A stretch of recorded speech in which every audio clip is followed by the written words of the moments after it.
Is it that time? You know what? I think it is. What is up, one and all? Welcome back to the channel. Hopefully you're having a good Tuesday. My throat actually sounds better than I was expecting. Dude, we'll see how I go. Like, I probably was right to call it when I did yesterday because when I woke up this morning, it hurt, like deep hurt just to swallow alone. That was a rough experience. So yeah, we'll see how we go. We'll see how we survive. But we got loads of fun, guys. We have, of course, got to finish off the MSN Kilardi. We got to get the answer, right? Does Zuma beat Boomer? But then on top of that, we're going to be having a look in on, we've got Wham versus Scarlet into the Voldemar set. I believe we also need to confirm, will we have the Kilardi today? Or MSN Kilardi, MSN Lash B. I'm trying to figure out whether that B Lash one is played. We'll have to see. But yeah, we'll figure it out. But we have got plenty to come. So yes, we should be getting loaded up on the good times. But we need to resolve this series. I wasn't able to finish it off because I needed to rest my throat. But we back at it. So let me get that uploaded, ready to go, and we'll hop into the deciding game between Kilardi and MSN. Remember, it went back and forth between these two. Nah, no Stomperoo here. It's always nice when you get just a week full of more and more of these no 2-0s and whatnot, right? Like, it's a good place to be. It means that you're getting to the point the caliber, the quality is very high, right? You still have that mixture of new players coming in and learning or whatever, but like you try to minimize that wherever possible, right? And that just happens naturally by getting more and more players to participate. But we are going to be resolving this on Dry Arabia. Malians versus Lancaster. And yeah, just confirming, like, it will be a mixture of recorded and live series today. So we have got a few coming up. Like I said, B versus Lash, I believe. Yeah, so it hasn't played, just confirmed. I was like, I'm pretty sure it hasn't played yet. So B versus Lash will be tonight. We'll be able to catch that. And then hopefully we'll have the winner of this versus that immediately afterwards. We'll see how it goes, though. Because if it's Kilardi, he'd probably be in bed. Then again, like, MSN's a baby, so maybe he'll be in bed too. Maybe we'll just screw it either way. Anyway, let's get to it. Deciding. All right, deciding game. It comes down to this. Boomer versus Zuma, and I knew I'd forgotten to do something. Everything else was done perfectly. I know, an amazing background, but we want the in-game here, baby. Kilardi with the Lancastrians going up against MSN's Malians to decide this. Map is going to be Dry Arabia. Going to keep it simple and classic to see who can come out on top here. Interesting, actually. Looking at the spawn, it's pretty weird, I want to say, for MSN. Like, he's got a safe gold all the way in the corner, but even though it's a bit wallable, it's also cursed by the berry spawns. Bit of a brutal one. And his gold spawn isn't all the way back, right? It's accessible past this tree line, so a rush with the Dark Age from Kilardi should find some impact by at least forcing that outpost commitment. And, you know, you usually want to do it, right? It's inherently good for this Civ to go into the outpost setup these days with Malians. And you can see he's already left the gap. 2 houses, doesn't go greedy. Outpost already been constructed. You want to start early because, remember, it takes a long time. 45 seconds used to be the way, but these days, 1 minute. Man, I can't believe, actually, now that I think about it, I can't believe they ever took 45 seconds. That just sounds so fast.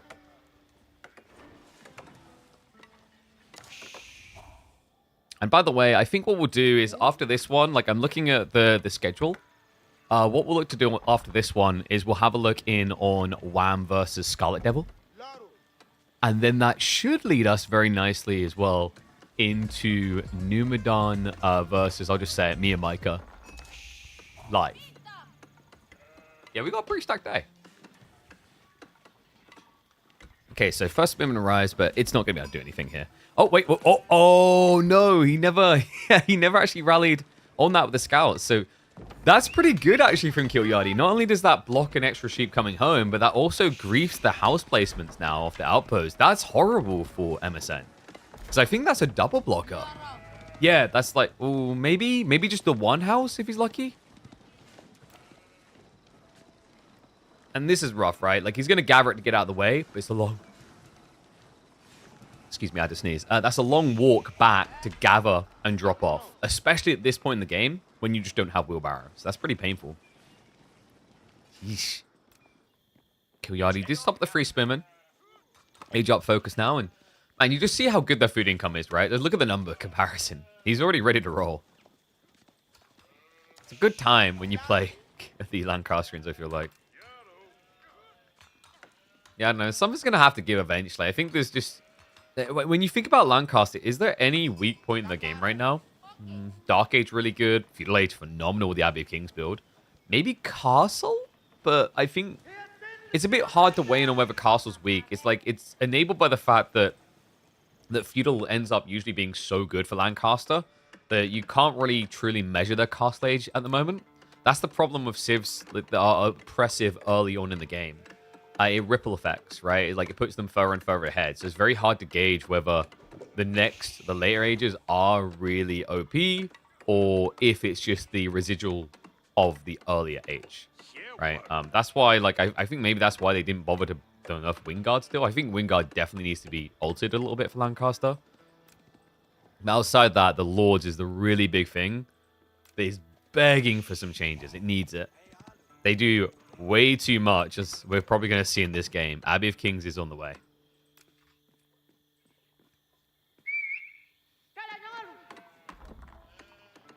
MSN. What are we looking for here? Knowing that you're up against the Lords, like, this is the interesting thought. You'd think that knowing that you're up against the Lords, you would go into Musafadi, but I've yet to see any Malian players try that. I would like to see it as a potential answer. Like, sure, it's going to enable Yeoman, but if you think about Musafadi Javelin, that's not a bad comp. A little bit rough on handling Hobbler, I think, is the concern. But if you can maybe finesse a few Donzos in there, it's a cost-efficient comp because Musafadi are very cheap. Remember, they're only 75 resources each. They're actually less than you would pay for a default Spearman. That's really good for Malians in particular because their Spearman costs even more than the standard one.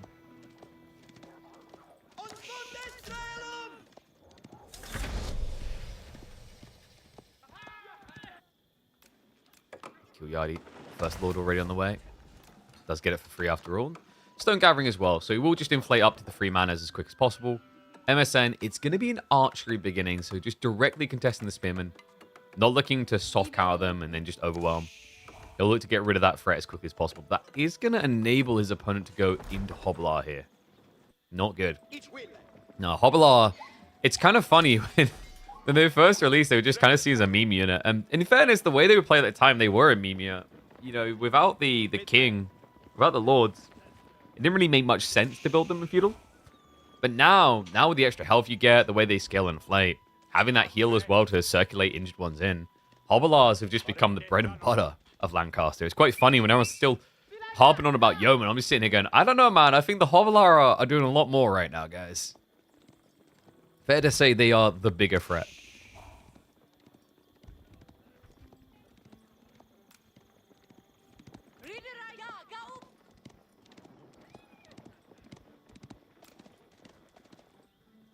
And it is going to be Rax.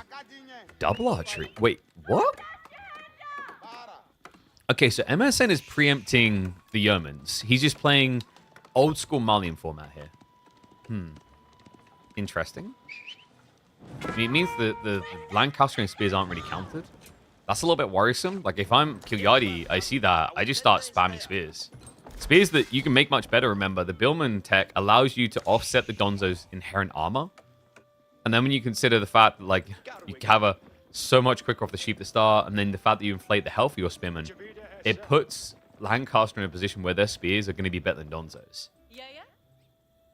So I hope there's maybe a little bit of a flex here to think maybe I'll need archers down the line. Curious to see what Kilardi's full response is going to be, though, because he's backing up quite a bit currently.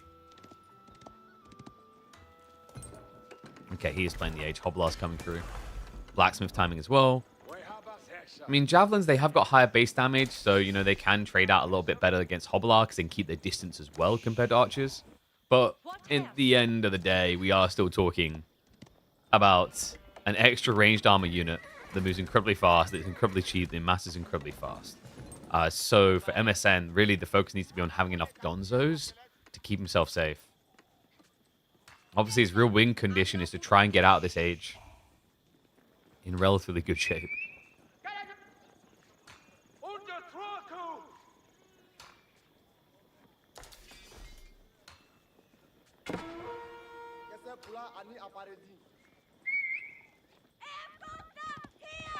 The mesh being rushed in now. Now, MSN, he has gone for that pit mine. He just discovered the bad luck. It's pretty rough, man. A lot of sheep still left for Kilardi. I mean, I say a lot. 8 is decent here. He's already moving out the deer, so he's going to keep it pumping. And this is the thing, just like Hobbler's being so cheap. It's, you know, I think a lot of the time people, when they see these new units, they read into it, they focus on the fact that like, oh yeah, this unit sucks at 200 pop. Who cares about 200 pop? I care about the fact you can get to 200 pop so much quicker by building Hobbler. Right, can we talk about that? We already knew that this was a valuable proposition when you considered how good Malians have looked over time. So yeah, it's weird that for a long time we kind of slept on that detail. I think because originally, and it made sense originally because Lancaster originally was playing for late game a lot. They build the 9 manas, they go into Imperial. So then, yeah, it makes sense to argue that like Hobbler suck because you are playing for a 200 pop situation. But even then, actually, when we think about it in hindsight, you play for 200 pop, but you play for 200 pop while having 20 less workers than most other civs require, and still competing. So you still had wiggle room. It's an ironic matchup to watch, right? Because it's essentially become old Zerg versus new Zerg. Hobbler's going to be finding their new groove. They do dive in on the javelins. Donza's going to turn onto them now. The Lords are the problem here. They take so long to kill. Yeah, and this is the thing. It's just become the disposable force. Kilardi just throws units in like it's nothing. He's that guy at the bar with the black credit card. You know, the one that's like, oh, that doesn't have a limit. Drink, get him. Macaroons, get him. Walking sticks, get him. I don't know why he's ordering walking sticks at a bar. It's been a hard day for him. But it shows in the fact that he makes that dive. MSN gets a favorable trade on military. And now look at the military count. Right? And it's not as if it's just MSN being greedy, adding in cows. Remember, Kilardi already added in 3 manas. The Lords do the Lord's work. Hobbler numbers insanely high now. With only 5 Donzos, there's actually a real risk that these guys just kill the spears. Yeah, we've come to respect how dangerous Yuumi are. Did we ever consider that this is just cavalry melee Yuumi? It's the same kind of idea. Just flooding cheap until you overwhelm.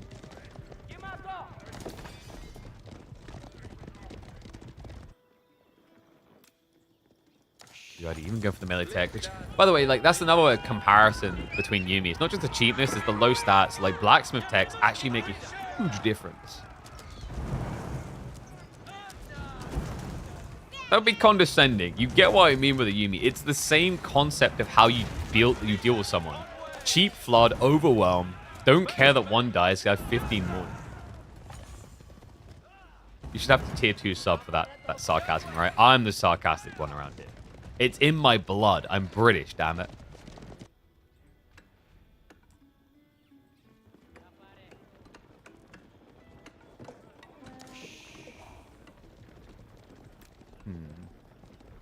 Donzo count is getting back up there, but does feel slow by comparison, doesn't it? 20 Hobbler against 8 spears.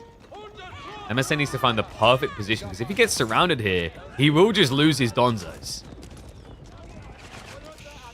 That's the advantage Marlin always had, right? The thing that I think has tilted people since the end of time with this Civ is its ability to just sit in its base and smile and say, hey, we're efficient. All of our units attack you. Doesn't matter there's buildings in the way for us. It does for you, though.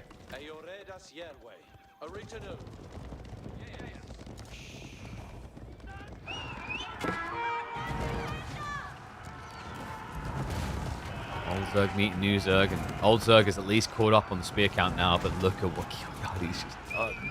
Yeah, did it not seem suspicious that there's no more ponies? It should have. He's getting ready for an age up. This is the rotation. Force the retreat. Can't quite access the javelins. The Donzos able to defend as a result of that. The cow, man. The cows are a little bit problematic here. What happened? He started to extract them. Ejected them out. Now MSN, paranoid, adding in more spears, losing more workers, while Kilardi is getting more age. I didn't think he could get more age at this point. I thought he just turned into a skeleton. But White Tower indeed on the way for the Killmonger.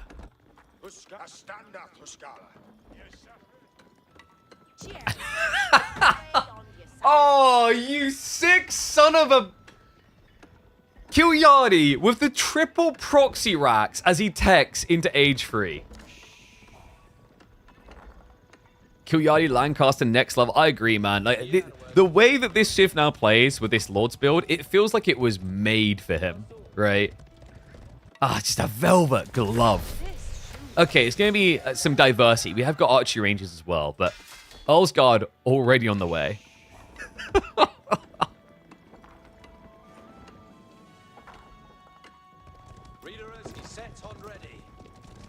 Kilardi is just going to distract as well. I love this. The Hobblars should get sacked, but like distracting the whole army back here.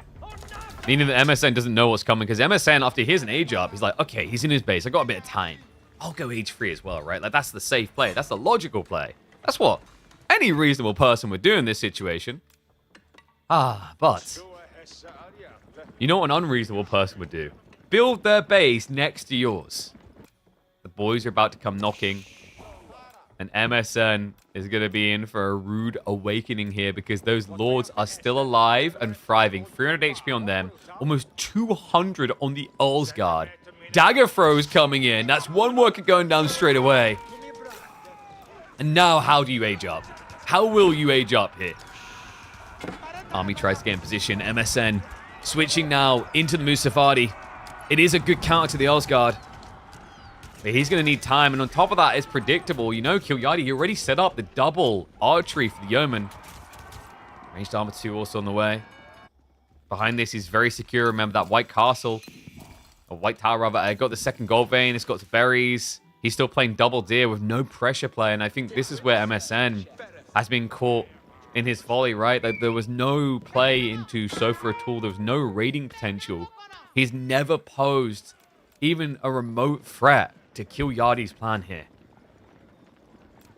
Now he may never. Rough. Lani's on the way, but I mean, 7 cow, it's not exactly crazy. Kilardi, patience. I know, you wouldn't think he has it. When you get this old, you got to be worried about dying every moment, so you just got to live life to its fullest. But he is going to try to time this around the veterancy on Yeoman. Steel Dagger not as important, nice, but not critical here. Like, remember, the veterancy is much more important because now that you force your opponent into Muso, and he's also got Donzos, if you get veterancy on these Yeoman, it's going to add in substantially more damage. It's going to add in an extra 4 damage. Much more important than the +1. MSN. He's going to have to fight before that veterancy does kick in. Earlsguard in the choke points. Lords having to run the long way around here. But this looks ugly. Yeah, I mean, he's just not trading efficiently at all, right? He's got barely any Musafadi. The Javelins are at least target firing into the Yeoman. Yeoman, the same range as you. They can just back away and bait you into melee, which is what's been happening. MSN on the verge of breaking point here. It looks like the Javelins have now been reached by the Earlsguard. If this was all the way from back home, you'd have enough time, but there's no way. He's bringing everything. The villages, the relic, he knows.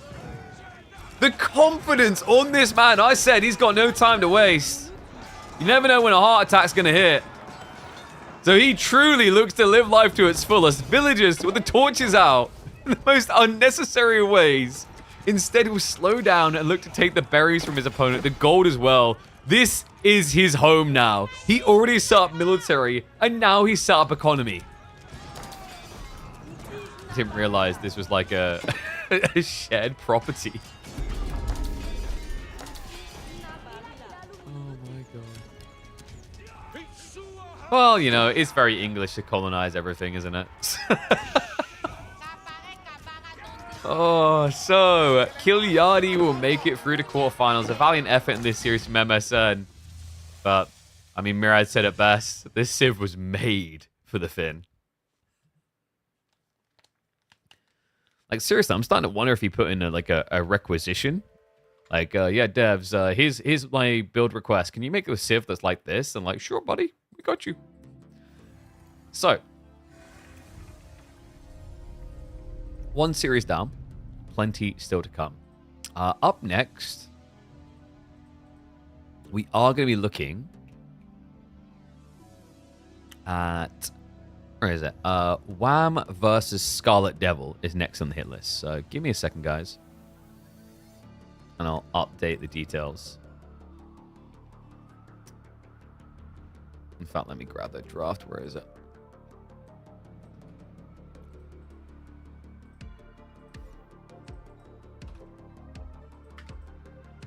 So, no Socotra, sadly.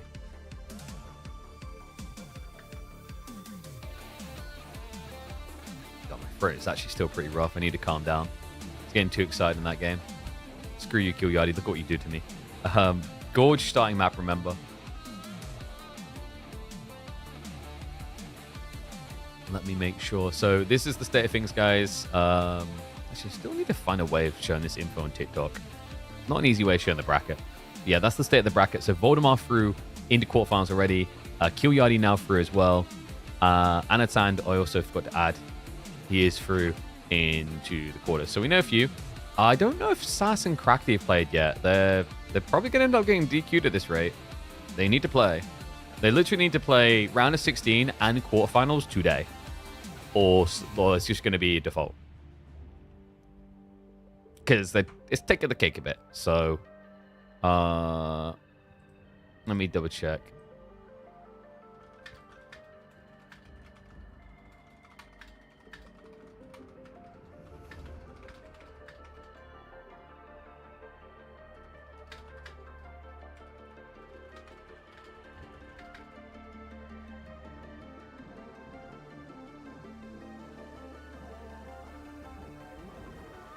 I just got confirmation. It's an FF. So, Crackety had the FF, which means Sass is through to face off against Anatand. Got it. Okay. And then, oh my god, I just realized we didn't update the other thing. So remember, guys, we've got Mio Micah versus Numadon happening live in a little bit. I don't know if sort of GUA has happened yet. I'll have to double check that. But, yeah, here's the updated one. So... let's get ready for game number 1 between Wham and Scarlet Devil. I do need to update the title as well, don't I? Yes.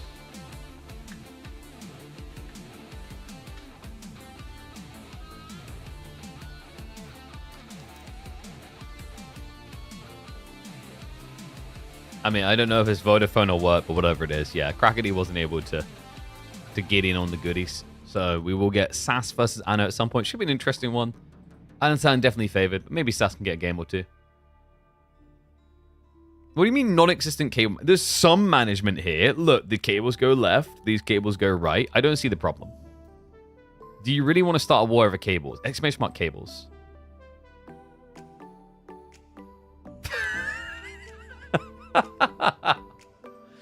Oh my god, I just saw the reason from Crackety. I mean, I laughed also. Screw you. Enjoy the minus elo. Anyway, let's get ready to go. Game number 1 is going to be Ibids versus Roos on Gorge.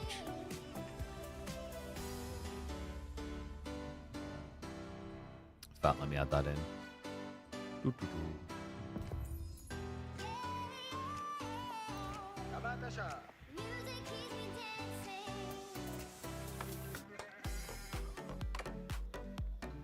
I can't believe it, actually. This player tends to always just default L in our weekly series. So it's a pleasure to finally get to feature him, considering he's one of the top players from the other side of the globe.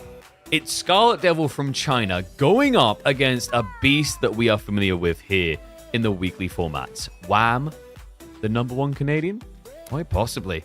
Well, definitely, when you look at his performances here in the KPMM, we're here in week number 8 of our $20,000 esports circuit. Wham, opening up this best of 3 with an Ibid pick, while Scarlet takes to the field with a Roos. Roos definitely a much more played civ here. But Ibid's no slouch either. You know, it's not uncommon to see Ibids these days on this map. I think it's one of the maps that's remained pretty cozy for them. A little bit of flexibility, some variance in kind of the options you can actually apply even. But look at this spawn. Both deer stacked for each player. I mean, there's a world in which Wham just camps that and gathers it, right? Like, it's actually a nice blocker and an easy blocker, really. You could even think about just slightly shoving the deer in and walling this in. But even just guarding it, I really like the idea of here. Meanwhile, for Scarlet, it's going to be a double hunt and cabin opening, so just the standard. 2 scouts already, doesn't go for the third, which is understandable. I think on this map, it's better to just stick on 2. You don't necessarily need the third in a rush, like you would on other maps. Because of the linear nature, Gorge's scouting rotations are typically you do one side, do the other. But look at what Scarlet done. I love that. So he got eyeballs on Wham's scout really early on, and then mirrored him across the map to cut him. So now Scarlet can come in and just cover the rest of his corners. He's going to end up getting 2/3 of the map, and this is why Roos has remained a really solid pick on this map in particular. Same with the idea of like HRE doing 2 scout opener. You can reliably get 60, maybe 70% of the sheep just by playing in this organic fashion. You know, run center. If I don't see my opponent, I know he's on the other side, and then my second scout can try to cut away some of the sheep from there. And he even finds one left over here. So Wham, we'll end up with 11 sheep here. Meanwhile, Scarlet is going to be up at 14 already. Probably going to be close to 20, and that's really good when you remember that Wham has been gathering on berries. Interesting as well. He spreads the berry gathering. Looks like it's going to be Logi into potential fast castle growth. Otherwise, why would you do this with the berries, right? Like, he's clearly thinking about growth. It might have been that originally Wham was going to do growth, and he saw something that deterred him. Logi, normally the way you play Logi these days, it used to be really good for deer shove. But now, if you're going to get the dervishes, like either A, you're just looking to fast castle, or B, it's usually a little bit of pressure into fast castles. So, for example, 1 or 2 desert raiders to slow down pro scouts. Yeah, because the idea is that with the camels healing you behind, you just very, very rarely will end up losing a desert raider with a little bit of pressure. Right, there's not many units that you could build in the first 2 minutes of feudal that would be able to contest the dervish healing. Which makes it pretty toxic, actually.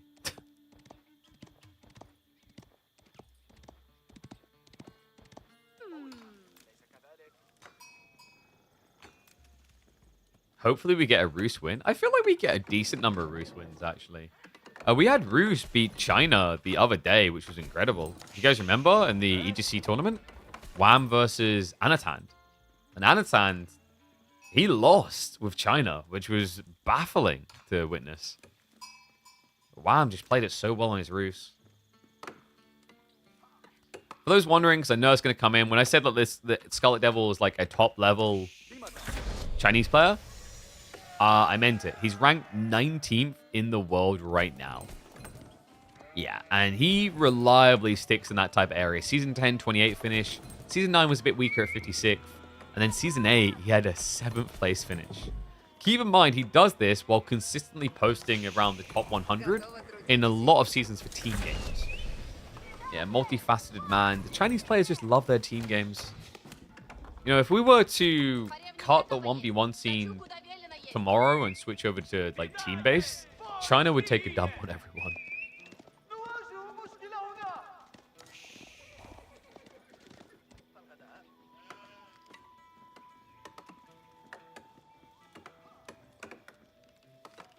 Archery range beginning. Does give him flexi. He can go over Desert Raider or Archers. Weird that he didn't go Horseman opening, actually. Like, normally I expect against Roos you'd want that. Okay, yes, so it's going to be 1-1. It's going to be Archers plus the stables. That makes a bit more sense. If this was a semi-fast castle, you just want the stables, right? So you build a Desert Raider out of it, which doesn't reveal that you built a stables, right? Your opponent doesn't know if it's archery or stables if you build a DR. And then that sets you up for Camel Lancers upon tech up. But instead, it looks like Wham is going to be a lot more aggressive. Pro Scouts in the way. I like that Scarlet very early on went into the Archers. You know, this type of spawn may look like a jackpot, but it's actually not. This type of spawn is a curse for Scarlet. It makes it so difficult for him to get his resources because if it's aggro from Wham, he can just camp this. There's nothing else to worry about, right? Like the other one's so close to his base, he'll see you coming a mile off.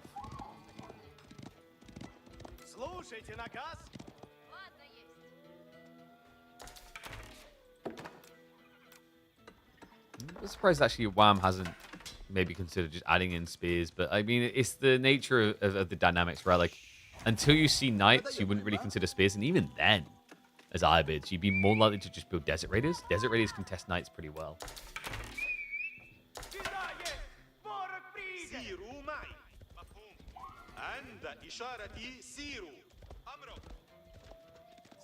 Oh, this is annoying, by the way. Yeah, if the dervishes stand there, they can make your life hell when you're trying to snipe the deer. Because the dervish debuff can make you take an extra hit to shoot the deer down. First archer now arriving, though. And this guy is a champ. And I'm surprised Wham isn't pushing more, actually. Like, one archer with double dervish heal can actually do quite a lot of work. What's up, Dragon? Thank you very much for the Prime sub, mate. Welcome back to Swarm. Remember, guys, get those subs in. It does support the channel. Also, I believe there's a bunch of things going on around drops if you're subbed to channels right now. You can get your hands on a lot of goodies. I think there's even something in there about like a Duolingo membership for 3 months. So it's a good time to sub. I mean, it always was, guys. Did I mention that Twitch also just added in a rewind function if you subscribe on Twitch? You can just go back live. They finally done it. It only took over a decade, but we got rewind. I'm still flabbergasted it ever happened. Wow, what a cool timing for this. So 4 archers, 1 DR, and then tech up. Okay, a few more archers coming through, but you can see he's got one hand in that cookie jar. He's looking for an opportunity. Meanwhile, Scarlet doing a good job of just getting those initial deer back. I think I would have liked to have seen Wham just go on the deer instead of the berries. Like, the berries are forever, right? We don't have pro bush yet. There isn't a version of Pro Scouts where they just lasso a bush and drag it back home. Although I would pay good money for that. A little bit of stone gathering too. So Wham, just aware there might be a counterattack. So he'll look to get some arrow slits emplacements going. And he is onto those deer now.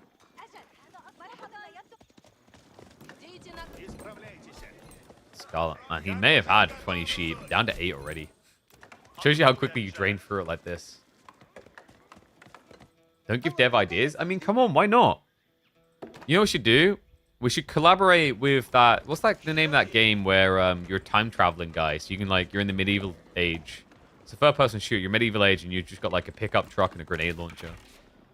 Right. So we need to collab with them, and then what we'll do is you'll just be able to build a pickup truck, and then put a winch around the gold vein and just drag it. I mean, why not? What's the worst that could happen if we let people reallocate resources?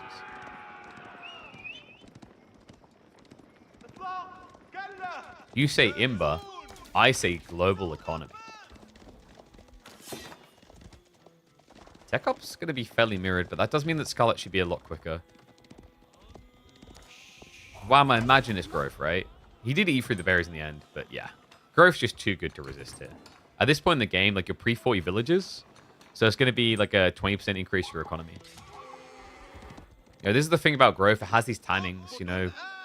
You go for it in feudal at the start, it's like a 20% increase to your economy for when you get it. Same thing around now with the castle. If you wait to like play a long feudal, growth wing really wouldn't be that worth it anymore. Like if you're up at 50 villages, for example, let's say it's that crazy, then that's less than 15% increase in eco. It doesn't sound that tasty. And high trade house also on the way.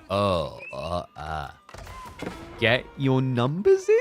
Or should I just say get your number? Might be plural, might be alone. Yeah, it doesn't look like a good one, to be honest. Strap into the monastery, though. TikTok goes the clock, right? He knows that it's dervish, so he knows he's got very limited time to contest. I said dervish, already waiting in position, but I love that.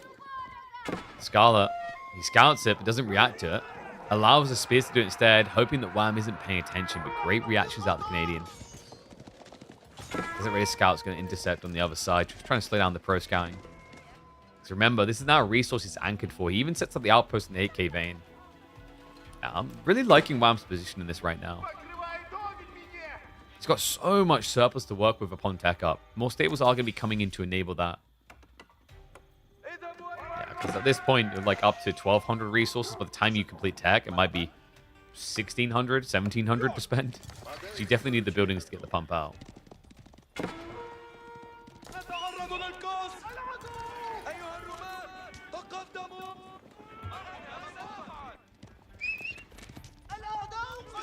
Scarlet does end up getting revealed on his first horse archers.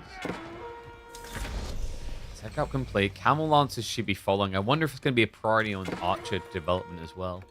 You already have the double range. He has the gold necessary for veterancy, so yeah, I'd say it's like #1 priority. Get that as quickly as possible.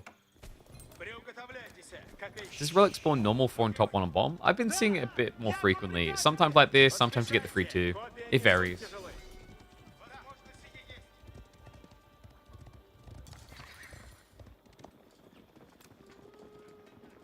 I don't think it's necessarily a bad thing either. Just a little bit of variance. I mean, as long as the spawn placements are balanced, it's fine.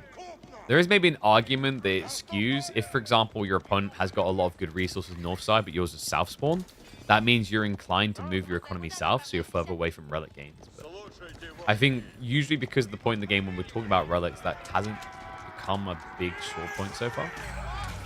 That's going to be a sore detail, though. Wham ends up losing one of the 2 dervishes.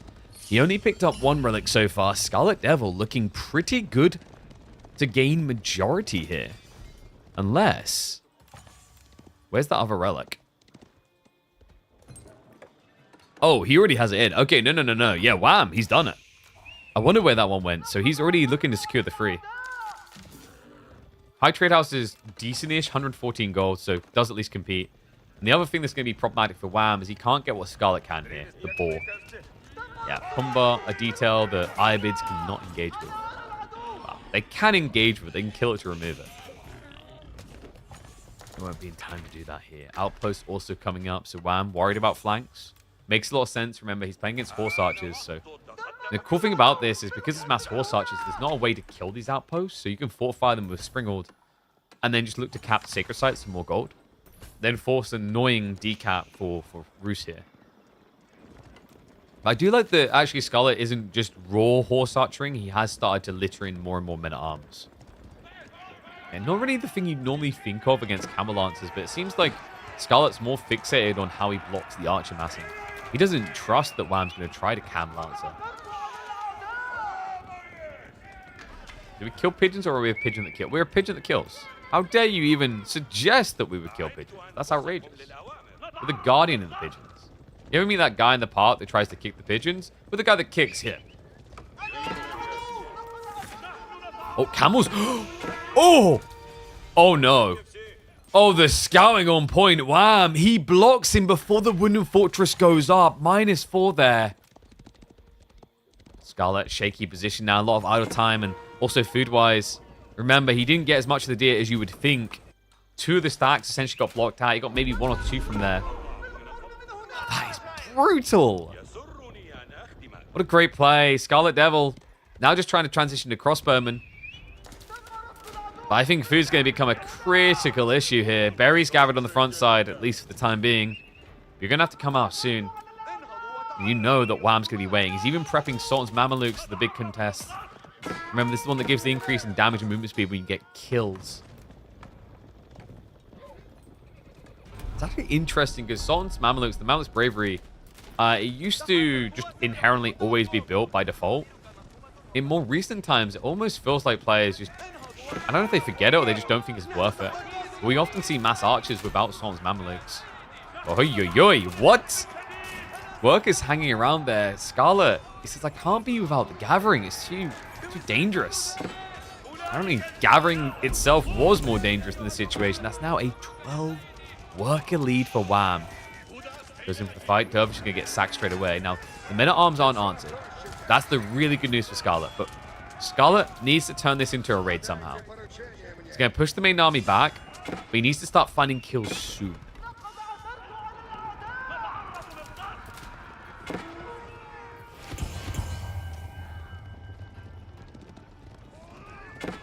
Yeah, despite his economy, I do think Scarlet's position otherwise in the game. You can still see the way he can play it, right? Like, I don't think he's out. But he needs to do damage soon. Instead, he just keeps taking damage. Camel Lancers, a bit wasteful in the Horse Archers there. But even with the Lancers going down, they force a lot of out of time. They get, I think, 2 more worker kills there. Now a 15 worker lead for Wham. Yeah, and also farms starting to come through. The deer has been the difference, guys. Like, props to him. I think too many Arbit players in this position, even with the deer so close, would have prioritized the berries on the flanks and ignored the deer to a certain extent. That's crazy, though. Like, you know, you just deny pro scouts and you get the boon to compete in the mid game.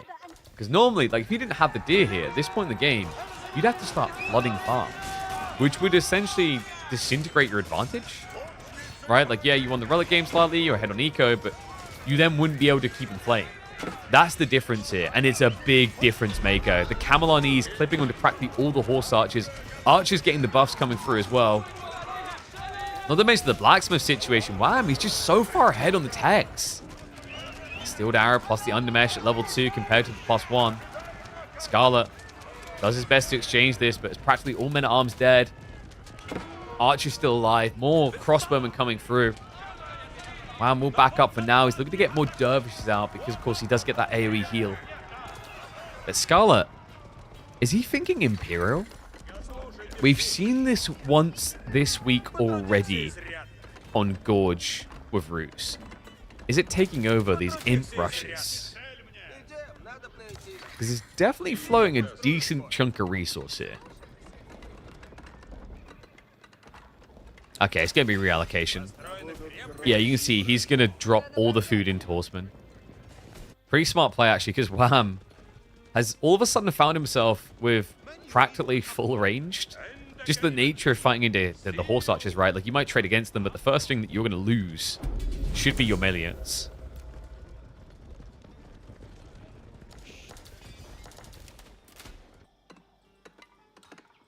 Wham's wall's also on the way.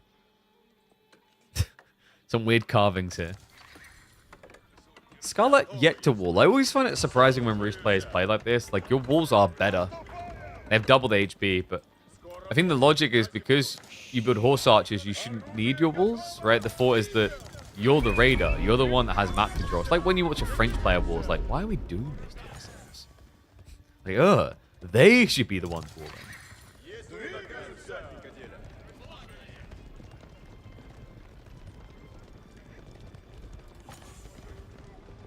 All right, what do you think, guys? 1s if you think Wham's going to win. 2s if you think Scarlet is. Make your predictions now. If you're watching later on YouTube as well, like, just, once again, make your predictions. I swear, I used to always call for this on YouTube. We rarely see people predict. Like, drop in the comment. Pause the video for a second, get it in there. You'll feel so cool if you're right. This is so cool. This backstab, look what's happening. The horse archers, they come in from behind. He bait him in. He laid the trap. He Admiral Akbar'd the crap out of him. Camel's moving over now, but the debuff really wasn't able to get on top of everything straight away. The Camel Lancer line is thin. There's not going to be a sustained buff here, I don't think. Horsemen also mudding the affair. Just so much of the ranged mash from Wham was wasting their shots into these horsemen with 5 ranged armor and the boy's fortitude health. My, oh my, what a mass of horse archers this now is. Dervishes get hunted down. There's still a trickle of horsemen coming. Love the fact that Scarlet's also adding in additional warrior monks for the buff. Might be that Scarlet wants to slow down sooner, or at least maybe steer a few horse archers into economy. But for now, he'll keep taking these trades into crossbow archers. Trying to bait those camel lancers to slightly overextend. Wham has got some emplacements here, but it's not Springald's. I don't think Scarlet cares. Yeah, he just dives on through. And this is so painful, man. Like, archers compared to crossbows here, the archers would retreat quicker, also less expensive to lose. So Scarlet's just getting way too good of an exchange not to take it. Right? If he was losing a horse archer but killing an archer, not great.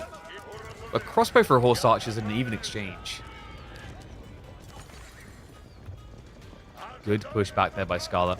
Maintains map control. Has the ball going, the berries as well. Wham. Trying to get to a point where he can add in more farms. He's running out of food fairly fast here. It's just the berries left, a few deer remaining, and then he's out. Scarlet. Wait, where did all these desert raiders come? Wait, what? Oh my god, he's got the production speed now, so he pumps them out pretty fast. Yeah, it's also pretty smart because you can use the stables and the archery ranges to pump these. Desert Raiders are just mashing through the horse archers. Oh my god. What a strike back there by Wham. What a timing as well. You never expect this type of transition so quickly, so swiftly. But you see how quickly those numbers are getting up. And Wham, at this stage, he's got 6 archery ranges, 7 stables. That's 13 buildings that can build Desert Raiders. Think about just how quick that gets you an army. Oh, that was an incredible clutch up. Wham, able to reset things. Scarlet says to hell with it, more horse archers, but I wonder if there's meant to be a different unit here. Like maybe horseman works better for Scarlet now. Just raw horseman.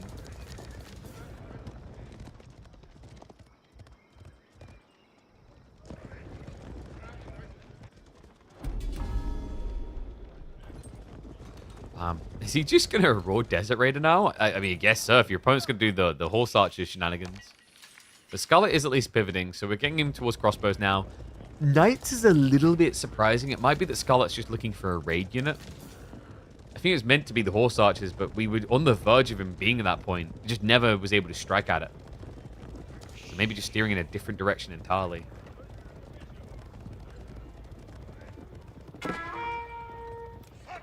Nice little find there. We'll deny the worker. Every little counts here, right? Like, Wham is just so far ahead. He's up by 17.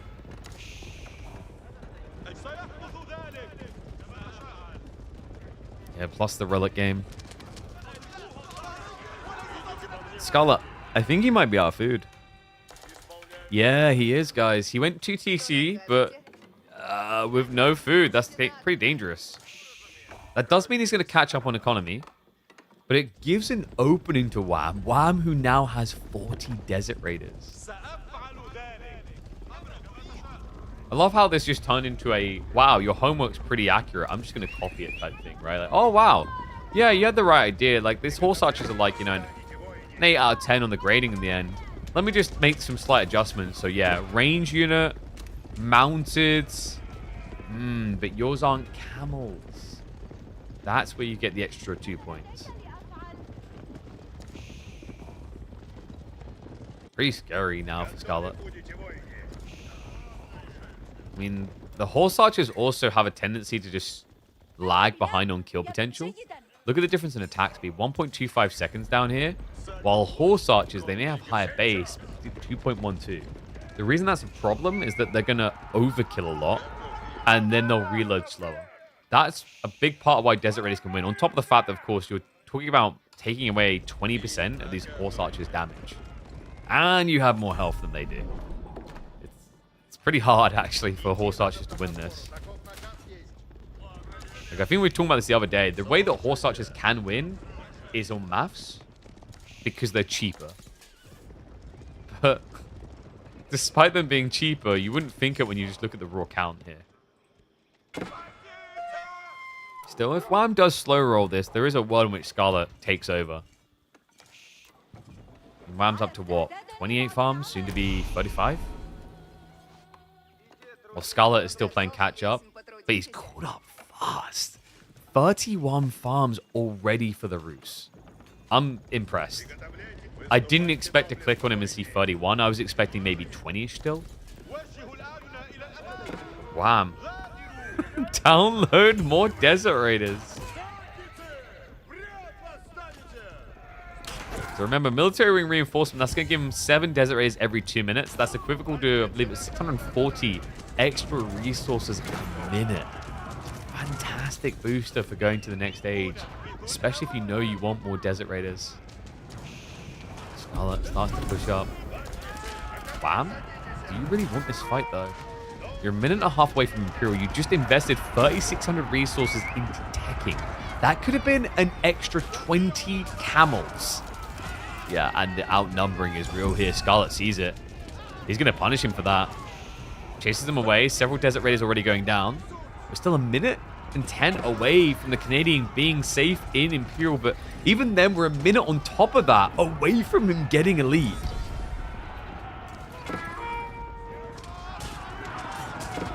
Comes in, horse archers getting really close. There's an opportunity here for Wham to go melee.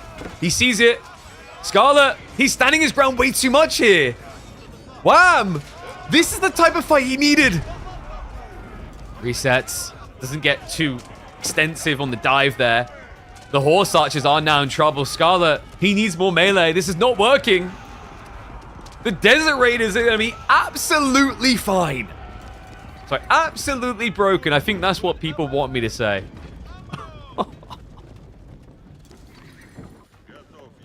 Oh, Scarlet, if he only knew. I think he got a glimpse of it there. Probably saw the tech up. But Wham, still looking cozy at 38 Desert Raiders.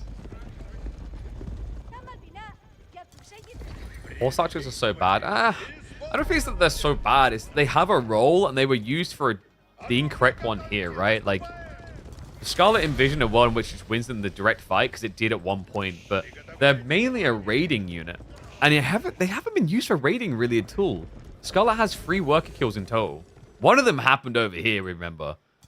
Right? Like, it's not been a game where they've been played the way they're meant to, but Spaskai now on the way. This could buy him a little bit of breathing room, some space here, necessary to get back in this. But Wham wastes no time at all. We've got the Desert Raider upgrades coming in. We've even got infantry support. So hand cannoneers, plus these camels that are about to get +3/+3 armor. Oh my god. So he's able to get 6 ranged armor on these guys. And the hand cannoneers just, they become like a bannerman in this type of role, just for armor, right? Like, they do good damage, but the idea is they just don't die easily either. So he always keeps that aura. Tech up complete. Scarlet needs a little bit of time here. He needs a minute for mount training and the elite archer upgrade. Don't know if he's going to get that time though. Wham starts to step up. Start to see that clipping. Then look at the armor. He goes up to 10 melee armor. 5 ranged armor. It's pretty insane. And biology is already on the way. Reminder, what makes Desert Raiders so broken when you get to the late game is the amount of techs they absorb. They get both biology and they get incendiary arrows and silk bowstrings. That's 3 university techs that affect these camels. 3. Not many units can brag that. No, not many units can use it as well as Desert Raiders do. Horse archers, by comparison, not as impressive in my opinion with their unitechs. So we do have his upgrades coming in. Biology also queued. Which doesn't hold a candle to this.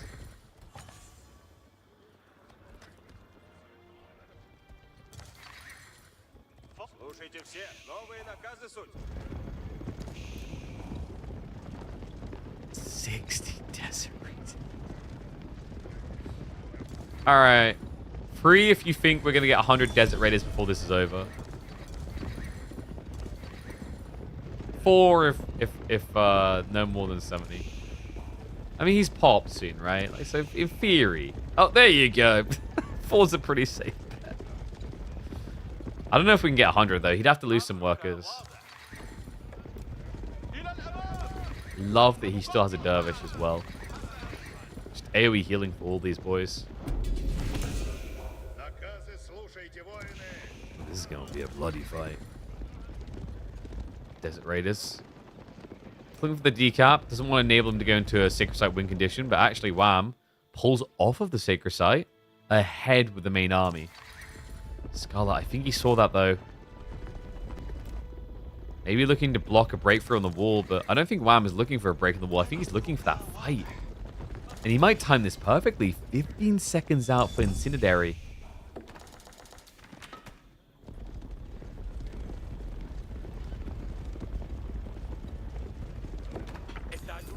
I wouldn't say a plane's about to land. I can hear the clapping.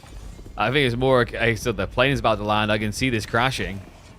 And taking out everyone waiting on the ground. Scarlet from the low ground gets the bad news.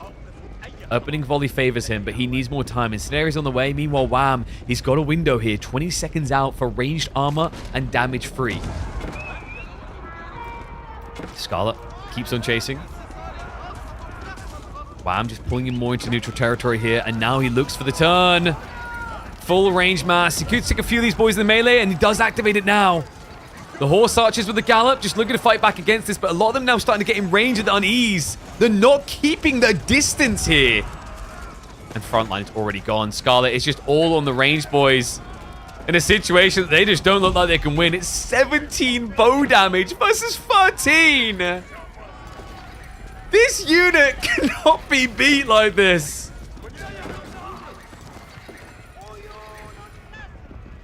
They seem renamed Cameltas in the Imperial Age. Because everything is disintegrating before these guys. 68, soon to be the perfect 69 Ibid Desert Raiders. Wolf's going to be blocked from going up. Worker's going down there. And a whoopsie daisy angel moment. Scarlet, he just can't step up, man. The camel on ease, he just keeps getting caught in range of it slightly. Now the armor arriving. Like, just look at how little damage he does. This is ridiculous. You're down to 14 damage. Then there's the 6 ranged armor due to the camel support. You barely register into 219 HP. And do you want to know the crazier part? This isn't even the final form. If Wham was able to get the resources together, he could get Atabegs to give them another booster on health. Not that they need it. They're already just destroying here. This is over. Scarlet, there's nothing left to pick of him here. Wham has broken him. Late game Ibids. It's a Civ matchup. It just can look so broken when it gets to this stage. A phenomenally powerful unit if you can get Ibids this deep. Most players just don't realize it because they fall too fast.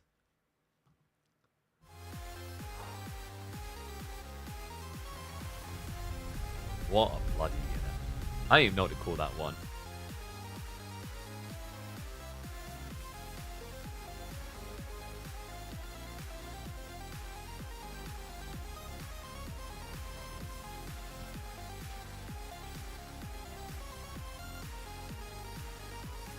Behold the King of the Desert, I guess.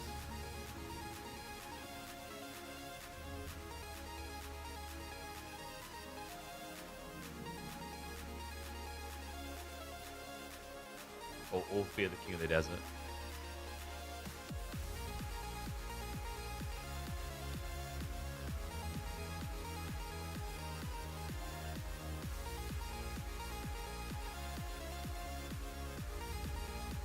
Like everybody forgets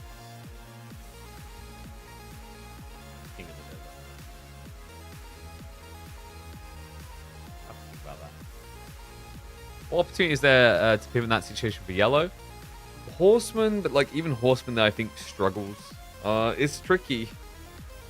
I think the problem comes much earlier in the game. Like he was playing catch up in the mid game a lot.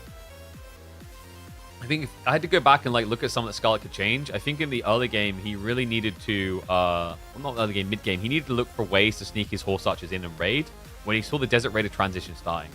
But that never happened. He just kind of got stuck in a cycle. So yeah, game 1, it will be going to Wham, but the series is not over.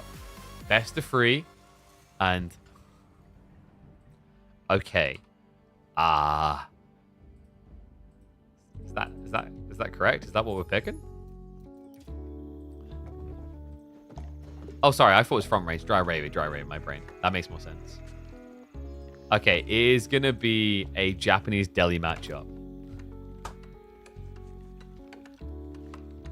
It looks bad for this player right now, but I warn you all, this Civ is on the rise against Delhi, but also this player is a prolific Japanese spammer. Welcome back to the channel, folks. It is round of 16 time. Wham leads in this best of 3, but Scarlet Devil, one of the top ranking players from China, is looking for an immediate strike back and trusts his Japanese to deliver exactly that.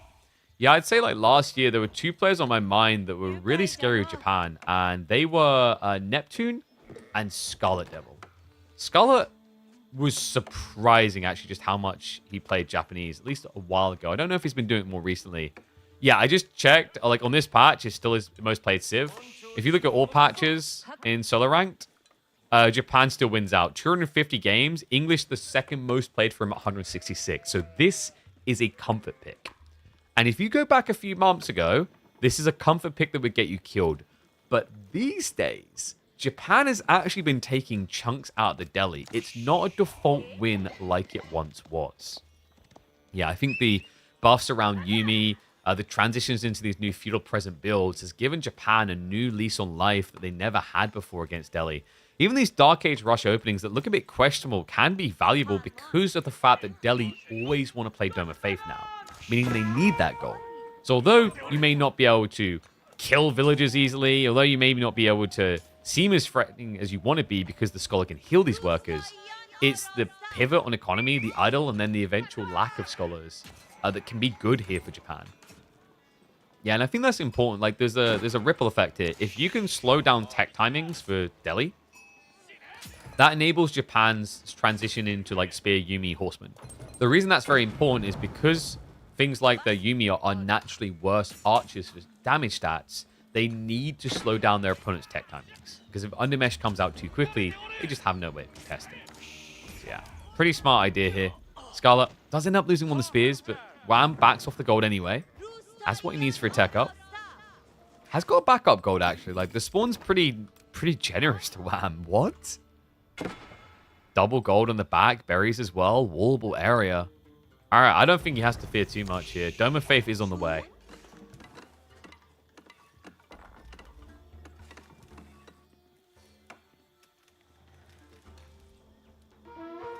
Berry gathering straight away from Scarlet. He was always a big fan of this. Like, I think he was a big believer in the wheelbarrow opening from Japan before most players. I noticed that. A lot of Asian players actually played that way. You know, maybe we Europeans just like our red meat a bit too much, but whatever it is, they had a stoic belief that the wheelbarrow is worth it straight away. And it does make sense. By getting Tawada online, you get a 25% buff to berry bush gathering. That beats sheep. The difference is only 0.06. So 0.69 here on berries versus 0.75. You add in another 25%, you're miles ahead of sheep. And in fairness, the level 1 wheelbarrow deck isn't too expensive. Kura now coming through. I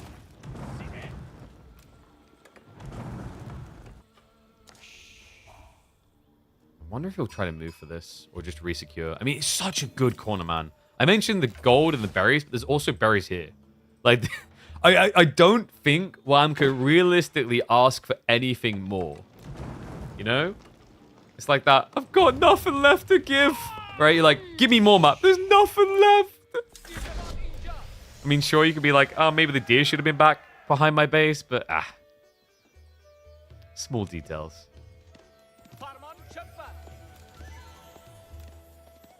When new DLC demo play? I don't know. We know the DLC is coming out. Is it November 4th? Don't know if there'll be early access or anything. We'll see. Usually there's something, but I don't know. Stables now coming through. Just your norm. Yeah, it sounds weird to say that. Just your norm. Your opponent built spears and now you're going to build stables, but most Delhi players don't care. There was a time where they did, and it kind of screwed them over a bit because if you had to open archers, you lost tempo straight away. Then players realized, especially with the Dome of Faith build, my Ghazi aren't going to die to 2 or 3 spearmen, and I can actually just like heal up the damage anyway. So the idea is that you could just move in, snipe down the separated spearmen, and then go heal your Ghazi. You don't really need archers unless you see your opponent is pumping non-stop spears.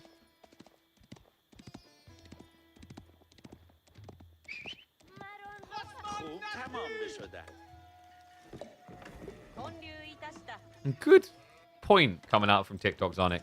Does he know he has the gold in the back? He does. He's scouted this ore already. Yeah, I think most players have gotten to that point where they always just check that back corner. Part of it is actually, it's interesting though, because you'd think it's just, oh, they checked the corner out of bad habits. Like, oh man, I lost this game because I didn't realize it had X. But actually, if you were to ask top players, I imagine it's even more smart than that. It's not just all bad habits, it's good habits of repetition. If you play enough Dry Arabia, there's probably a decent number of top-level pros that can immediately tell you how many golds are meant to spawn per play and how many berries and so on and so forth. So, like, if you didn't scout your back corner and you couldn't see, like, you have 3 berries, 4 berries, whatever it is, you know it has to be in the corner anyway, right? And then it's worth revealing. Is it wise to age up that slowly? He's going for a fast castle build. It is.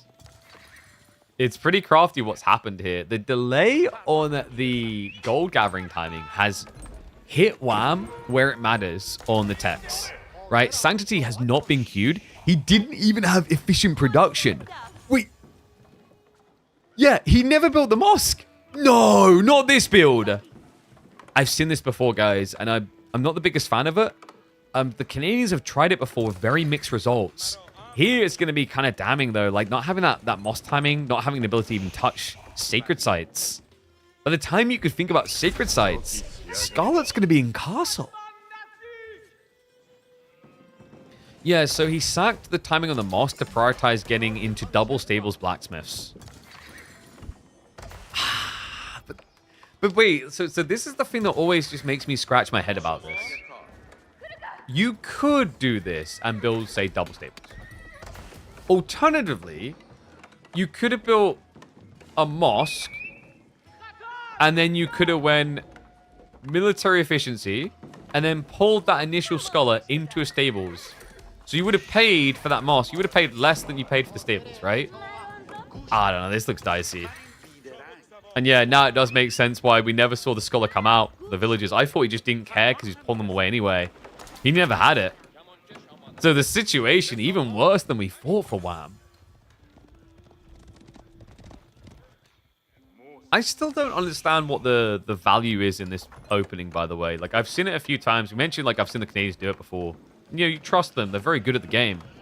But considering I feel like definitely majority of times I've seen this strategy, at least in the last few months when they've done it. It's only been a limited number of times. When they've done it, it's lost. I'm still struggling to understand the value of skipping the mosque.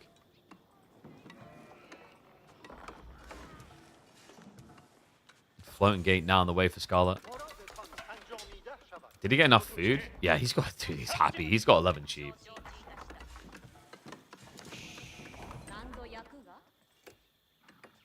Wow, I'm just camping on the edge. Is there a dive opportunity here? He's only got one archer with him, and there's 5 spears which have been feudal. I think Scarlet's fine with this. Probably some idle time, yes, but I don't think he dies. Especially with the fortification on the outpost. Yeah, oh, he did stick one extra villager out. So, like, maybe there's a grab there, as there's only level 1 wheelbarrow, but Wham doesn't see the stables yet. Archer goes in. That's going to be a freebie. Not ideal. Now you can't dive, I don't think. Age up completes. Wham just has to walk away. He's going to be moving the corner berries now. At least that's an upside for him. There's not much does look upside oriented for him right now.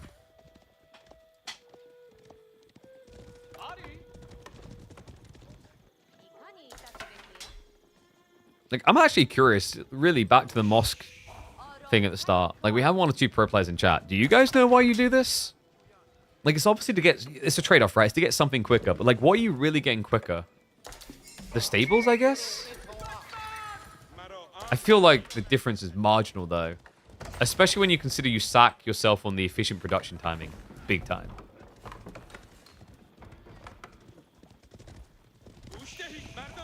I think it might be the worst deli build I've ever seen.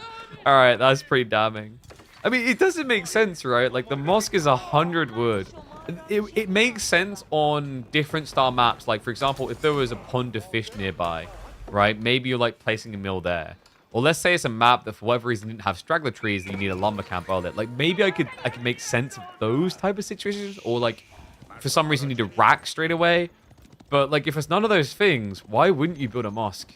Because, reminder, folks, remember, when you build the mosque as deli, you get a scholar for free. Right? So the mosque essentially pays for itself.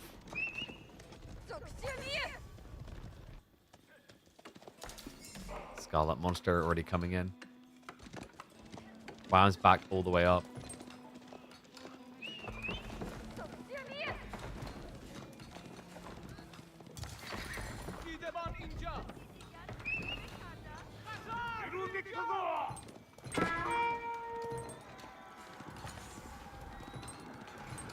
God, shout out to Mahodo as well. I think, like, I think that might be the YouTube video name.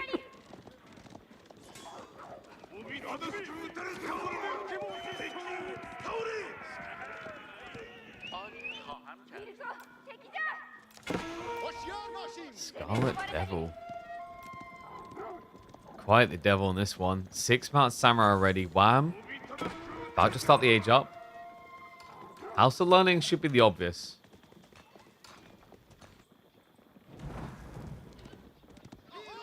Do we have a Yorishiro drop in TC?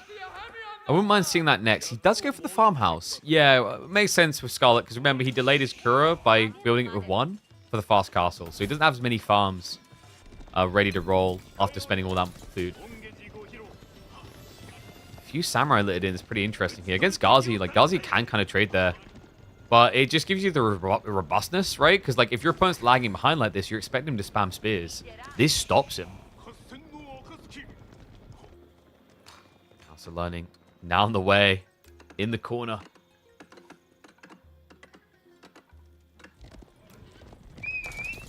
And I agree. Like, we discussed some of the situations where it can make sense, right? Like, where you're forced to invest wood elsewhere. But on a standard Dry Arabia, I was shocked we saw it. Wall gonna be a wall nope. As the Shinto does get to nod on his return. But 1 relic's already home. 2 more close by. A 3rd one being picked. Oh, man, dude, this is bad. You're Delhi, and it's going to be 4 relics against you.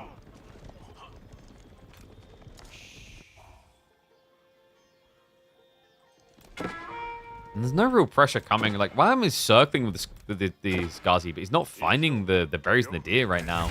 Does deny another relic. Okay, so that's not bad. But needs to be hitting the food. And we do have war elephants in the way. Okay, so this might make the samurai choice look a bit weird. Like, actually, Scarlet Devil's entire army can lose to war elephants. There is one queued up, but wait a second. If he knows, if he suspects, he doesn't. Okay, he just dives past. Because he should have been capable of burning that down, but I guess if you just run far enough past this, the war elephant is irrelevant anyway. Samurai heading to the choke points. They have not got a Dachi tech, so no quick kill in infantry. Scholars have been pulled. He needs to buy some time to hold here. Ghazi have made their way home as well. 1 did hang around to raid. Should eventually get shut down here. But the dive underneath the TC is going to net Scarlet a few worker kills, as well as slow down any presence on the map for Wham. And it also does reveal the War Elephant transition straight away. Why did the War Elephant just get in the TC? How did the War Elephant get in the TC? Do you guys ever just look sometimes and wonder? Like, how did he get through that door? There must have been a very big Twinkie on the inside to, like, bait him in, you know? My favorite one is 5 war elephants in an outpost, you know? Like, guys, it's getting kind of cramped in here. Because someone put the aircon on.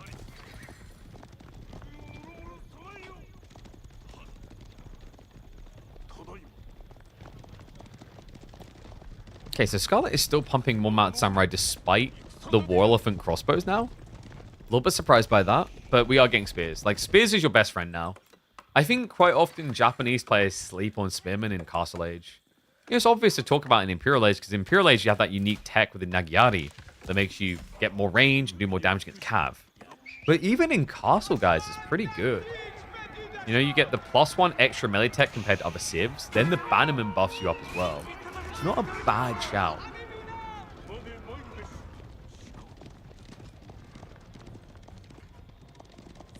You thought it was a family-friendly channel? It is! In Delhi Kingdom, you do not hunt elephant. Elephant hunts you. I was trying to cap exactly 0 sacred sites, and that's why we didn't build the mosque. It still doesn't have sanctity. Oh my god, what? I mean, at least he has military efficiency.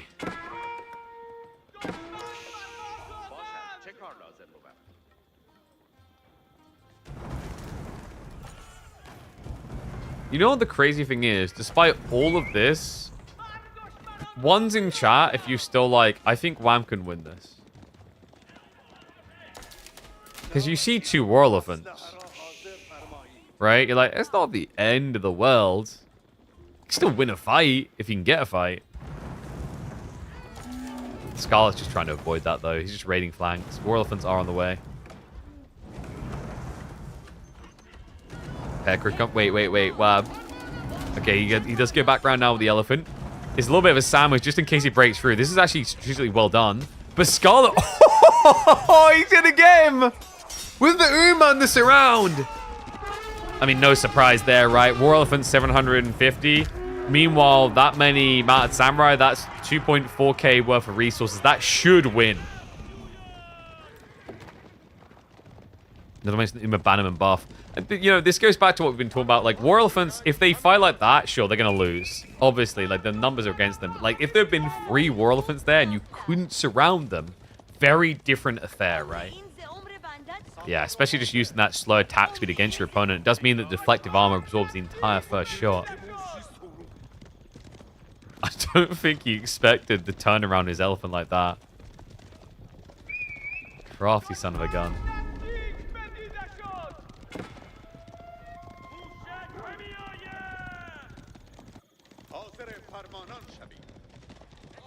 Wow, he's at least going to be able to start riding out.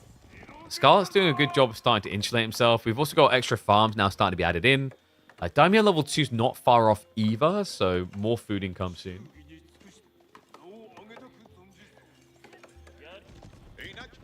I love that. Lames the ball. Wait, he's not going to finish it? I mean, that's pretty important, right? I guess he's like, Scarlet probably doesn't need it because Japan loves just spamming their farms. Instead, he prioritizes the dive in. We'll find a few of the workers. He needs these kills as well. Scarlet should be looking for a Yorishiro drop soon, you'd think. So far, hasn't dropped one in the TC. Spinman will eventually protect him. He needs a counter dive. Moves into the main. Has got pressure coming to that corner. Scarlet looking to spread Wham wide with a slow-moving army. Wham does have safety in the center, though, with a castle drop on the tree line. Able to even up the worker count situation after that. Very good position to find himself in. And the Knights, they're going to go for it again. They can't cheese you. They can't kite you if they can't move. But here, maybe a bit too ambitious. Scarlet did not respect the crossbows. Does not get the War Elephant kill. Doesn't find any worker kills to put him ahead here. Scarlet actually falling further behind on workers now. Still no Yorishiro in TC. We've got them all in farmhouses here. You'd think he'd be close to the point where he can start deleting them, but no.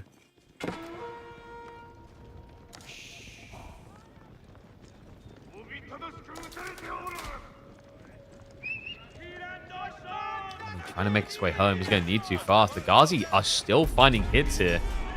We'll finally get erased. Stone being rushed now by Scarlet, so he's looking to prioritize, what, getting level 3? The cancel that is like, wait a second. I've been queuing up for a while, and textile is very important. All of a sudden has 1,200 food to work with after canceling. I think that was 8, 9 queued workers. It's quite a lot.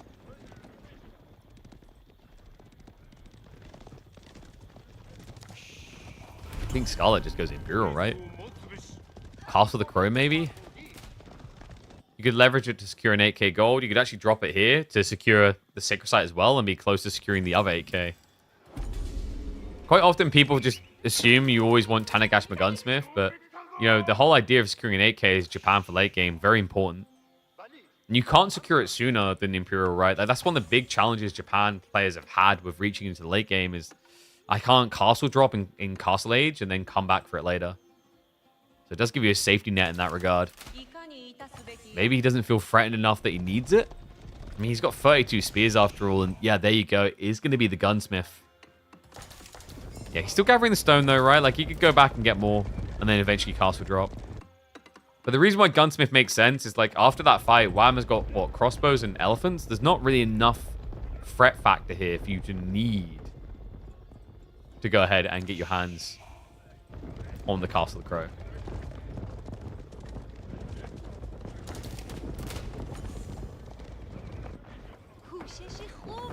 Wham. Is he going to mirror? He might be. Guys, do you want me to make you feel a little bit sick? We're 21 minutes into this game. Sanctity is still 42 seconds away from researched. And your opponent has captured 3 sacred sites. I can't. I don't think I've ever said that in a game of Age of Empires 4. Oh my god. The first time for everything, right?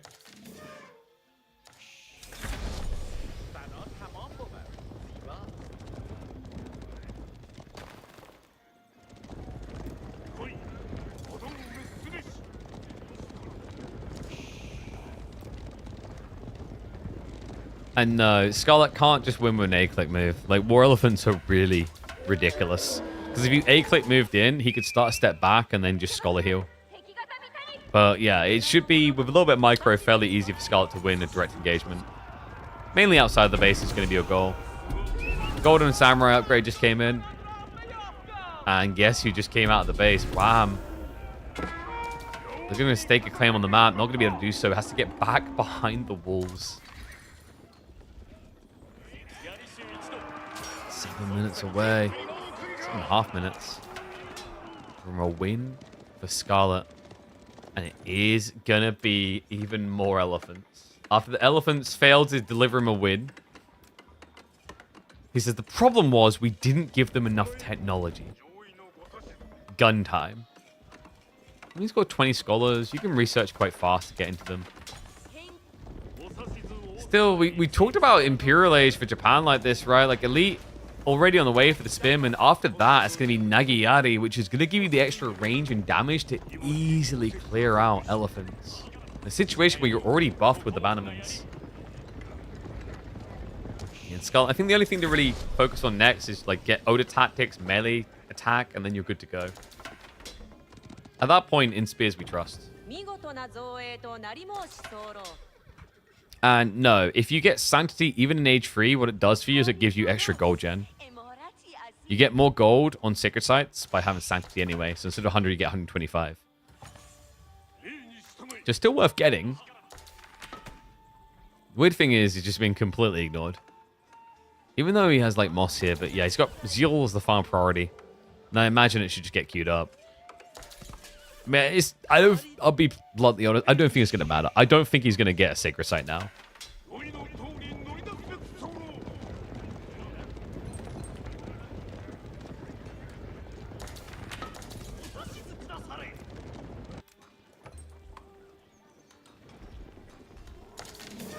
I think if Wham can maybe get a stone into a castle drop on like this Sacred Site, there's a way. But it's so difficult.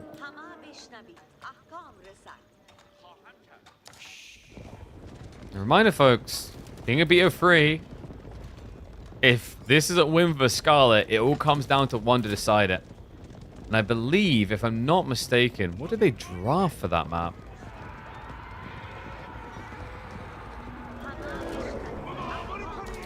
I'm looking for it now. It shows up unknown in the thingy, but in fairness, in that final game, guys, Wham still has China.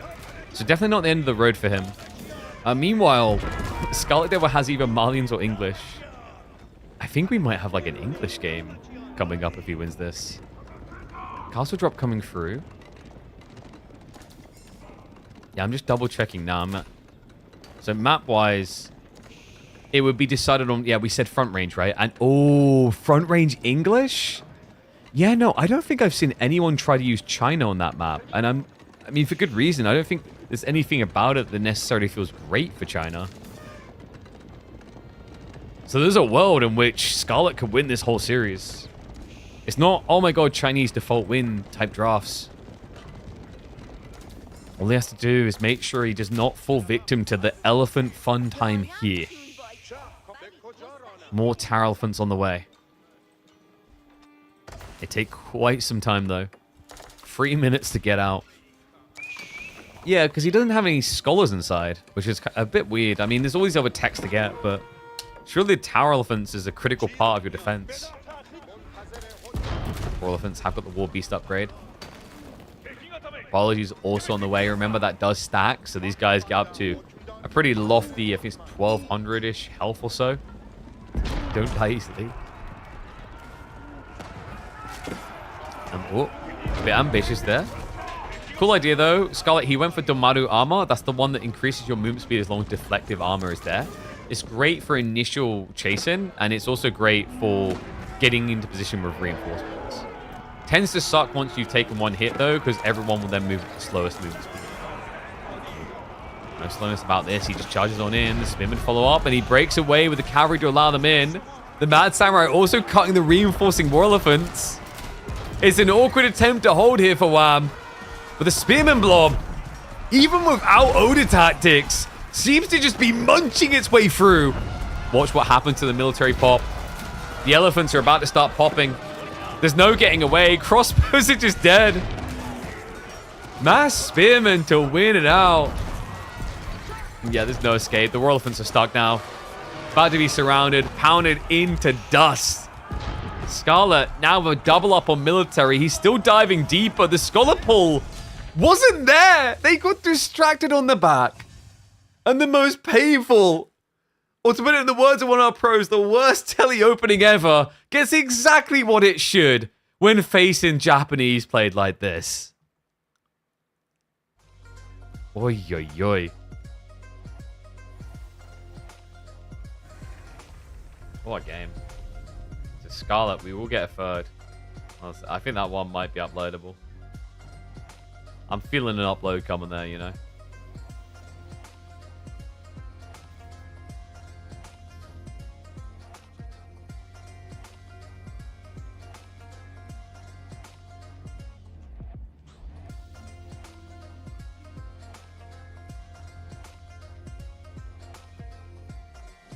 Oh, wait, have I still got music on? Oh, thank you, Fatlop. You're the only one that mentions it. Everyone else just lets me cook. Appreciate you, though. And thank you, thank you. Yes, guys, if you didn't hear, which, why didn't you hear? You should be following us on Twitter, or at bare minimum, join the Discord community, because that's something you guys do actually use still. We pinged it out. We have renewed with PC Specialists. So if you guys are on the lookout to get your hands on a PC, laptop, all-in-one, whatever it is, they should be your go-to guys. I swear by them. We've been using this laptop now since, I want to say it was July that we started to partner with them.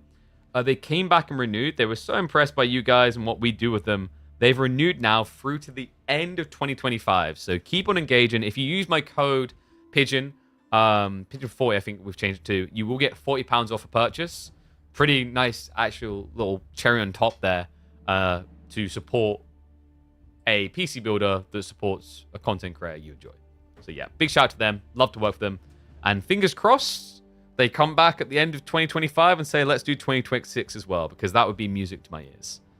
But let's have a look here. What do you guys think about the volume, by the way? I might turn up volume a little bit. So, we're getting a game free. I'm impressed by Scarlet, man. It's not easy to take games off of Wham.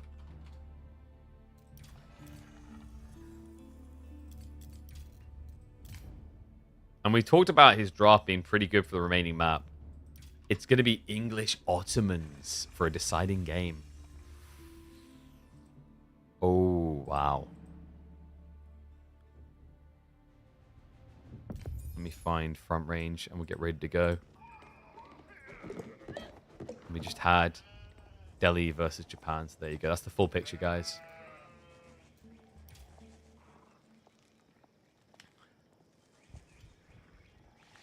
Drama alert. For the first time ever, I fear for Wham's presence in finals. We're here at the round of 16, and we might end up saying farewell to the Canadian. Ottomans versus English on front range. A deciding match required.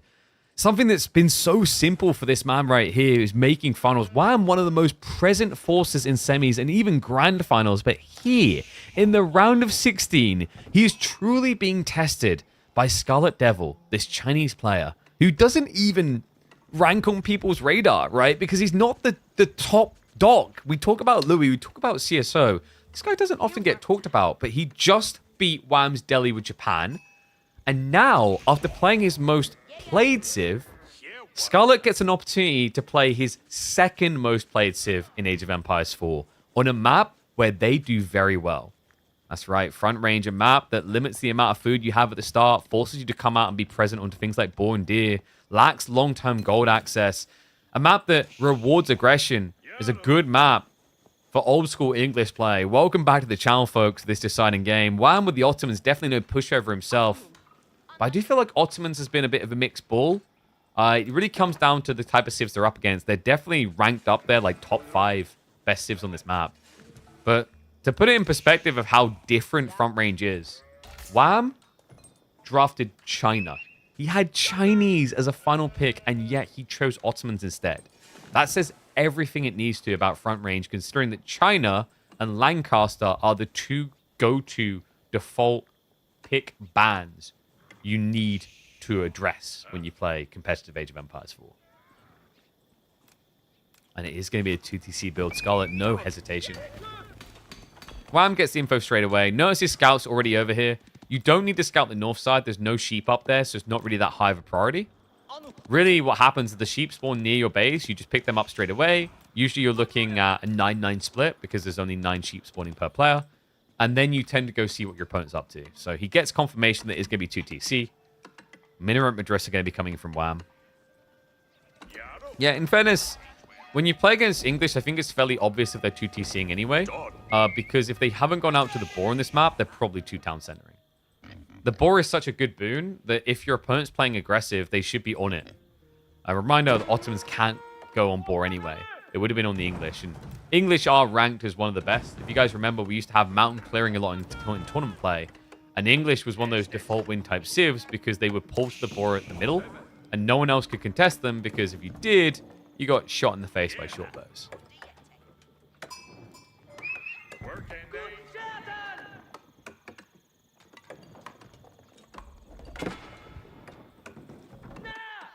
China weak? Get out of here. I'm just checking. You're not subscribed to my channel. You're not safe from being banned. Any idea why English isn't making tournament picks? A very good question actually coming in from the TikTok side. So, the thing to keep in mind about English is they didn't necessarily just get inherently weak. It's just the playstyle changed. You have to remember that in the last 2 seasons, we were pro scout dominant. And pro scouts is something the English just didn't do at all. They were terrible at it, right? They were still in the 2TC mindset. Because of that, it put them in a very weird place where they just weren't desirable or prioritable. Even on water maps, while they have things like Admiralty, there's just better picks, arguably, right? Knights Templar got added to the game. Even before that, Shushi Japanese. So they kind of lost their identity in full. But I don't think they've necessarily been weak. I think given a little bit more time, you'll see them explored more. Some of these newer maps, different map styles, where Pro Scouts is not as dominant, are making English look good. But, you know, if you start leaning map pools back towards things like Carmel, then you're going to see a return to English just not being viable. But on maps like this, where Pro Scouts is not in the mind of people at all, really, English still looks pretty good. Yeah, and even more so because of the buffs they gave them. Remember, a while back, the devs did add in an extra 5% to the gathering rates on farms in the early ages. Still caps out the 30% it always did, but it starts scaling quicker, right? It got a 5% increase in its dark, feudal, and castle age numbers.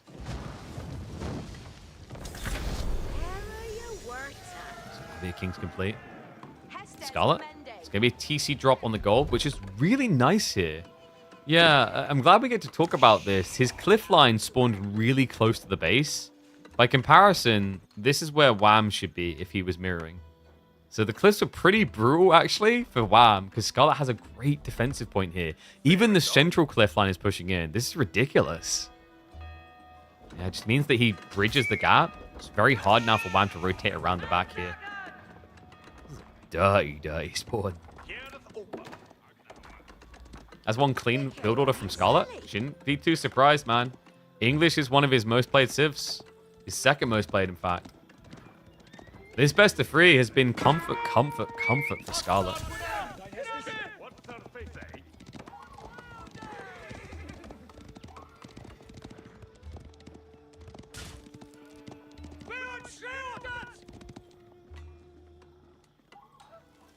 The freestone left is unbearable. All right, Mahodo. Wait a second. Mahodo, didn't... Wait a second. Didn't you lose to Gully, who then lost to Scarlet?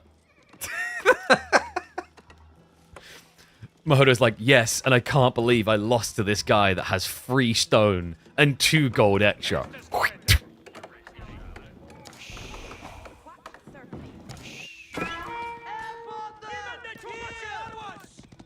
Scarlet, just keeping attention on Wham's side here. And the farm clusters coming in. We talked about that buff gathering rate. 20, 25, 30, 30. ROI just a lot better for English now than it was in the past. Onus is on Wham to do something. Onus is on Ottomans. He has got the imams moving upfield already. Sipahi aren't bad for contesting 2TC, by the way. They're actually one of the best units for doing so. Yeah, Sipahi one of the best at contesting full greed plays in general. My concern here is the defense strategy is pretty obvious for English. Just in the next minute, add in Iraqs. Right? Because your opponent realistically shouldn't be diving your TCs with like 1 or 2 Sipahi. Not with the arrow fire as it is. If I played ranked, what would my main Civ be? Probably Japan. And it's not because Japan just like wins a lot right now or gets picked a lot. It would have been Japan for quite some time. I vibe with Japan. Onabu Geisha, baby.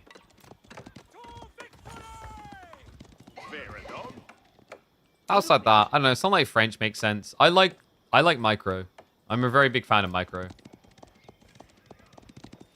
So any opportunity to like flex and micro and outplay is where I'm at. Right? I'm not really a person that seeks a macro game.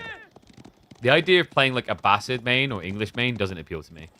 Because like just building TCs and booming is boring to me. I'm very much a like, can I do things type player, you know what I mean? I guess English can as well if you do the old school builds, but like at the moment, the meta is still revolved around 2TC for a very long time.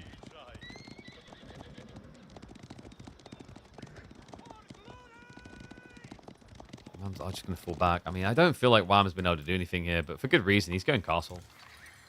Is this the play? I guess actually, yeah, it makes sense, right? Like you get military schools online. On a map where you got very limited resources, you just start to get the passive production to a good point early. But it does mean that the Scarlet Devil's getting everything for free, right? Like he's 8 workers ahead. He's got double farm cluster already. He will be able to tech without any harassment here. Probably like what? Just a white tower down here would be nice. I mean, I know he's got farm clusters, but there is still value in playing this deer in this berry area. The alternative is he just runs up into the mountain range and builds a white tower deep over here. That is going to be really slow, though, because Scarlet doesn't have wheelbarrow. Yeah, that's why I'm leaning towards him just building it here. Because like, the other problem is you might secure this area, but then those initial nights, you won't have anything to protect your main base. Which means farms will go offline, and then you just get starved, right?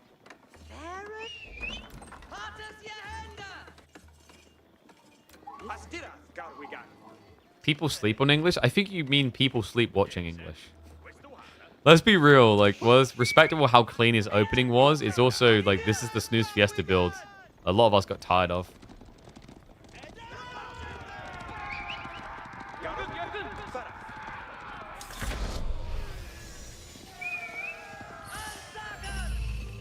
Tech up complete. First relic's coming home for Wham. Did he go for the north one? Oh no, still up there. No, so he just takes the central ones, which makes sense. It's the riskiest ones. Oh, he now looking for a dive in. Yeah, because he knows Scarlet has to mirror, so he's trying to catch him as he does it. Good read there. Wait, the back to work? Scarlet. A bit overconfident there. The Spearman hadn't got in position yet, so -2 workers. Sipahi will be able to retreat. The White Tower now on the way in for the Chinese kid. Yeah, and this will protect him. Just a tiny wall on top of that. Does still need to find a way of moving out to secure these later golds, but for the time being, he's got some to work with. He's still got the 1500 vein. This one still has 600 on. This is the thing about like this type of build. English don't really rush into gold, right? They can just go Spearman now to remain very gold lean.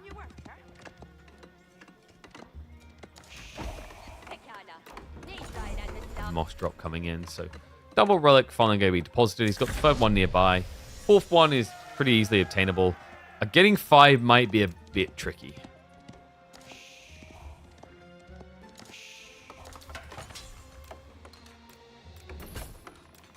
But you southern lot were more patriotic. Alright, calm down, Grandpa. It's the 21st century. Individualism, baby. I'm not a conformist.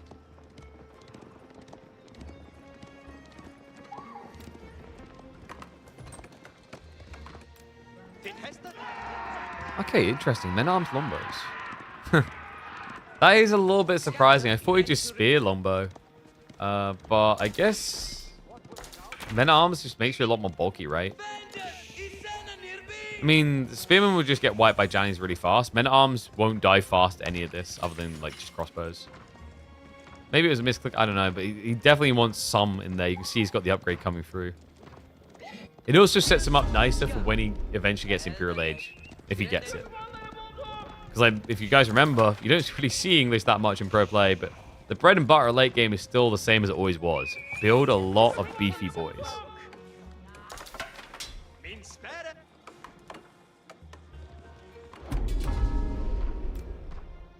Drongo has multiple different projects going on, right? Like, he has his kids, and then he also has things like he had the one more turn Civ thing. I imagine there's another strategy game he's trying to build a channel on somewhere. I think he still uploads, right? Just not as much.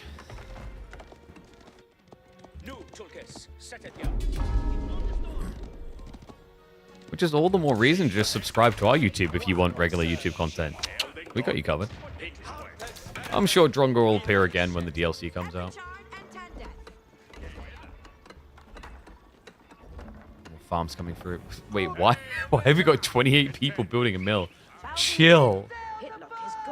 You do an Aussie accent? Good eye, mate. Yeah, just do the stereotypical one. All right, Governor. No, that's the British.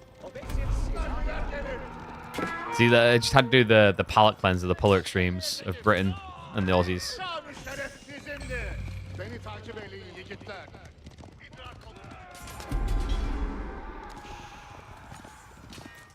Relic. It's going to start being walked home. It's going to take quite some time, though. Scarlet might get an intercept on the north side here. That's kind of surprising that he actually forfeits the south side, but ends up pinching the north. And we'll get that decap. Remember, for Scarlet, like, what Wham's trying to do here is very smart. Take the both sacred sites and force him out of the base. Scarlet doesn't want to rush. English is all about setup. Like, thank God sacred sites existed because of English as a civ. Problem is, most people fall victim to English because they don't remember sacred sites. But, like, sacred sites is designed for these exact type of situations. Stop the people that just sit here and don't play the game. Of which English is a #1 culprit alongside their cousins.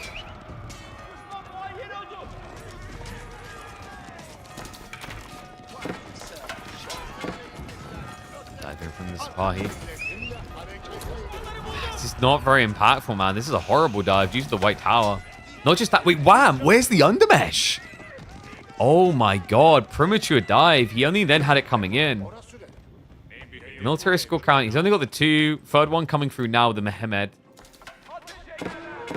He's set up nicely there at least. Should have another one available to him.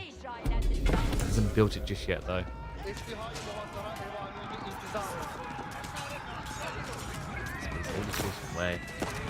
I think Wham's starting to miss the window here.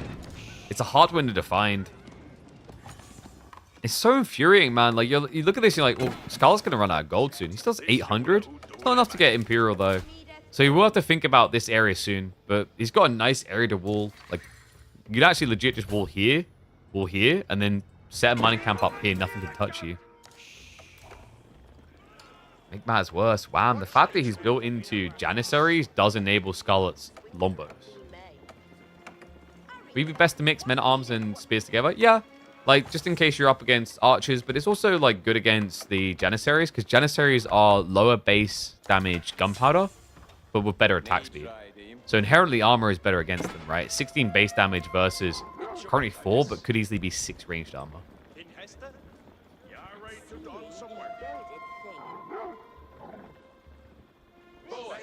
Wish we had Chaos UI. Yeah, but, like, I don't know how... I don't know what I'm going to need to set that up. I don't even know if it's publicly accessible or whatnot. There's a lot of issues around it. Also, it's a good stay. I think, like, I need to tell Cal about that. I forgot to. When we worked with it on the weekend, some things I would change. I think the default font is better than the one Cal uses. But it's definitely in the beta phase. It's cool. It's got some things in there that I like.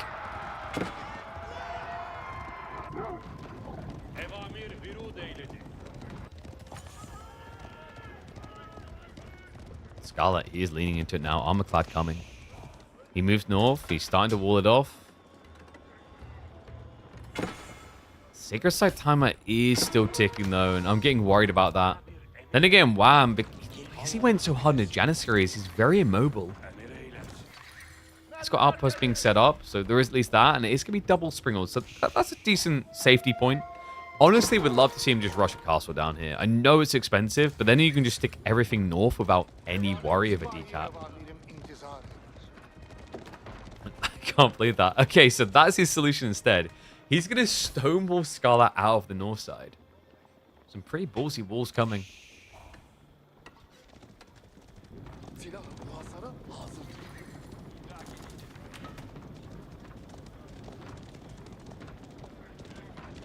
How many farms? Scarlet, 31. Okay, it's not quite crazy. We're not at the 45 yet, but we're getting close. There's also the thought that, like, he may not be able to access gold, but technically you can sell food. That's another way to kind of edge your way into Imperial. And once you're there, you don't need much to get enclosed online. Just 350 gold from there. Now, though, it's just going to be the men-at-arms blob. Still, Wham has a decent number of crossbows to contest that. I think the important thing is wherever Scarlet tries to fight, yeah, have the aura. And oh, the timing. He moves in for the decap. Double springled in, but fortification not there just yet. It's going to be a stand ground. The pause on the time of those. Wham starts to get the troops in, but he's at risk of trickling here. Slow moving army hasn't caught up yet. Scarlet, remember, he doesn't have to fight here non-stop. He just needs enough time for the decap. Wham looking for a dive in. Sipahi, they end up standing on there. We'll pull back now. The Spearmen starting to spread out. Lombo's access. The Spearmen pull back to try and deal with that as the Sipahi do jump in. Lombo's just going for that backstab trade out, though. Timer is still paused. Ram also moving in to deal with the outposts. He's still got that attack speed the entire time through this. A 20% buffer. Meanwhile, no meta for Wham. Yet no wonder he's losing this right now. Or rather, drawing it at best. I mean, the problem here is he doesn't have his own attack speed buffer to mirror. Had he had that, we would have had a pretty competitive showing from Wham. Instead, he's now down 40 workers, barely holding onto the sacred site. It's a sliver away from a decap. That being said, Scarlet will be forced to retreat, but the aftermath effect, for those armies smaller, his rematch should be much quicker. Wham also still playing limited resources. He could not afford that decap to happen. It would have been a GG curtains type moment. He's only now started to set up a few farms. Still, good hold by the Canadian. Almost halfway through the win condition. Both of the outposts still up with spring emplacements. A decent number of Sipahi remain.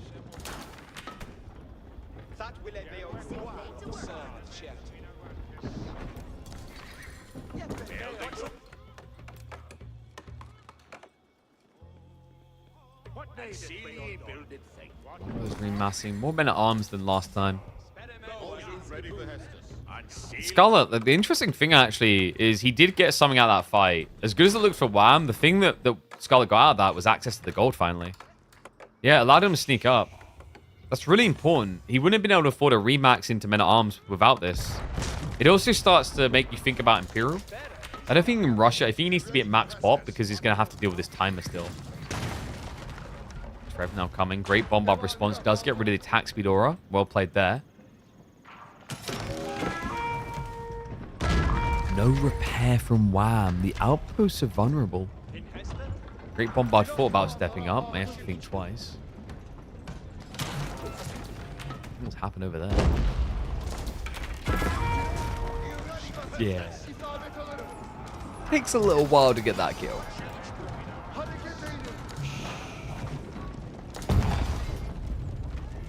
Outpost is a bit weird. It's really be needed, right? Like, surely the white tower would trigger at this rate. There it is. Aura activates, courtesy of just one Sipahi griefing his team. Dive now comes through. Lombos need to be careful with the triple mangonel. And we do have that glow correctly. The metas have the attack speed, but the outpost does go up. So mirrored now by Scarlet. He's got the military lead. Can he maintain it? The men at arms just being ignored here. But that means you're now diving the white tower to kill the longbows. Everything behind this going down. Wham, spread a little bit too thin. The great bombard even dead. 3.5 minutes away. And it may get no closer. He's only got Janis left. The idea was cool, right? Get rid of the Lombos. Janissaries win the fight. But even then, with the armor-clad men-at-arms able to go up to 8 ranged armor soon, the Janissaries barely register, it feels like.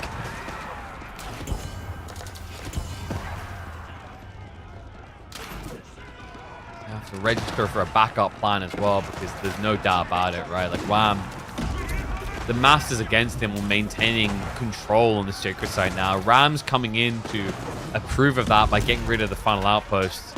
And then they can just camp here for full decap while the men-at-arms continue to push this back. Wham is not even microing away. He knows if he has to move further away, then this is a foregone conclusion.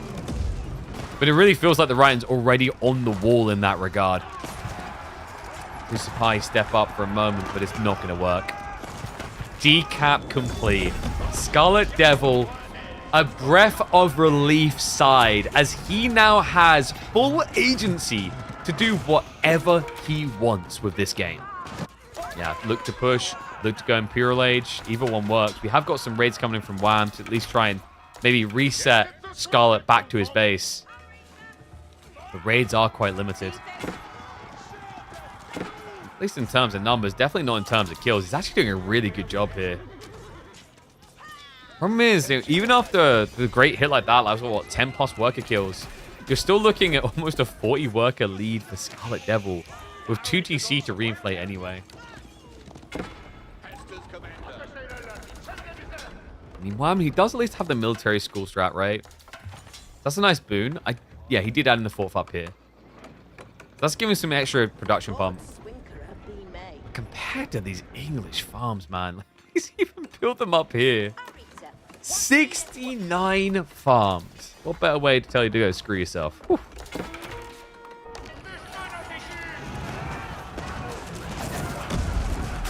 Scarlet. Starts to push in. He gets the outpost up as well. He's just using them as a build force to the aura. The Rams just go straight after the mosque. Denial of gold, limited gold. That supply line, it's just not winning against the men-at-arms, right? Oh, hold on a sec. Nice breakthrough. So will it push him away? Nicely struck back there by Wham. Expensive fight, though. One that has exhausted his food. 900 food income compared to 2.6k and still going up. Yeah, I mean, Sprinkle's coming in clutch there, man. The attack speed plus the pen damage onto the men-at-arms. Stamp of approval type moment. I feel like the Lombos just didn't do a good enough job of sniping them out either. A little bit too much of a freak out and dealing with Janissaries instead. Maybe a slight opening here. Remember, Scarlet, he's running out of places to gather wood. Has still got the north side, but he's been trying to lean into the center. Especially up here. Reminder, folks, whoever loses this will be out of KPMM Season 2, Week 8. An unusually rare ejection for Wham if this doesn't go his way. An impressive performance from Scarlet. Scarlet, who often has to FF due to unavailability. A hell of a boost to his tournament elo this should be if he beats Wham as well.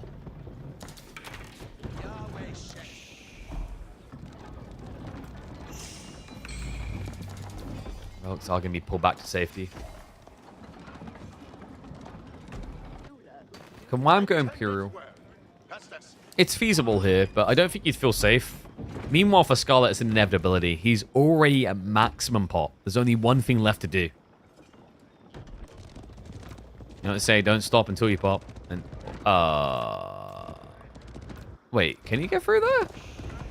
Surely he can. I'm just thinking for Scarlet, if he wants to sneak up here, he doesn't need to go through the stone walls.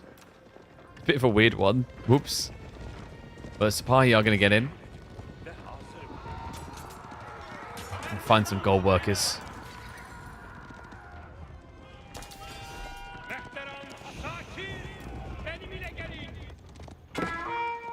Scarlet has crept his gold workers away to the corner for the time being. Berkshire is coming in. No wind guard requirement here. No, he just wants the stoic defense.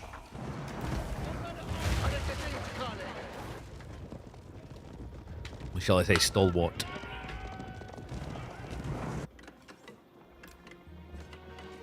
Wham isn't ready yet, by the way. He's trying to play the same game here. His Imperial Trigger is going to be notably later. By the time he's ready to go in, Scarlet already has enough to do it again. just let that sink in, man. English with a 3,000 food income a minute. Just 69 people on farms, your usual. Tech up complete, elite spears upgrade queued. No closures yet. Beefy men at arms though, with the 7 melee armor against 15 damage Sipahi.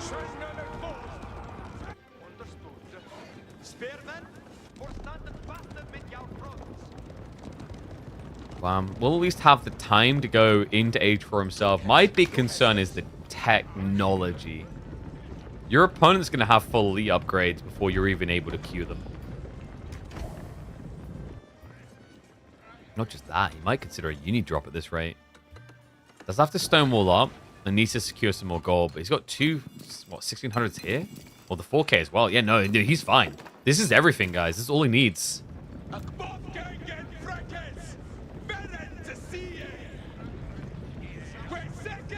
12 Springles now from Wham. I mean, it is a game for it, isn't it? He's up against mass spear, mass men at arms. If there was anything that could make you believe, these are the ones. Especially in a choke point. Scarlet starts to dive in though, and Wham. Where's the Sipahi? Where are the defenders? They're late to arrive. Movement comes in. Springles forced to retreat. They use the Janissaries as a meat shield. That's not a great meat shield here. Dive in onto the Lombos, but I don't think it matters. The Springles are fully unguarded. Dive through here. And they're getting cut down fast. The Janissaries trying to come in clutch with the company point, but it's still not going to be enough meat shield to protect. Siege is exposed. This is just wave 1. Wham's at least able to age up as well. Springles are starting to get disintegrated though. Down to 8 remaining alive. He's queued up, more to come.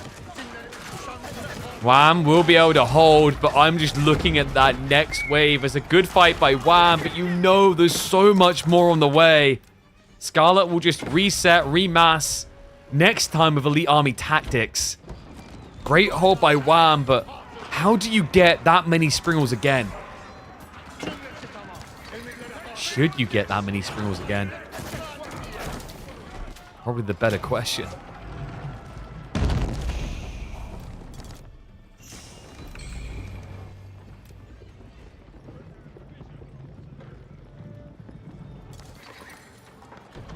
You think that you should be able to garrison Springolds? I think you highly overrate the level of access that old school buildings have, you know?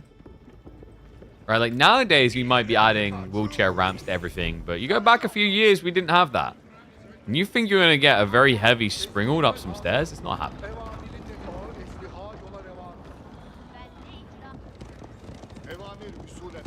English is not having closures now on the way. Even without it though. Just look at the reflex.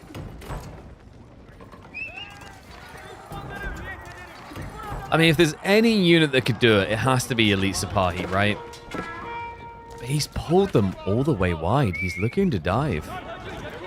Yeah, spin reaction's fast though.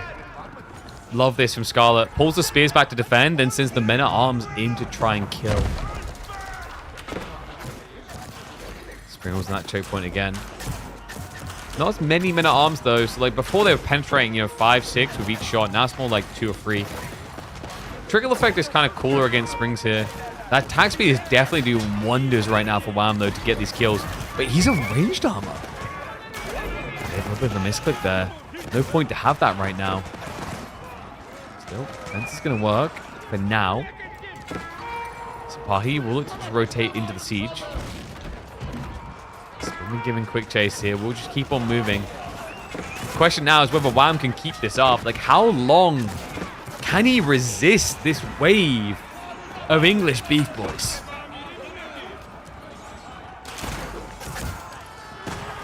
Sipahi, how long can they wait to engage the other problem? Like, they've been surviving because they're avoiding the spears. They've reached the base now, and look at the spread. Scarlet, he goes wide.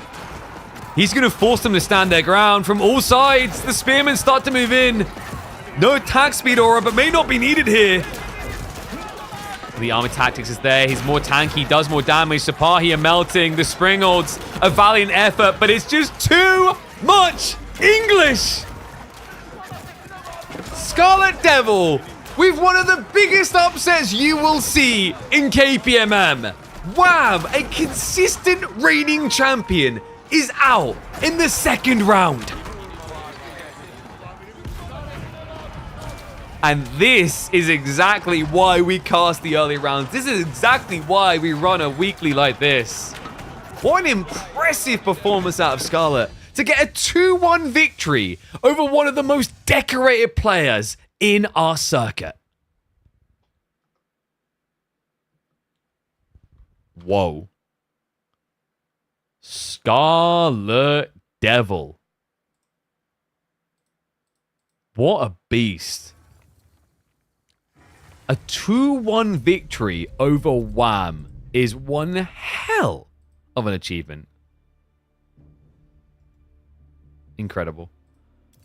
Congrats to him. That means that he's going to be making it through to a matchup against Voldemar. And just confirming, I believe that matchup is going to be happening in about 3-ish hours. So we'll definitely be looking to cast that one for sure. But we have got Numenor versus me and Micah coming up in about 40-ish minutes. We've got a little bit of time to burn. What can we look at? B versus Lash is happening tonight. Wait, are we all caught up? Did Sort of GUA happen?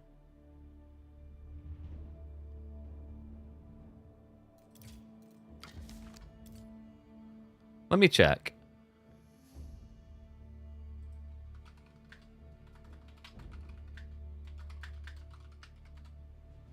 Yeah, cracked the end of FF, unfortunately. But I'm just confirming if Sort of GUA happened. Because we now got like a 40-minute break until our next live series. And then we'll probably, I think the rest of the day from there will likely be live series or close to all live series, which is pretty cool.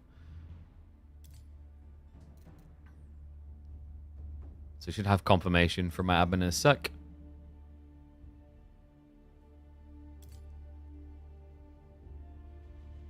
Is TBD a new player? Dude, he's been there all along. TBD was inside us. Which, I mean, we should probably, like, report that as concerning. He was just deep inside us all along. As a tooth, not hurting right now. I still haven't decided whether I'm going to root canal or extract. But the antibiotics have bought some time. I just haven't had enough time to think about it because, like, I'm constantly swamped with, like, a cajillion things that I need to do. So, yeah, I need to figure out what we're doing with that. 1 second. My Adobe's being very weird as well. Seriously, my Adobe recently has just been being a pile of crap. Just doesn't work all the time. It's very silly. But let me see. What was the story in Sort of GUA? Because Tommy's right now writing me a paragraph and a half, I think. And let me update. I'll update the brackets quickly while we've got a second. So a 2-1 victory means that Scarlet Devil versus Voldemar will be coming to our screens in a few hours' time. But we're now looking at Numenor versus me and Micah, which starts in about 30 minutes. So we might squeeze in a pub game while we wait. And then B-Lash will be happening at, I think it's 7 p.m. my time. Winner will go up against Kilardi. They need to get their finger out of their butt next time, though, because I don't even know if Kilardi's going to be awake that late. Got the tooth debuff. Dude, it's not fun. I don't know, man. Like, oh yeah, people will like save the tooth until you hear that it's going to cost like 900 or 1,000 pounds to try and save the tooth. And it's like, maybe we just have it pulled out.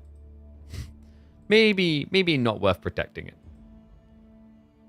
Okay, so Sort of couldn't do the weekend. We agreed on Monday for 2 games. Jude can do them, then do Monday.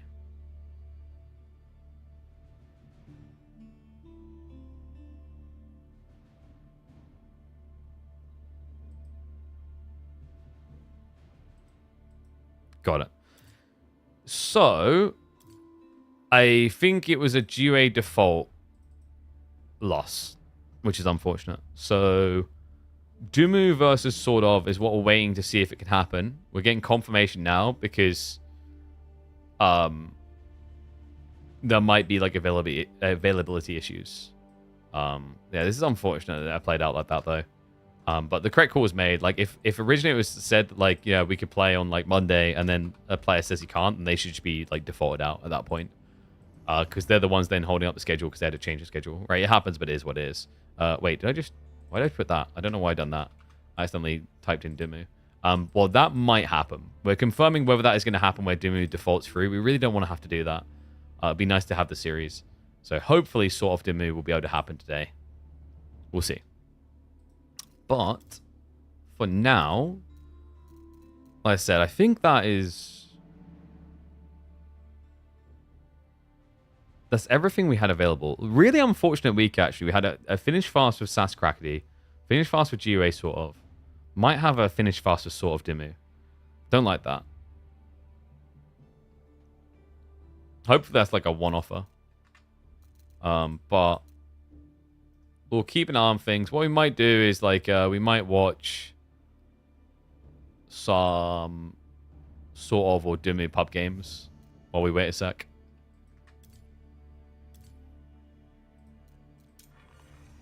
Just in case it does kick off, and then we can switch over to that series. If not, like I said, in half an hour we have got Numidan versus Miyamika, which could be a wild one. I don't know. Miyamika is very hit or miss. Like if he's on form, it's gonna be a crazy series. Otherwise, Numu should just run away with it. Could cast some of the EGC TV games for the weekend. The problem is I cast Sunday, so I already know all the outcomes. I think all the games got cast as well, didn't they?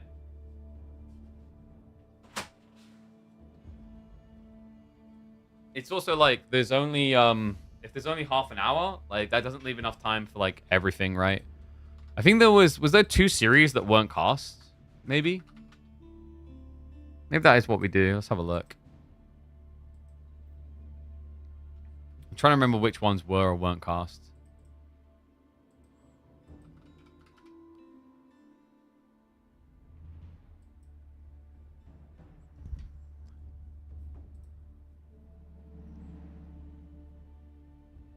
Louis MT Wham wasn't cast, and Anatan Lucifron wasn't cast.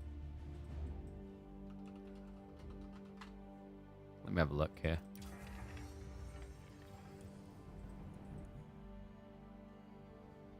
Let's see what we can get.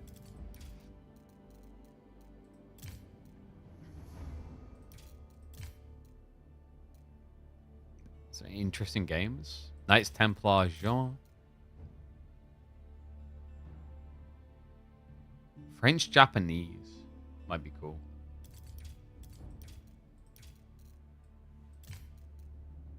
On Frisian. You can either do French Japanese on Frisian, or we can do Jean Knights Templar on Kalauga. What do you guys prefer?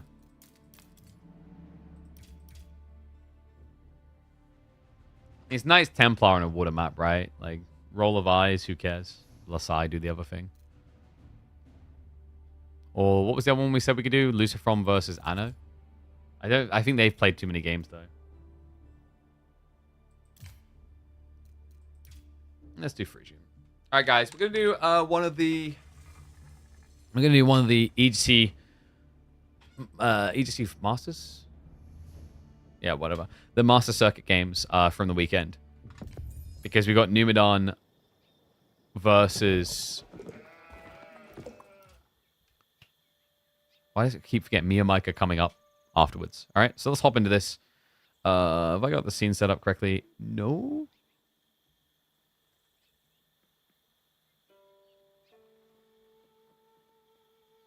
That almost works.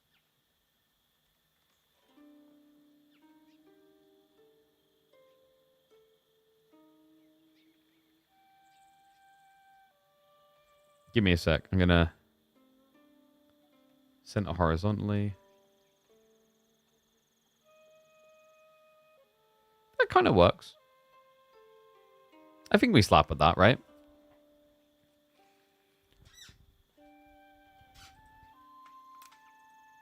And then this score was currently like that.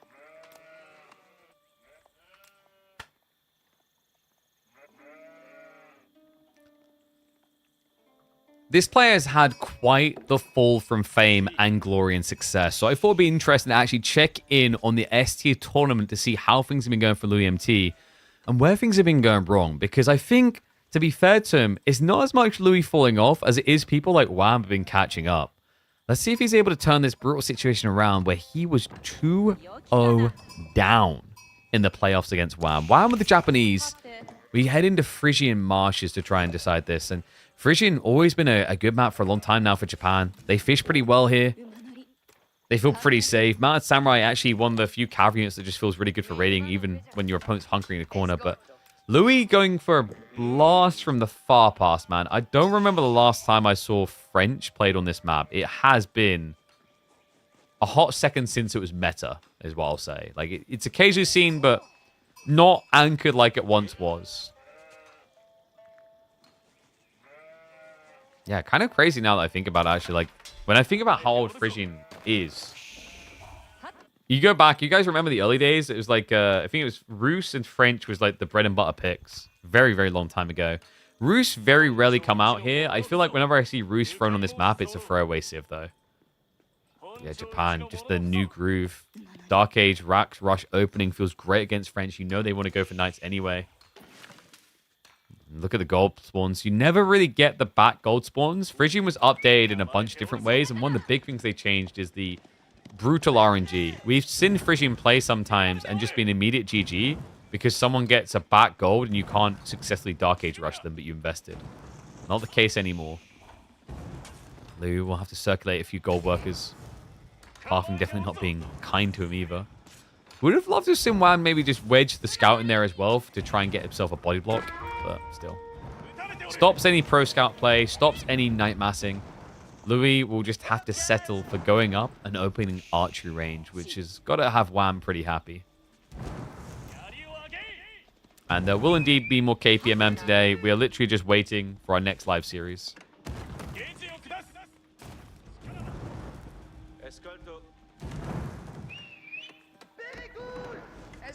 Skolakav on the way. I don't know how I feel about new Frisian for French, actually. Like, I don't think we've seen Chamber of Commerce once with this new Frisian because they changed it so that there's only one trade post now and it's in the center. It was a good change, by the way. It needed to happen. Trade was a little bit too easy to just default towards on this map for certain civs. So I definitely rate the change.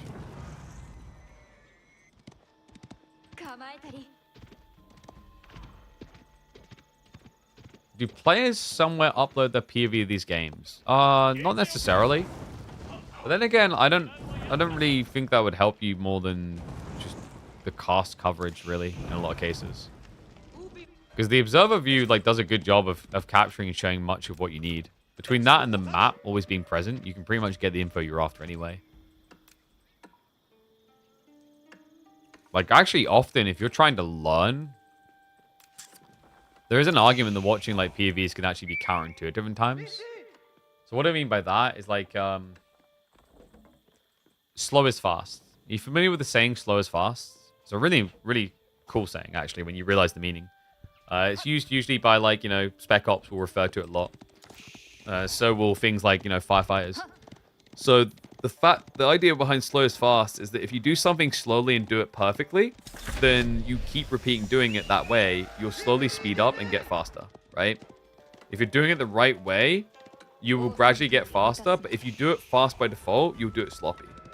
And the thing is, when people watch pros who have 300 APM doing all these kajillion things at once, they try to emulate it without understanding or processing what they're doing.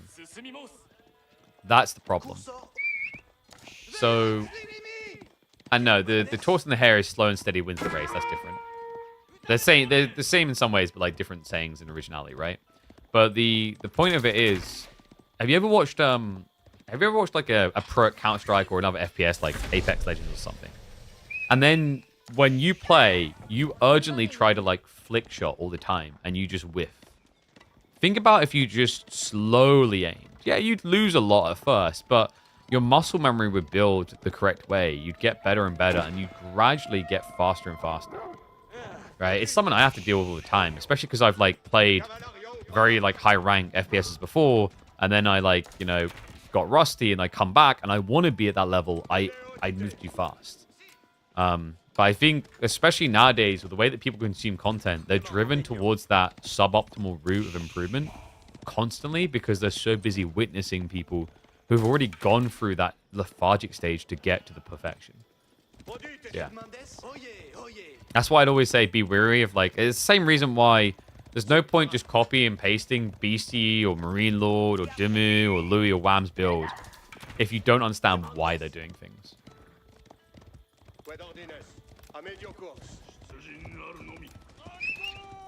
Louis going to be showing up with Horseman Archers here, by the way. He's going back to the Knights now, which is 6 over. Wham, meanwhile, has gone for the Pom play on a delay. Spear plus Horseman's pretty interesting. Yeah, no signs of Yuumi, even though they technically can beat Archers, but that's sensible here. I think going into Yuumi is a little bit of a bait into feudal Archers, normally. You need to see some sort of spear presence. That's where Yuumi really looked dominant. Wonder if we'll eventually get to a 1-1-1, though. Looks like he did actually surprise Lou with his Horseman. He was hiding it at the back, next to the Kura storehouse.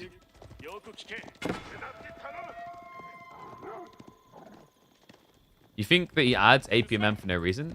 So there's a reason behind that. It's like StarCraft players' habits is because in that game, there are moments where you might very clearly need 250, 300 APMM. Players like to be warmed up. That's why you see people doing like this sort of thing, right? Like click, click, click, like, moving around. Like you can't track it. They kind of subconsciously can track it enough. But the whole idea is that for 90% of the game, they will not need that level of APM. But there's like a small 10% or less of the game. It could even just be 1% critical that they need that. That's why they do it. Honestly, there's gives and takes where like there's gains and losses from like doing it, because sometimes going through that motion, although it becomes subconscious, it also is taxing. So maybe it takes away from your brain resource to focus on other things.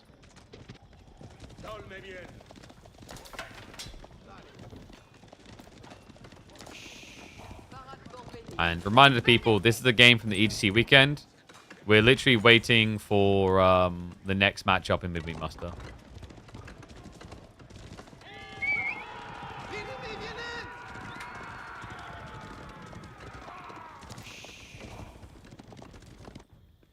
Louis, what's his win con here? He hasn't gone pro scouts, right? So he's going to have to start playing loosey-goosey on the resources. Meanwhile, Kura doesn't force that for Wham. He's a lot more safe. A little bit rough with that Kura placement, by the way. He actually missed out on a free farm. But overall, with the Daimyo buff coming in, he's pretty content with his positioning. You watch Marine Lord run through Puppy? Don't we just watch Marine Lord run through everyone? I think the goal with Marine Lord is you just got to keep letting him, like, his ego inflate. And then when his head gets so big, that, like, when he sits down at his PC, he's too close to his monitor because his head is so big. That's when he'll finally lose. But for that to happen, we have to keep feeding him wins, guys. It's part of the strat. Nice intercept. Wow. It's double spear for a Horseman. Ooh, maybe not worth it now there with the return kill with the Knight. Also now just hankering down on the dock. Louis has forced investment in Archership. Wham can easily counter that, though, by cancelling it. Yeah, I don't know. Like, would you commit? You might actually just commit here. You've got, what, 1,300 food left to gather here? It's probably worth having an Archership just to be safe. That's the French perk. Your ego knows no biological limit. Do you want me to start referencing wars in history? World War II? Okay, the ego has reached this limit. GG. Agincourt? Waterloo? I would say it eventually has a limit.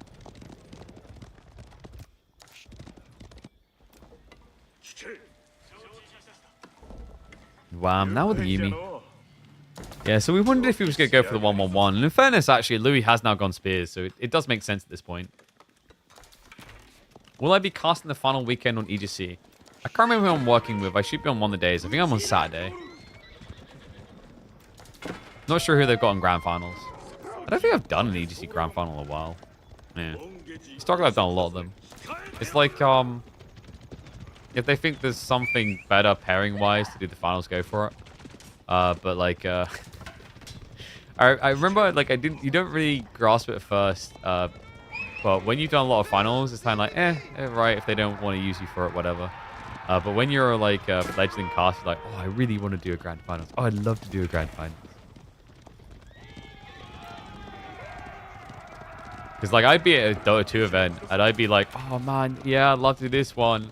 And you just have, you'd have, like, some of the other talent going, well, I get paid if I work this day fully or not. So, like, you can have it. I think one of the best ones was when I was at a Rocket League tournament.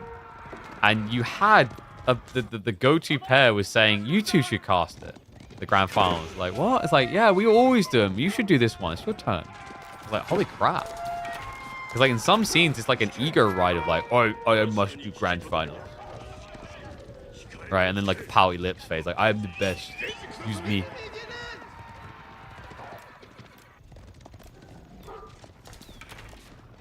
You get paid decent to cast for the big events, if you don't mind me asking? I mean, I'm not going to reveal details, but I've talked about this before. Like, if I was to cast every single day of, like, AoE 4 EGC stuff throughout the year, I wouldn't be able to make my bills. It's not that lucrative.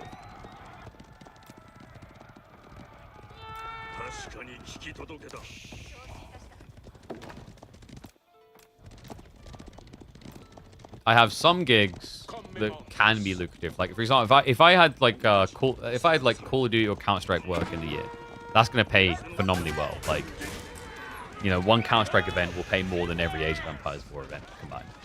But I don't have those ones, so it's a bit of a weird position this year. I don't know. We've had great success with our content, which has been phenomenal. At least in building it up compared to what it was last year. Like I think I said, I feel kind of bad. Like I've neglected my hosting commentating career a little bit because I've been so focused on all the other things.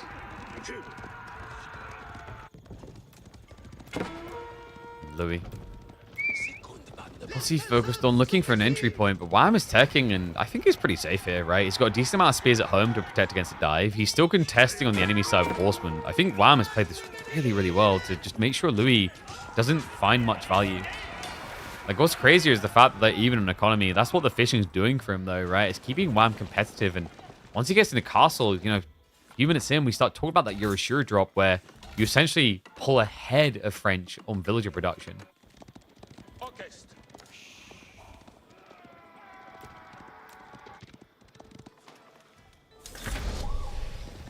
Complete. Louis not too far behind his own, though. It just always feels tricky. Like, I think when you play civs like French on this map, you know, a lot of people thinking, okay, when's he going to dive? Your goal isn't really to dive the enemy base. It's to starve them from getting out the corner. You know, there's a few civs that can dive, but even they struggle to get the win off of that. Like, Sipahi Mass with Ottomans is one example. We've seen that several times backfire, however. So I don't think Louis played this wrong necessarily in terms of not diving the enemy base. Maybe a little bit loose. Like, I think Wham done a very good job of forcing Louis to react to him instead.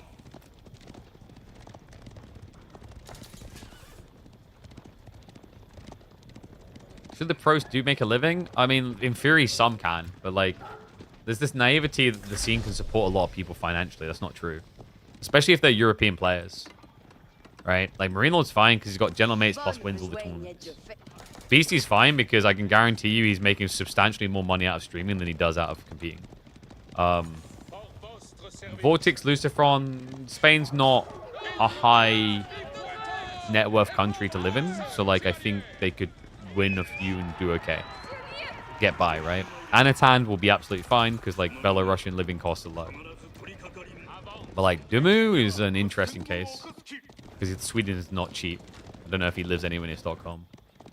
Like, Myriad, definitely not. Like, being, like, top 20 is not good enough because he lives in the UK. I think he lives in Midlands, so it's a little bit cheaper. Typically with like the UK, the higher north you go, the cheaper it gets, as long as you're not trying to be in like central Manchester or something. Some of them don't stream. Yeah, because some of them just are focused on being pro players, but like that has its ups and downsides. You need the scene to be big enough for that. You also need enough content creators to grow it. And you also need content creators to do different enough things. And a lot of creators don't do different things, they just do all the same. So what they're doing is cannibalizing each other instead of growing new audiences. Also, there's a naivety of a lot of players who try to become streamers and then get bored because they streamed like 10 people or 20 people because they're not doing other content.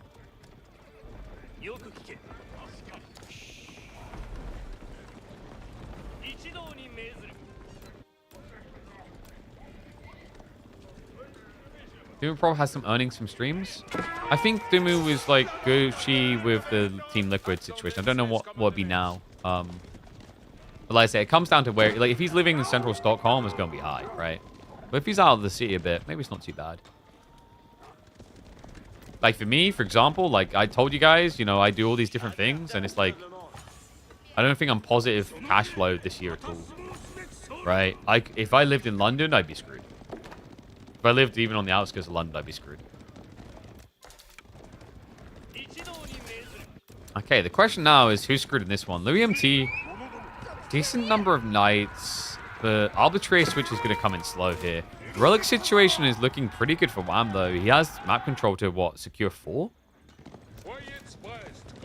Louis just going full pocket economy, but that brings risk with it, right? Like that's why he's playing more on guard here. Is his workers, they will gather through these quick, but they're out and exposed. While for Wham, he's been relying on the fishing from the fishing boats.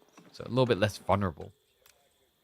I think, do we have the Euroshire drop? We do not have a Euroshire drop yet. We've got the stables. I think, did he go double stables? Yeah. Next one in TC would make a lot of sense.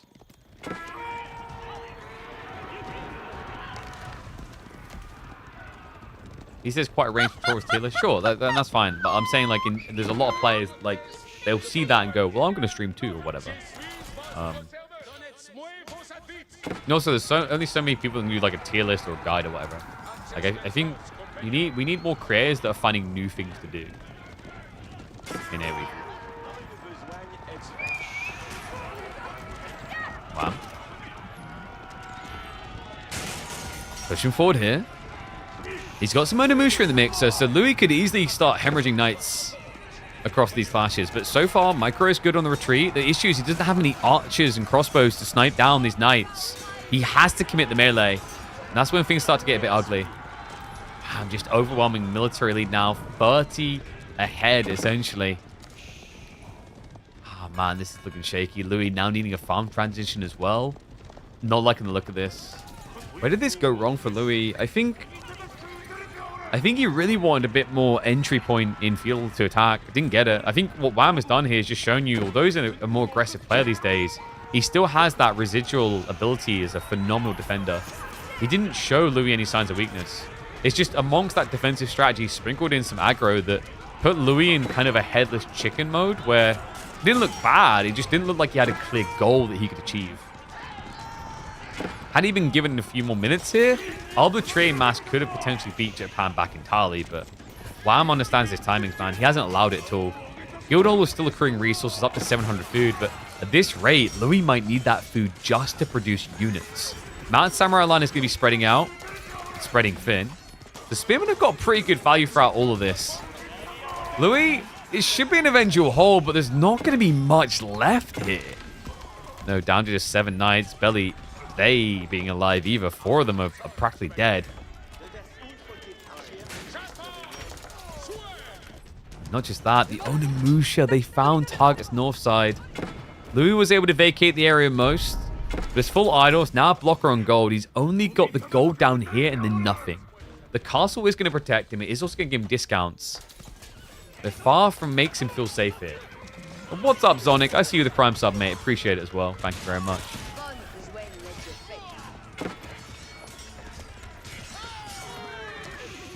Is every 4 viewership that high even to feed many big streamers? I don't think so. That's the point, though. Like, you build new audiences. You don't rely on, like, the existing one, right? Like, if I didn't have YouTube to help me grow, what would have happened to my Twitch channel in the first place, sort of thing, right? You're fighting, like, because when you think about it, if you just, like, rely on who already exists in the directory, you're basically fighting with the people that are already there. You're not building a new audience. AoE 4 needs a new audience. Events like Grubby's Invitational? Yeah, I've already pitched that, but like I couldn't get it approved. I want to do an invitational. I even already have a few creators from different games that would love to do an invitational for AoE 4. Like, we kind of need more budget going into externally targeted creator events, actually. One of the biggest negatives with the AoE 4 marketing spend for them. We don't have enough to get new people in. Wow. He's got enough to go in here, man. This is... I don't know how Louis survives this now. Yeah, the second wave from Wham has just been so quick. Villager's going to try to retreat. Mad Samurai going to just keep pushing this back. Louis dead. It's not going to be a quick death because the castle's there, sure, but like if you just camp here as Wham, that's practically all of Louis' food. Yeah, look, he just pulls all the way back. He's like, okay, get out of range of everything. We'll just stay here.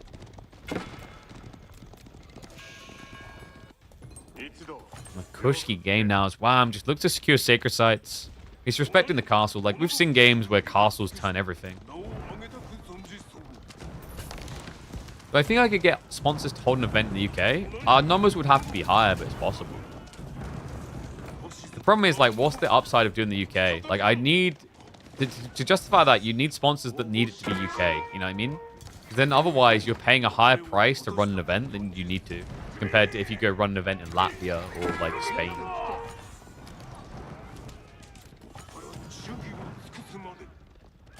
But, like, the way I get sponsors, I've said it always, we just need to get bigger. We're not big enough to naturally get lots of big sponsors. Hey, what's up, Michael Bow? Thank you very much for the Prime sub, mate. Appreciate you. Welcome back to the stream. Samurai now getting the kills. I mean, Lou's not going to throw in the towel, because remember, like, this would be him else. Actually, no, this is upper bracket, right? But this is the last chance in the series, best of 5. Just realized it's been saying best of 3 the whole time. My bad. Let me update that. Whoops. Wait, is Wham getting pro scouts? Or is that just for extra vision? I'd be surprised by pro... Yeah, it's just vision. Because at this point, you have such good map control, you can just play out into the deer anyway. Guild Hall now being targeted. I mean, it's already been pulled once, right? So it's not like this disaster of, oh my god, 2k food, I can't get it. But, you know, if that was your get out of jail free card, you're not going to have it for a second go. Love the Shintos even showing up just to top off.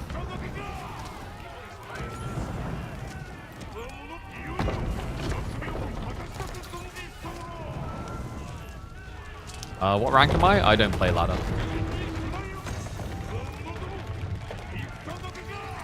Like, once again, like, I don't think what the game needs is, like, another person playing ladder every stream. If I was to start doing ladder play instead of casting or whatever, I'd probably, like, try and do fun things instead of just sweat rank.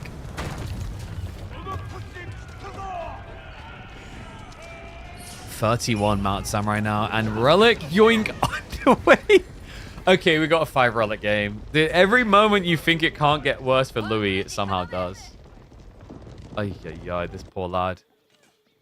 What's his upside? Farm count to 36, that's decent. So that Sacred Site timer is ticking, so Louis needs to be fast about getting some sort of solution to this. Otherwise, it's just going to be death by Sacred Site. I don't know, man. This just doesn't feel like the Louis I remember.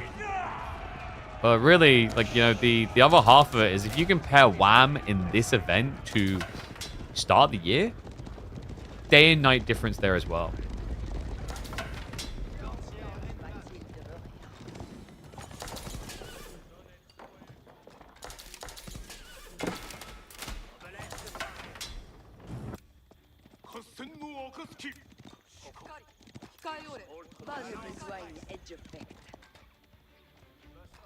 Need to learn to play more. You're very bad. My advice is, like, focus less on just being good and just focus on enjoying yourself.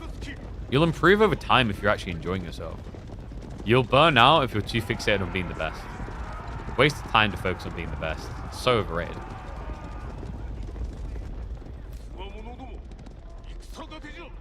Like, you know what happens when you're the best? It's still not enough. Because you always want more. It's the way the world works. Never happy. Never truly. There's always something more and more.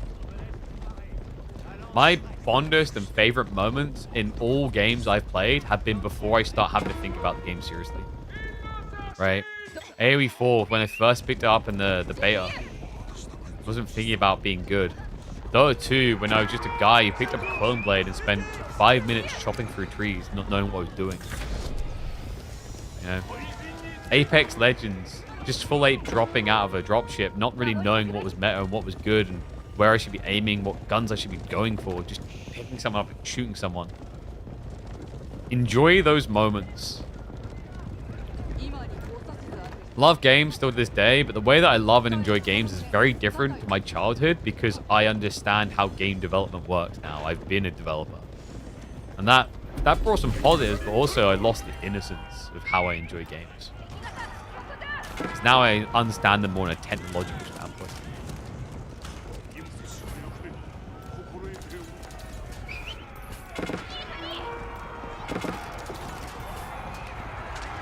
This right master Wham, he's just been biding his time.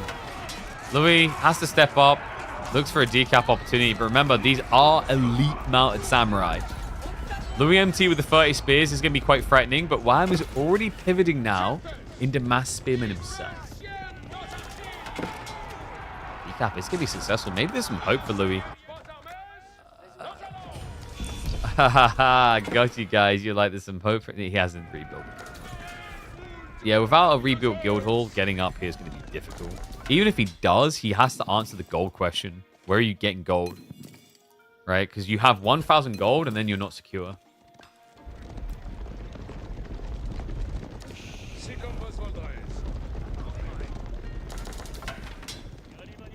English are extremely fun. It depends on your playstyle. Like, there's the thing. Different people are going to tell you different things are fun because their mentality on what is fun is different. Right? So, like, some people find booming TCs fun. Some people find rushing Imperial Age fun. Some people find just being able to kill your opponent in 10 minutes fun. Those type of people, like, French Deli is the best. Right? But if someone's like, I love playing SimCity, they're probably like, oh, I'm a big Abbasid fan.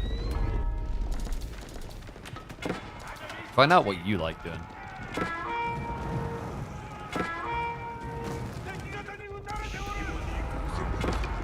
Some people are probably looking at this thing and why did Wham drag this out? Like, he had a very clear big lead for like the last X minutes. It's not really the case. He had a lead, yes, but he didn't have a I can kill the game now. The moment that castle went up from Louis, it pretty much added 10 minutes onto this game.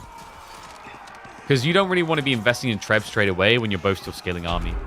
Right? And your opponent still has access to like fishing in some locations. So you just want to play a starve game. And wow, that would be the true starver. A castle drop on the 8K on Louis' side of the map. And he's got more than enough troops to protect this build-up. Yeah, Louis sees it far too late to do anything about it. He's just going to have to steer clear.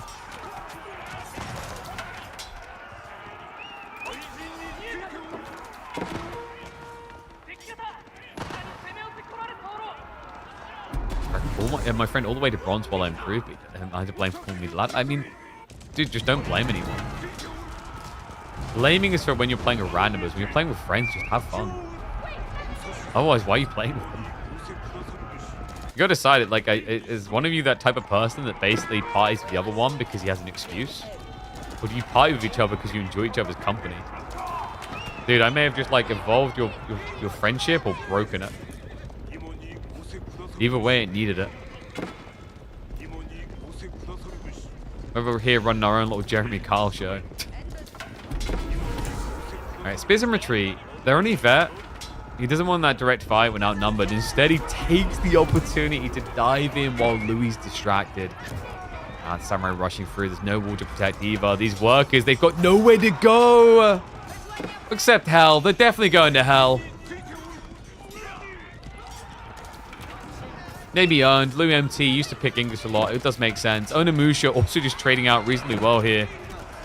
Even though they're meant to be glass cannons and they're front lining. And you can see that Wham, he's just starting to converge from multiple angles. Red Palace. I'm impressed, man. I'm actually impressed Louis is finding the time for this. But no, the location. What? He's going to try to siege down the castle. That's incredible. Unfortunately for him, the Onimusha are already on the way across. Cannon placement as well. Spoon placements. This is all connecting.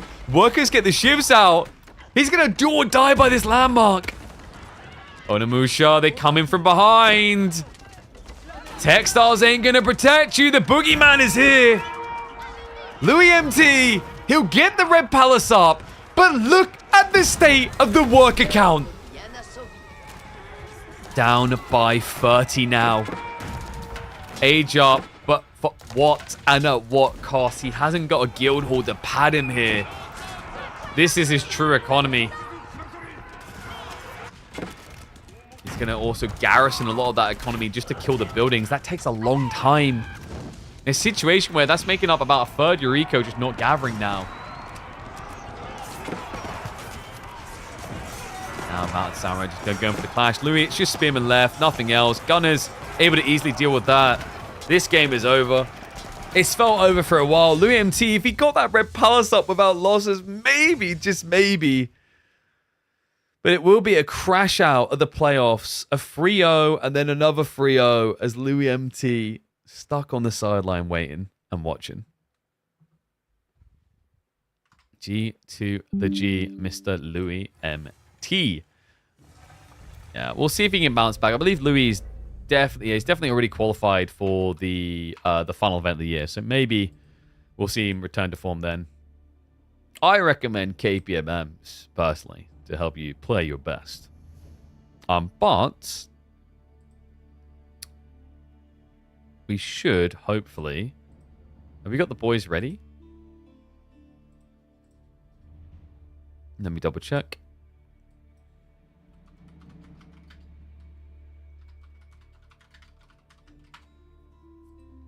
Because we should now have Numidan versus Mia Micah live. If the ladders are ready.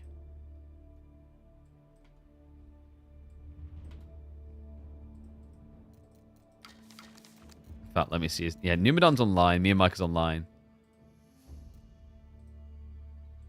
So I guess they'll be drafting in just a second. Whoop, whoop. Should be a fun one as well. Numidan versus Mia Micah. I mean, these two are pretty nuts. It's just a case of whether Mia Micah's on form. Why do I spit hot fire?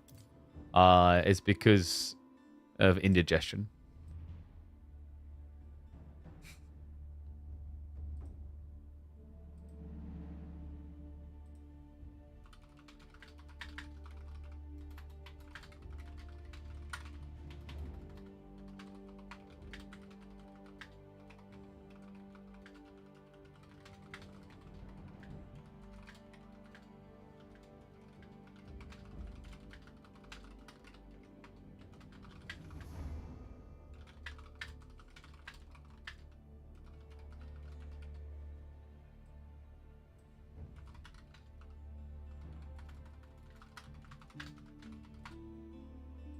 Alright, let me get just had to type out on that. Are my boyos ready?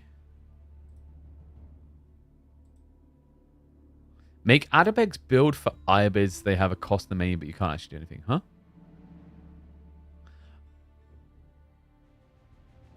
I think Adabegs have to be locked behind a wing like they are.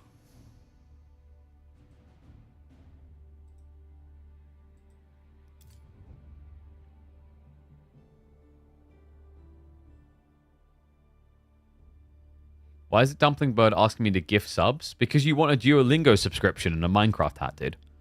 Also, you want the ability to rewind. Do you not like rewinding? We have that. All you have to do is subscribe to my channel. Why are you not subscribed when you're getting over 100 hours of entertainment per month? What more do you need? By the way, guys, we also have some other exciting things happening this week. I think we might be doing some Battlefield 6 content on launch. Maybe you guys are hyped up for that. You know, like, if you guys are obsessed with watching pro play, I can guarantee you quite confidently that I have the best KDA of all the AoE4 guys on FPSs. But outside that, on Thursday, we also have another partnership starting for an IP that is near and dear to my heart. So I'm looking forward to telling you guys about that. Will I do any olden age? Oh, Ordinary, you mean? I waited up because they've got like I've got access to a tests build that I can stream. But I think I was late to that party because I was busy. I wasn't able to get a stream up on time. So I don't know, I'm weighing it up, or I might just now wait until release to do some Ordinera. And yes, I played Age of Wonders. Age of Wonders is a big part of my childhood. So Age of Wonders 1 is goated. Like Age of Wonders 1 is like close to Heroes of Might and Magic 3 levels. It was that good. Alright, the boys will start drafting though, so let me get the details ready for you guys.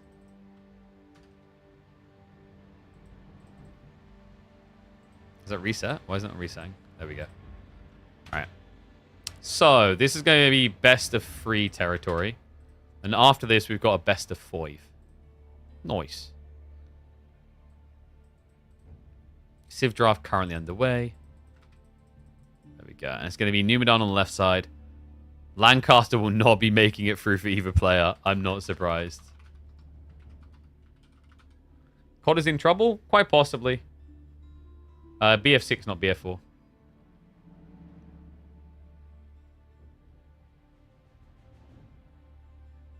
What game was Beastie stream for a while? I'm confused. You talking about Mechabellum? Mechabellum's a decent game. I've actually played a bunch of it. I've even cast it. It's a decent game.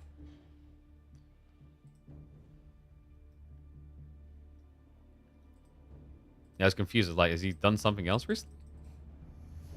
Yeah, like, Mecha's not a bad game. It's just different. It's a different vibe entirely. Looked extremely depressed. I mean, maybe he just if he didn't like the game, he didn't play it, right? But that's the catch if you have like a partnership. Like that's why I always try to make sure I've got partnerships I enjoy. But I don't know. I can't speak to. I didn't really watch much of his streams. I watched him getting whooped a bit, and that was about it. But like, I mean, that's to be expected when you're learning a new game. But like, I you know, the funny part is like I ranked quite well, quite quickly. I could have coached him, you know, all right. I did benefit though, because like my friend who got me into it immediately hopped me into a call with like basically the world's number 3. And then I was like, a lot of what he was saying made sense. Also, I think I had the benefit of like I played a lot of things like Dota Auto Chess, and it's very comparative to that in certain ways, in terms of tempo control and understanding.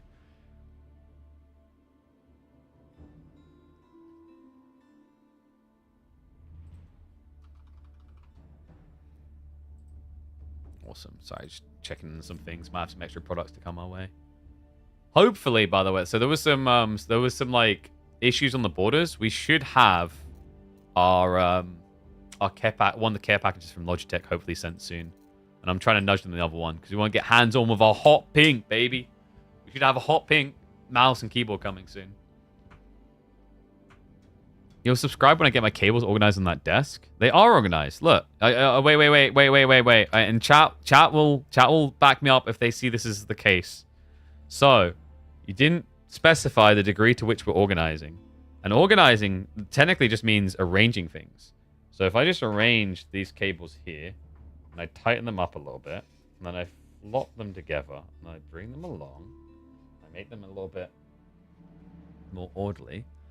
Chat, have I technically organized the cables there? I've technically organized the cables there, right?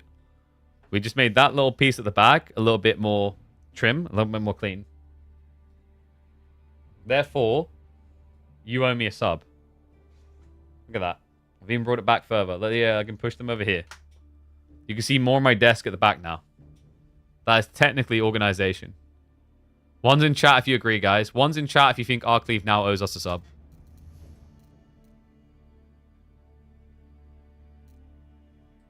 Don't you dare agree with him. 9. I don't even know what 9 means. Don't let him get out of this. If you're familiar with Arcleave, he's always like, can someone give me a sub? We just got him to offer up a sub. This is where you make him put the money where the mouth is now.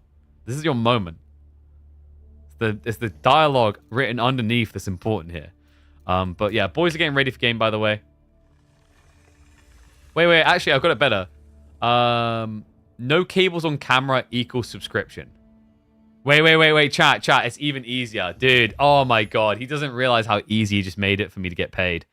So, just to clarify, you guys heard that? Yeah. So, no cables on camera equal he subscribes.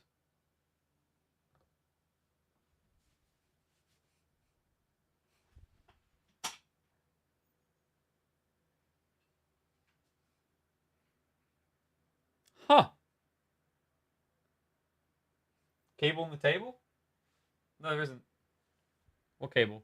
That's not a cable. That's a little cord. All right. Cough up the sub, big boy. Thank you very much. A cord for some glasses is not a cable. That is not a cable. If that counts as a cable, you are the shittest electrician in the entire world. I'm sorry. I'm going to call you out on that. Wrecked. Cough up the sub. Oh, man. I would have been a good lawyer. Got him on a technicality. What's my laptop specs? Yes, of course. So this laptop right here, this absolute beaut. I don't know why I point that. Like I can see where it is. I don't need to look at the camera. So this is top of the line specs. It's got a 5090 mobile in it. It has got a 16-core CPU. I think it's the... I'm trying to remember the name of it because it's different from AMD on the CPU laptop ones. It's the 9HX3D. So 16 cores. Basically, 16 cores. Basically, top you can get. We've got 64 gig of RAM in there. We've got 2 times 2 terabyte SSDs. One of them is M5, Gen 5, one's Gen 4. And then all of that is displayed on an absolutely sexy mini LED 300 hertz, I believe it was. It was either 240 or 300 hertz screen. And we went with the 16-inch. I could have went with 18-inch, but I decided 16-inch. I think 18-inch is usually a little bit too big. It's very unwieldy, so I went a little bit smaller. Because if I wanted that big of a screen anyway, I would just connect up to a monitor, because then I can do it anyway. But yeah, if you want to get one of those, be sure to check out PC Specialist, !PCS, or if you're on YouTube, check the links, as we always have a link there. Use Pigeon40, you'll get £40 off any purchase, whether it's a £3,500 laptop or £1,000 laptop or whatever. But if you want to make some savings, you're looking for like a laptop, I'd recommend like the mini LED is incredible, but you get a lot of savings there. Same with like the 5090 if you want to trim that down a bit. But like, yeah, this is top. We basically have the best gaming laptop that money can buy. It's a beast. And also we have water cooling. You can get the custom water cooling, which is an extra, like it's a modular attachment. It's a little box thing you put on the and clip into the back. And that's like an extra, I think, 120, 130 pounds. Works really well.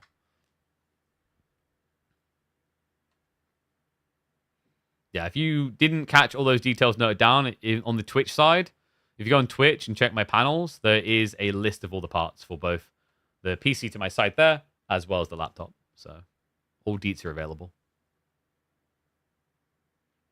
No, we have a desktop. So like to maximize it out, I let the laptop, I mean, we basically, when we first got this laptop, we tested it having both, doing both the gaming and the streaming, and it worked really well.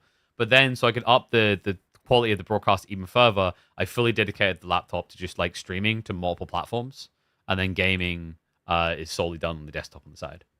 So yeah, so two computer setup. And hello, Ada Reach, I think it is. All right, predictions up there, guys. Get them in. We are going into this series live. I just typed liver instead of live. Oh, I still got a bit of a headache. Actually, I've got a minute, so I should probably... I keep forgetting to make myself a drink.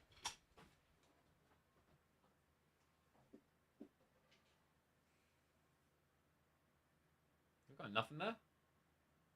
Yeah.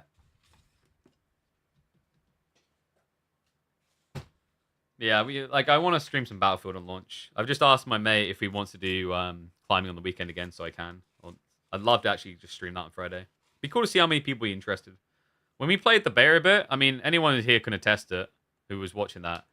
We slayed, man. I think we had like a 4.5 or 5 KD on that beta. We were crapping on people, man. And that was like a subpar mouse. Like, get in there and slap some fools.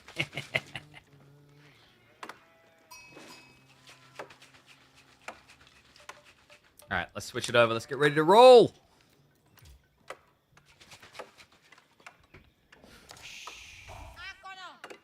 Oh, did we set the map to Gorge? We did not. Let me do that now. So it shows correctly when we hop across.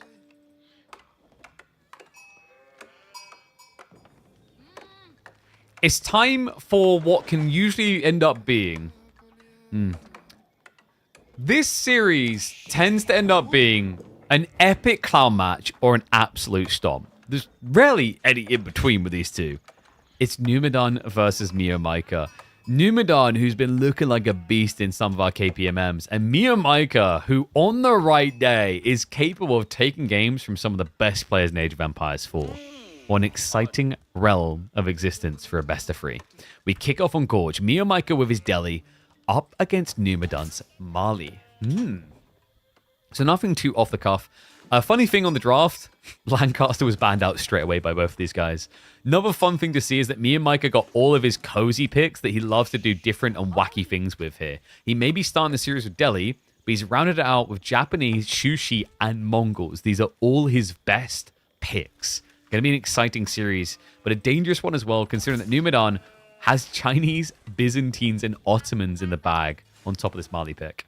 Man, dude, this is like a fireworks display, right? Like both players essentially getting their best civs to flex. I would say Numidan is one of the most fearsome Byzantine players in AoE4, has been for a very long time.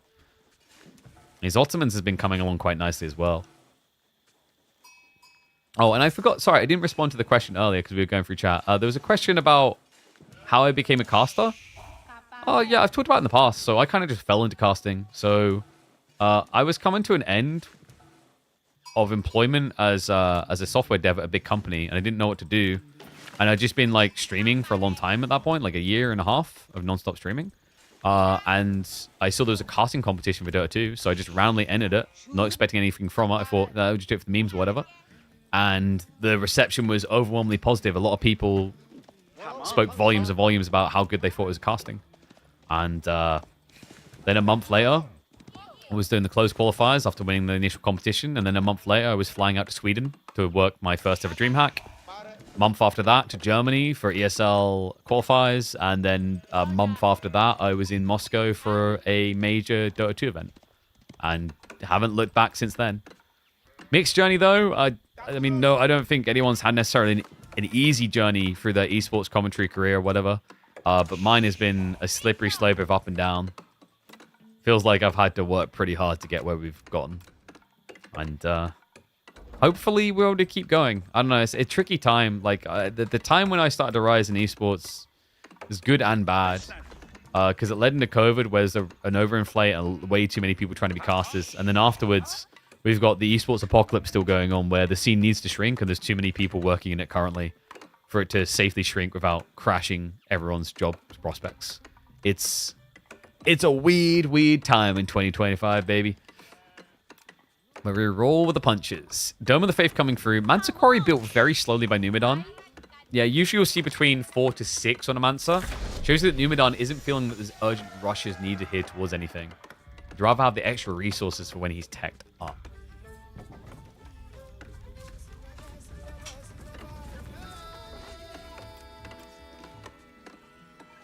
Yeah.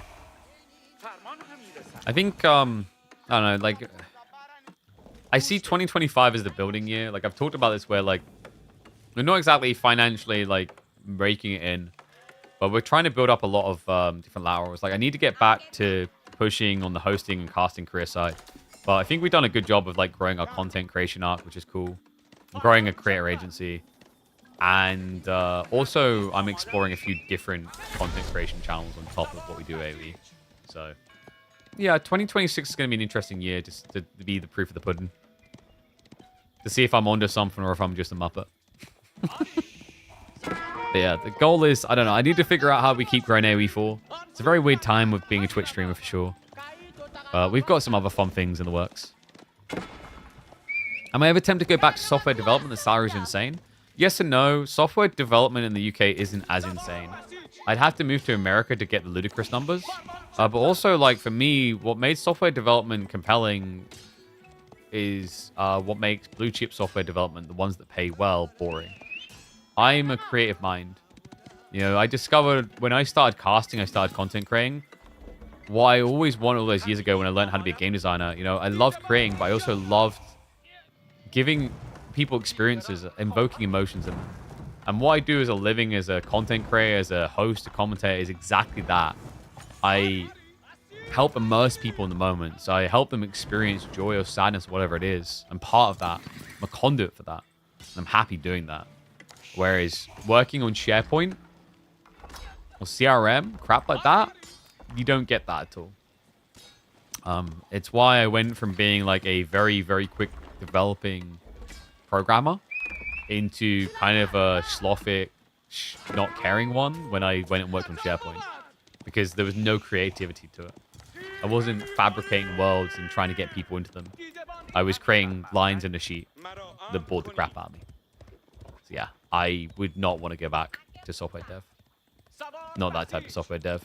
And that would mean game development, which is an oversaturated market that doesn't pay people much. So that's kind of a no too.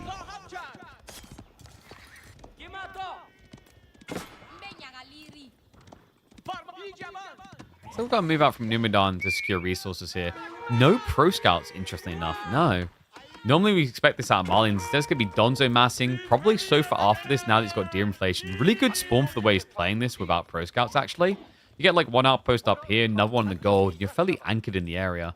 Did end up losing a worker out in the gold, though, which is a great sign for Mio. Mio, who should now be ready to start securing sacred sites.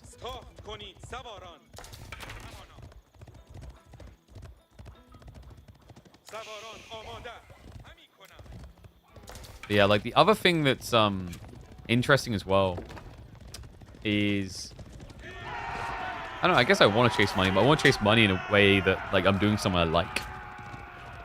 And that was the choice I made when I went to casting. Like, I don't know, people hear what casters earn per day and they think we rake it in, and it's bullcrap. We don't, because we don't work that frequently.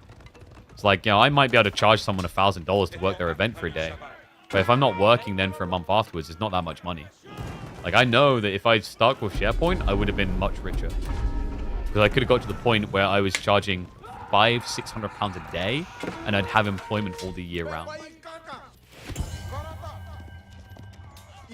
But I would have hated life. And then you'd never have us doing streams like this. The Archer switch coming in from Mio, but I don't know, man. He might have actually benefited more from Spears. It's a bit of a weird one, because, like, Sofa Donzo should beat Spear Ghazi. I'm just a little bit worried, like, if the Sofa blob starts to get big, does the Archer plan not just become a bit flimsy? I guess not if Numidan skimps on Blacksmith Text, which is currently happening. There you go, he gets it in. So Undermesh should be the prime focus here for the Mali. Triple Sacred Site locked in. Numa's going to have to move fast, man. Numa's pressure is ramping up.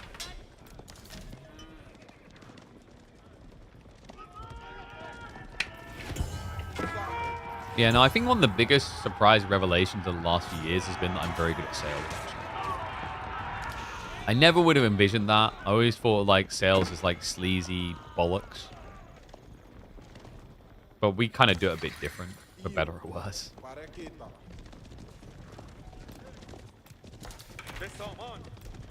Yeah, like, actually, my approach to sales is closer to, like, marketing alignment. I'm a very big believer in emotion, invokement, and experiences.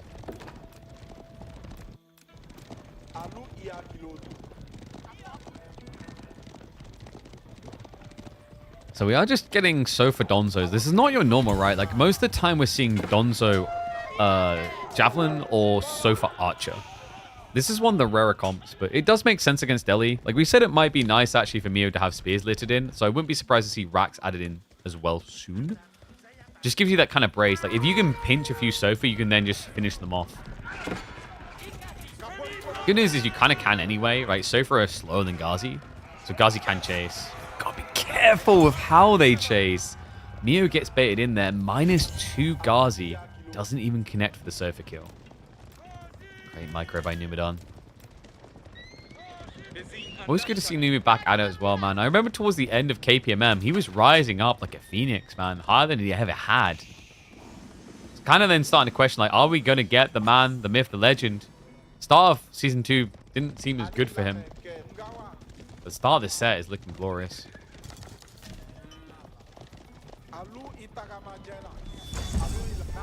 Decap is there.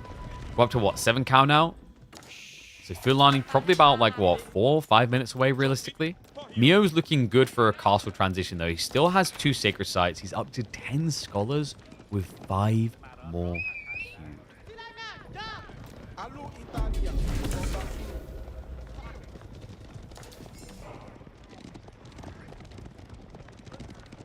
Enjoy editing, not directing, doing what you love. That's the other thing as well. Like, I don't know. That's why I was very big on trying to find a partnership type thing for YouTube, where like I like being on camera, but I hate editing.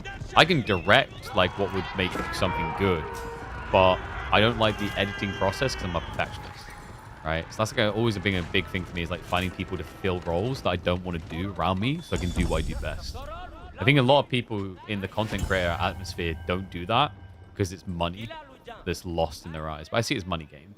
But you are right. Like, it's important to find things you love doing in life. Because the interesting, like, revelation that no one ever tells you about when you're thinking about your career is that you'll spend more hours doing your job than you'll spend doing anything else in life. Right? It's like that classic one of you'll spend more hours with your work colleagues than you will with your friends. So make sure your work colleagues are people you can at least tolerate. You know? Nimidon. Looks like he's ready for an age up. Mio is pretty big on the blob though. Could he actually attack? Because this is not a tech play, guys. Like Mio, he's got 9 scholars in the middle of the map right now.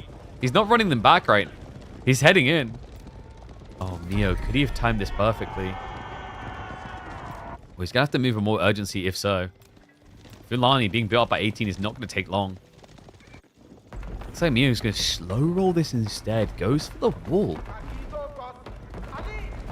What is going on with Mio? I mean, we're up to 14 scholars. We're reaching the point that we start talking about Imperial Age scholar macro. Workers also get idle on the backside and snipe. Numidon getting a raid in like this. Mio pulls the entire army back. This is bad. This is really bad for Mio. If he backs up a little bit too much here, he won't get any sort of opening. And the opening's small against Malians. Age up complete. It will only take them 30 seconds to get veterancy.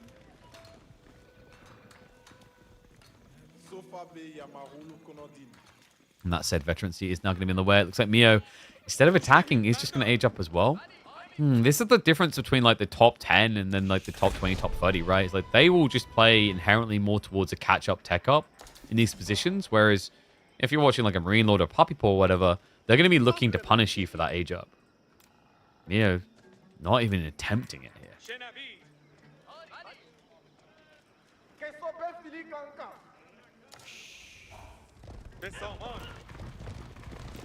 26 on the House of Learning. I mean, this is a classic Mio Micro, isn't it, actually?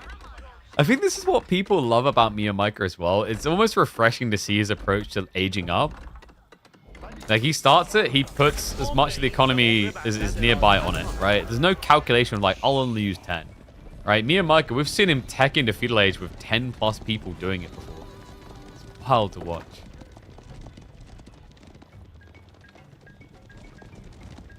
The other thing about like your earnings and jobs, by the way, as well, is I'd always urge people to think about what you're truly earning in your job for how happy it makes you. Because a lot of people are baited by like, I'll go get a job in London and it'll pay, you know, 50% more. It's like, yeah, but then if it costs you 100% more or 200% more to travel to that work, you're not taking back that much. The other thing that people don't talk about in those situations is the travel time to get to your job is pretty crazy, right? Like, I had that where I realized, like, my software dev job, because it was Bury St. Edmunds, I think it was like, it was an hour travel to and from each day by car with someone who's driving there. So I was contributing some money to travel, right? So, like, I wasn't working, and that's when you realize life gets crazy. Like, I'm not working an 8-hour workday. I'm working a 10 or 11-hour workday.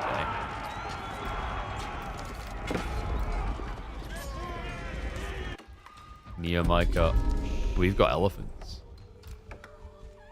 Man's best friend? Well, definitely India's. Elephants are pretty good at just running this type of comp out of town. Sofas are going to spread out. Good fight up here against the Ghazi, you'd think, but this is the best fight Ghazi could ask for. Against Sofa, yes. I mean, against Spearman, they just melt. But here they get some bonus damage in. Obviously outmatched veteran Sofa versus Feudal Ghazi. He's taking a few with him on the way. And we do have crossbows also queued. Mio is pretty big on the archers. Like, I don't mind his comp, actually. Archer Lancers would like to see, like, 2 more War Elephants to feel content, though. And Numu, wait, why are the dancers back here? Wait, what? No, this is cursed. Numu, how did the army get this discombobulated? They're so split up. There's more wall lulls. Does get a snipe on the Scarlet. Able to just keep these boys busy while they get sniped down by the TC. It's a lot of out of time there for Mio. 11 workers here, 9 elsewhere, just not working either, as the deer has started to run out over on the north side. He hasn't realized, though, as Mio is on the offensive.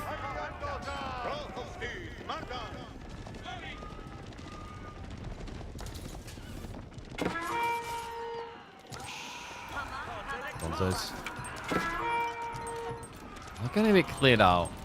He does see the archers. Still, Numu has a lot of Sofa. I think Mio's got a bit baited here, right? Because he's just trying to heavy cav on heavy cav. There we go. More crossbows coming now. Like, you even need crossbows or war elephants for this. There is a window for Numidan. Relic game is good for Mio, though. Free home already. He's had 2 sacred sites for a very long time. What Mio really needs to do, yeah, lock in this food. I mean, the crazy thing is he had pro scouts. Never built 2 scouts to get it. He's been playing loose. I think this is a bit of an unnecessary lapse of judgment by Mio Micah. But there's no reason not to build 2 to 3 scouts and just bring it home. Then you don't have to spread wide like this, because now Mio's got a lot more things he has to guard.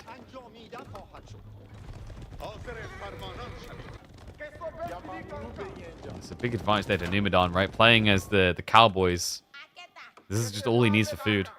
He can gather some extra as he is, but like realistically, this is always your fullback, safely near your TC.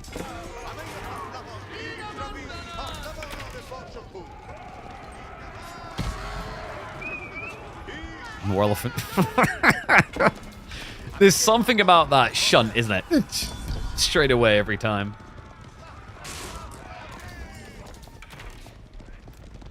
Numu. So much vision on the map, actually. It's impressive just how much more he sees than Mio. But Mio doesn't care. It's not about what he doesn't see. It's about what he does see. A TC. He's heading towards it.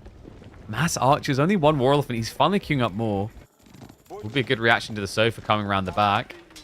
Gonna take a while to get out, though. 20 seconds till that war elephant is complete. Means an opening to strike on the workers. And Mio, he's not coming home. He's committed into the base. Straight for the ranches, maybe? Well, low does buy some time. So if we're going to attack the archers instead.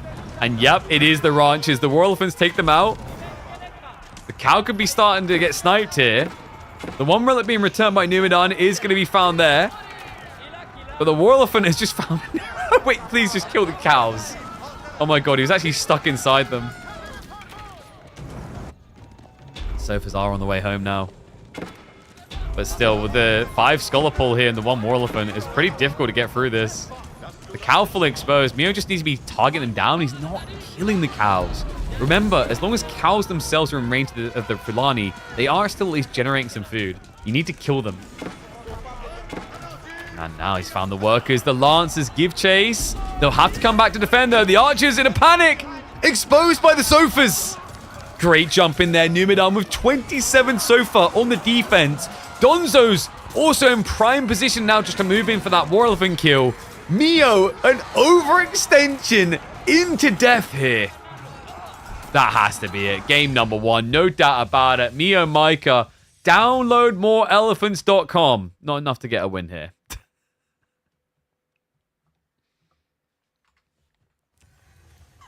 Yeah, I don't know. He looked very impatient on that one. Yo, what's up, United? Thank you very much for the Prime sub, mate. Welcome back to the Swarm. Remember, guys, Be like United, be smart. If you've got a Prime sub, it doesn't even cost you any money to get a sub in this channel, which will give you access to emotes, no ads, and the ability to rewind. What's not to love? Also, it helps me, as a content creator. Thank you. But game 1, a win for Numachad. Gets him on the board nice and early with his Mali pick to beat the Delhi.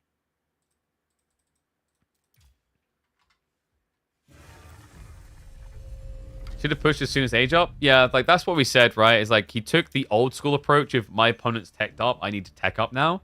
Whereas nowadays, high-level players, when they see that someone techs up, they look to punish them. You have to. Because otherwise, like, if you think about it, like, it makes sense, right? It's more apparent in the mirror. Like, if you age up and I don't, I should do something about it. Because otherwise, I'm behind you. But it works that way in all matchups, really. Like, if I'm going to choose to now age up, unless I've got a huge economical boon from doing so, I should be looking to do something to you to punish you for that choice. But yeah, there was no punishment at all.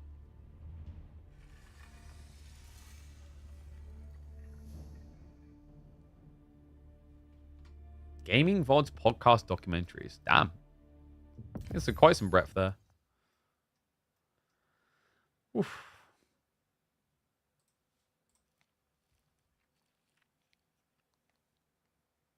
I mean, if you edited over 1,000 videos, you must... I reckon you must, like, be pretty experienced at a decent rate. And you do, like, Fiverr and everything? No mods for Gamba? What? Surely I have a mod around for a payout. Well, I'll pay it out. And I'll prep the next one.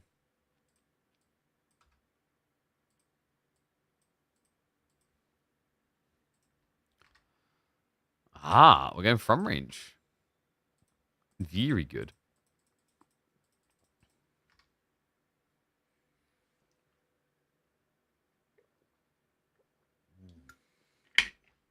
Get some caffeine in me. Dude, my throat's been so weird. Like yesterday, I was very tired as well. And every time I'd yawn, my throat would hurt. It was weird that yawning was one of the biggest pain points, actually. Okay, this is different though, guys. I don't think I've seen this.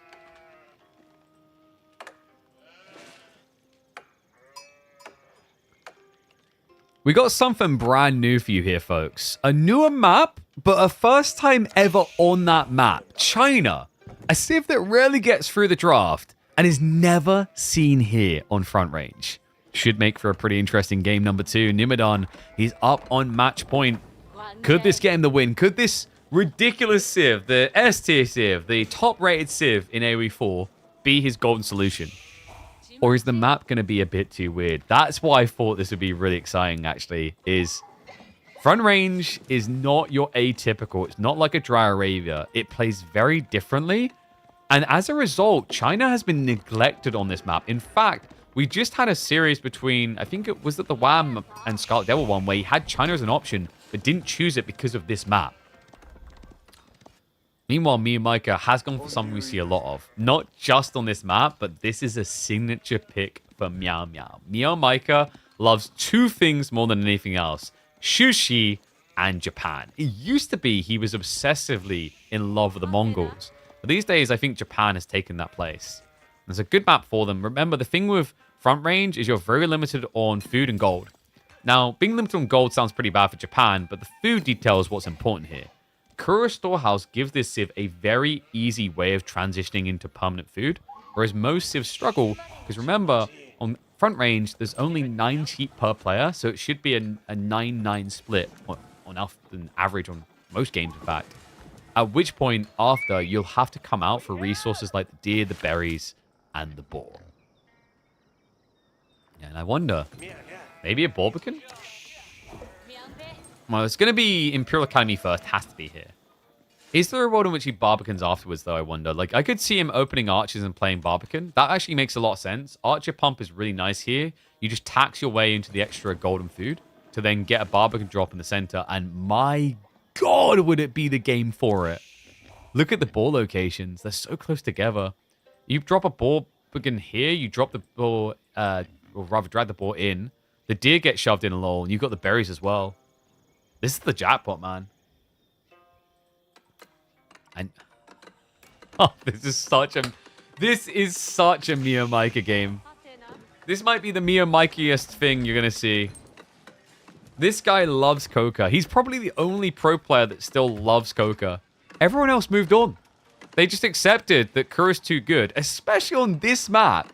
He neglected Kura. I am shocked. But I'm also curious.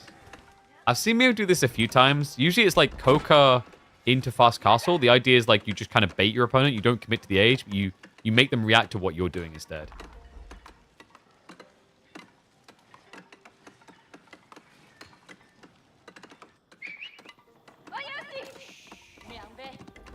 There goes both. No, guys, trust.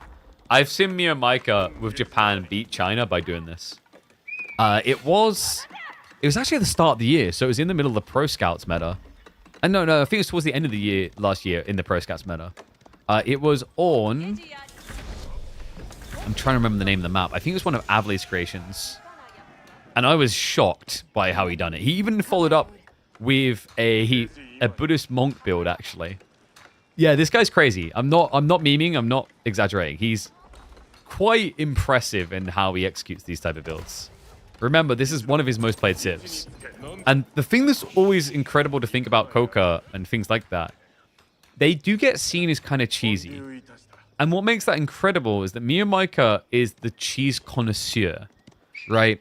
You ever met that guy? I was in London the other day talking with one of the GeoGuessr teams, and he's a big wine guy, and he told me all these little details about wines. Like, yeah, the flavors of different things affects it. Like, if you just eat a strawberry beforehand and then eat it and then drink it, it'll change it. You shouldn't really have anything sweet before. Going on and on and on. It's like, wow, this guy's a wine connoisseur. He knew all the ins and outs. Like, you know, he could probably take wine to a meal that made no sense and make it work. Well, that is Mio Micah, the cheese connoisseur. He'll bring something cheesy to a situation you think it could never work in and still find a way to win with it. Let's see if he can do it here. Nimidon, it is going to be the archery range beginning, like we expected. Already enabled by the fact that it's a Coca. Does Mio follow up with stables, or does he go for greed? It's looking like greed. We've got 7 on gold. He went for wheelbarrow level 2, 6 on the berries. No deer, though. Avoid farmhouse into this pretty quick. But the berry gathering rate is quicker. The only risk now is, like, if you're going deer secondary, the deer's forward-facing. The berries are back. So when you're teching up and you need extra food, you could be now in a really bad place. So yeah, realizing this, it is going to be stables play. He got the reaction he wanted. Or presumably he wanted. It's 5 archers already for Nimu.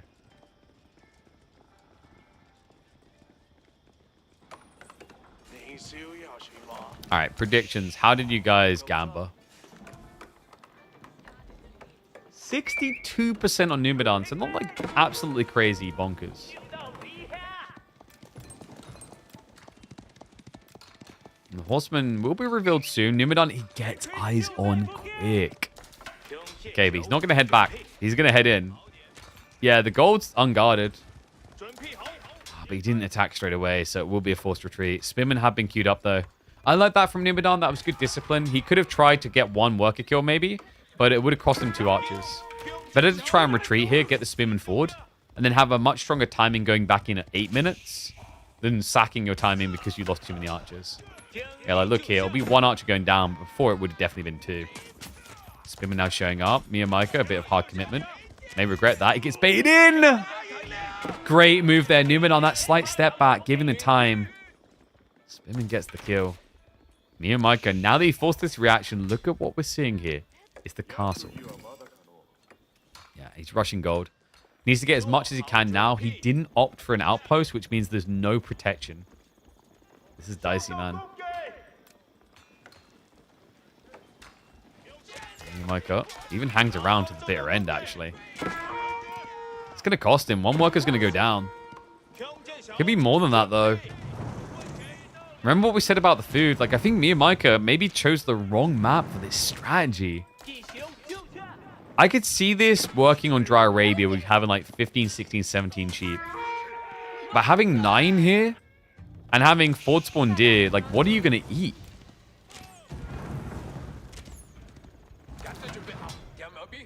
New Moon now with the archers in position. The thing you're going to eat is going to get blocked out like we called. I think Mio just didn't think about the spawn enough here. Like, seriously, this would have been viable if the deer was here. Tight, but viable. And now it looks doomed. Floating gate on the way. Mio's got 3 sheep. Ugh. Farmhouse also gets burnt down, so just small nuisances, annoyances for him to deal with. And the Shinobi never went across to Numu's base. There's no counter pressure, which is unfortunate because this wasn't a pro scout game until now. So Numidan was starting to take risky resources.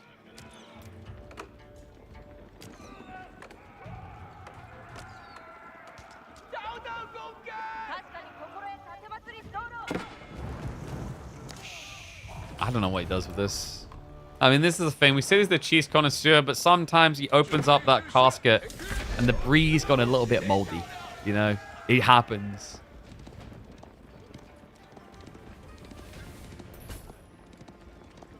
Yeah, like cool cheese, but wrong container to store it. I think like to put it in the map metaphor, what happened here is me and Micah thought he put it in the fridge, but he accidentally put it in the heated cupboard.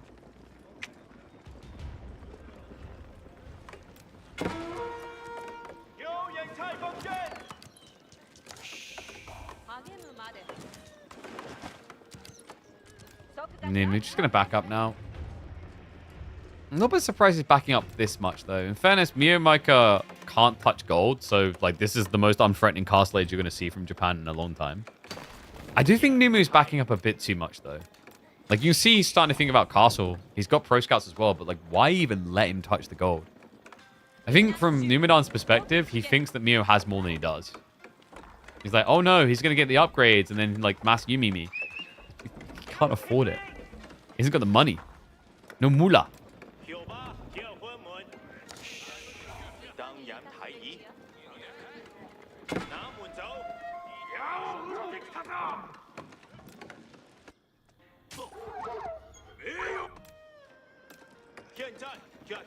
An interest, like, me and Mike's one of the weirdest players. You can expect a lot of things, but that's, like, actually an advantage, to be honest.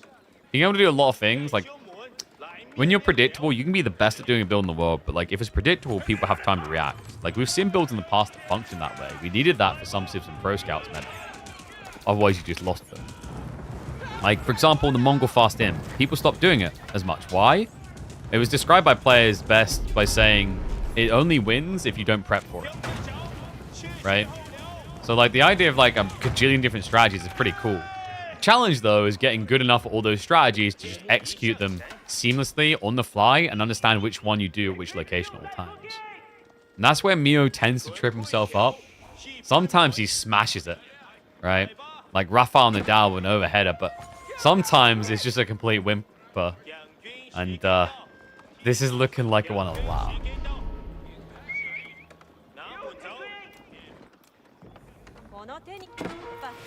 Yeah, he has at least got veterancy on Yumi. But Numu's now catching up. And oh my god, will you look at that? We done it, guys. Arcleave is subscribed. Huzzah! We did get him on that technicality. Thank you very much, Leaf. Welcome back to the Swarm.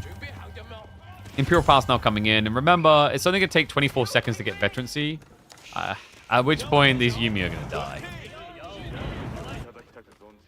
I mean, Mio... Where is he even getting food at this point?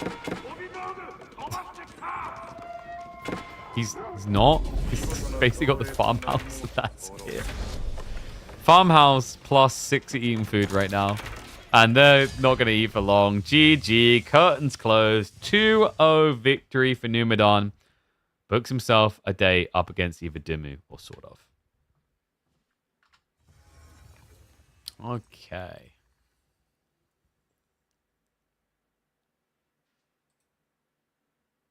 I don't know what's happening with Dimmu and sort of. I don't know if sort of's available or not. That series was quicker than expected. Which is a problem.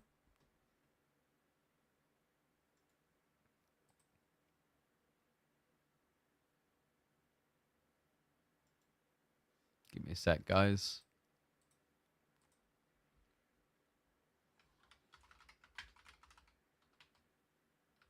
So I'm just checking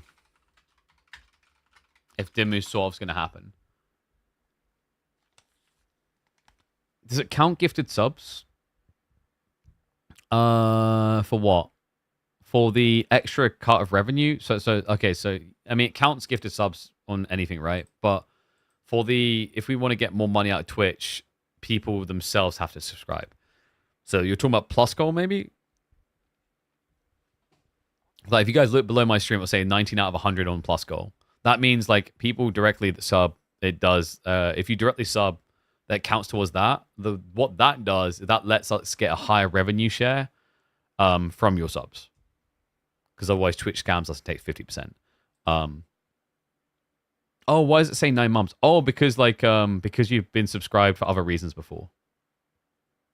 Right? That's why. So like it counts the accrued. I think it pretty sure it includes Prime as well. Which, by the way, guys, reminder, use those Prime subs because I know some of you have totally forgotten about them. Make sure you're smashing them in. Costs you absolutely nothing to do. And also, if you don't have Prime, why have you not just hooked up your auntie, uncle, granddad, or whatever's Amazon account? Just take their sub. They don't watch Twitch. They're not part of the demographic. You want the free sub. Easy. And then look what people do with it. You see in chat right now, they've got all those incredible emotes. Smart people. But I'm just seeing if I can get confirmation on Sword of Dimmu. I'm starting to think Sword of's probably just going to be a DQ, and then that'll put Dimmu through. So that would be Numidan versus Dimmu, which I don't know if that's going to happen today. I'm going to tell Tommy we just need to be more tight on the scheduling. It's just unfortunate that the sort of GA thing played out the way it did. The moment there was not availability on Monday, it should have just been a DQ because they previously organized for Monday. So let me update that. Damn, I was really hoping we were going to get a free game series between those two, but Numidan, just too much of a beast, it seems. Then we said B versus Lash will be happening in about 3-ish hours, I believe it is. Voldemar versus Scarlet Devil will be happening in an hour. So we need to figure out what we're doing. So we got a little bit, teensy bit of time to burn. Yeah, 1 hour's time. Okay, nice. What happened to Sort of? Nothing happened. It's he and GA had availability organized, but then GA wasn't available on Monday, I believe. So then there was a bit of a wait around, whereas it probably should have just been a straight DQ, or it was, and then I guess Dimmu sort of couldn't organize time today, at least so far.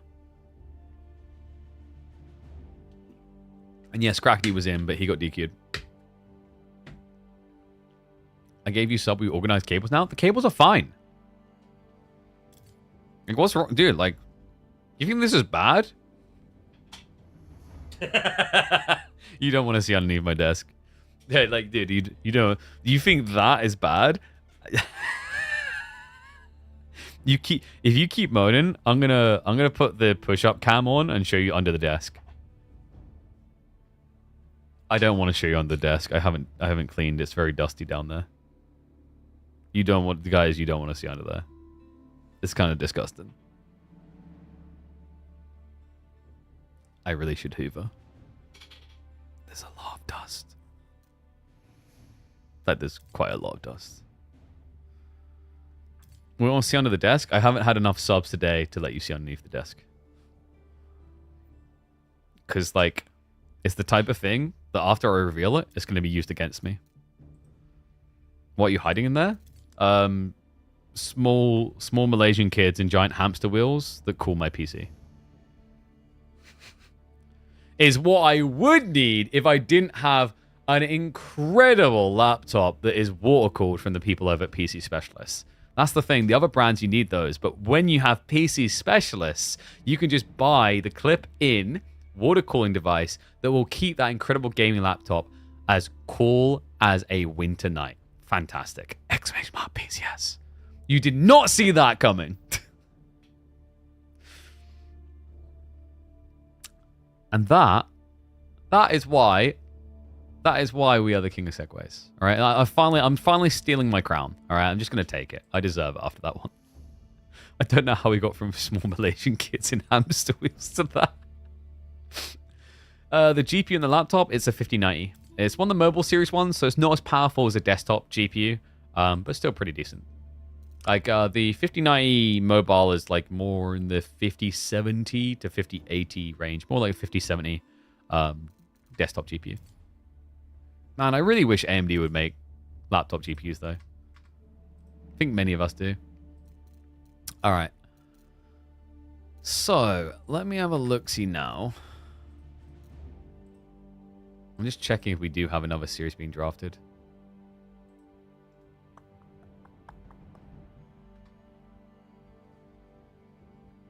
Laptop 59 is 5080 basically, but no company uses it. It's more 5070 because the problem with the 5090 mobile GPUs is they have not been using their full power pull. So like the theory is if they did, they would be like a 5080. But you can look this up yourself. 5090s, for whatever reason, they aren't using their full GPU power limit. So they're technically underperforming. And NVIDIA still, after all this time, it's pretty outrageous and disgusting from them. They refuse to explain why they aren't letting, like, they aren't using the full power limit.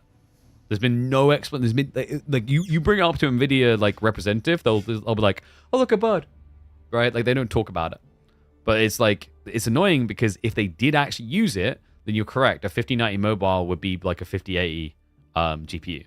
But because it doesn't, it's more in the 5070 range, which is still pretty good for a laptop.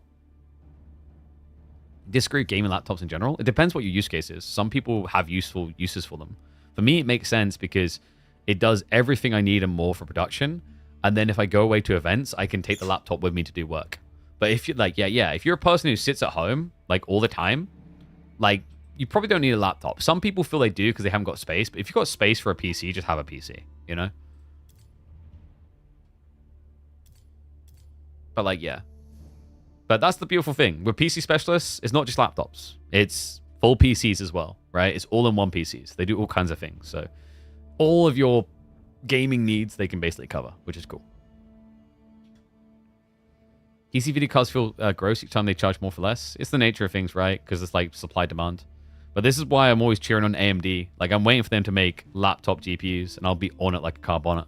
But like, the GPU I've gotten there is in my desktop PC is the AMD one. It's the last gen AMD one. I just really hope AMD is going to compete on the next gen with high end again. Because I think this time, I genuinely think next generation is the one where they slay NVIDIA. Their improvement rate has been incredible.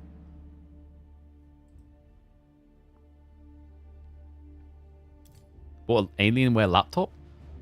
Oh, dude, like, nah. So my laptop's like, laptop's not too bad. Definitely if I plug in the water cooling, it's not that loud.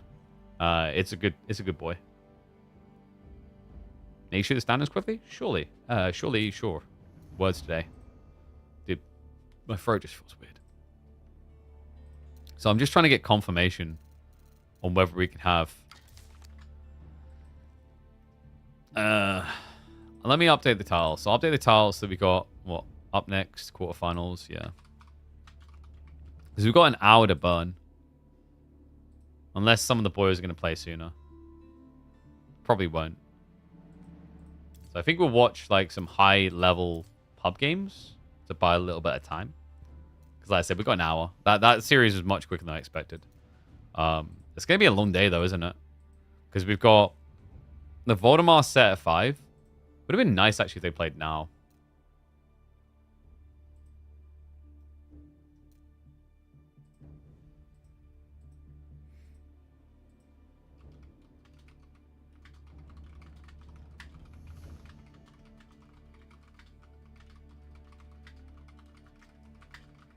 I'll ask them. I'll ask Voldemar and Scarlet if they're available earlier. If they're not, there's no, I've said to them, there's no pressure because it's open scheduling. There's no pressure. They don't have to.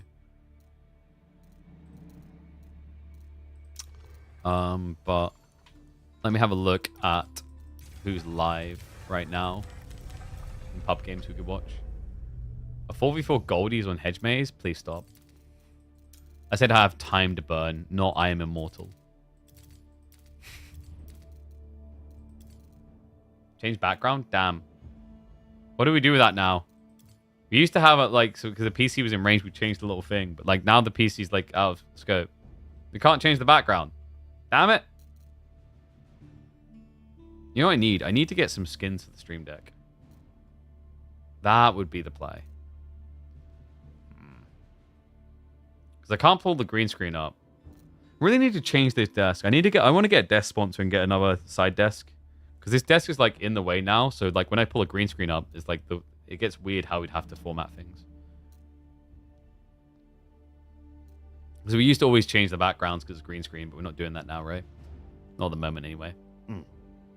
Sorry, you got scammed. Can we get predictions paid out? No, I want to hold into your points. Wait a second. I'm seeing what we've got to cast on the ladder. Give me a sec. Because the other option is I go eat now, but I don't know if food is ready yet. Is Emma here? What is for food?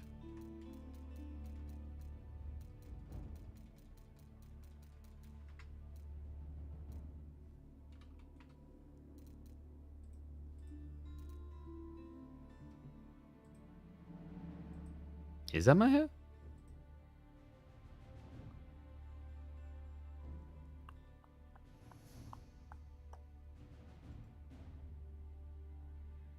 She's not. I'm going to message her quick. I imagine food ain't ready, though. Hello, Cole. How you been, mate?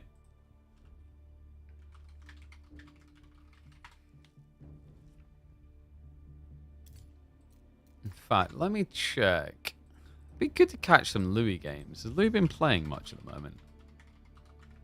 I always go to type ELO Louis. Which is appropriate when he was ranked number 1, but that fell apart. No. Louis hasn't been playing that much.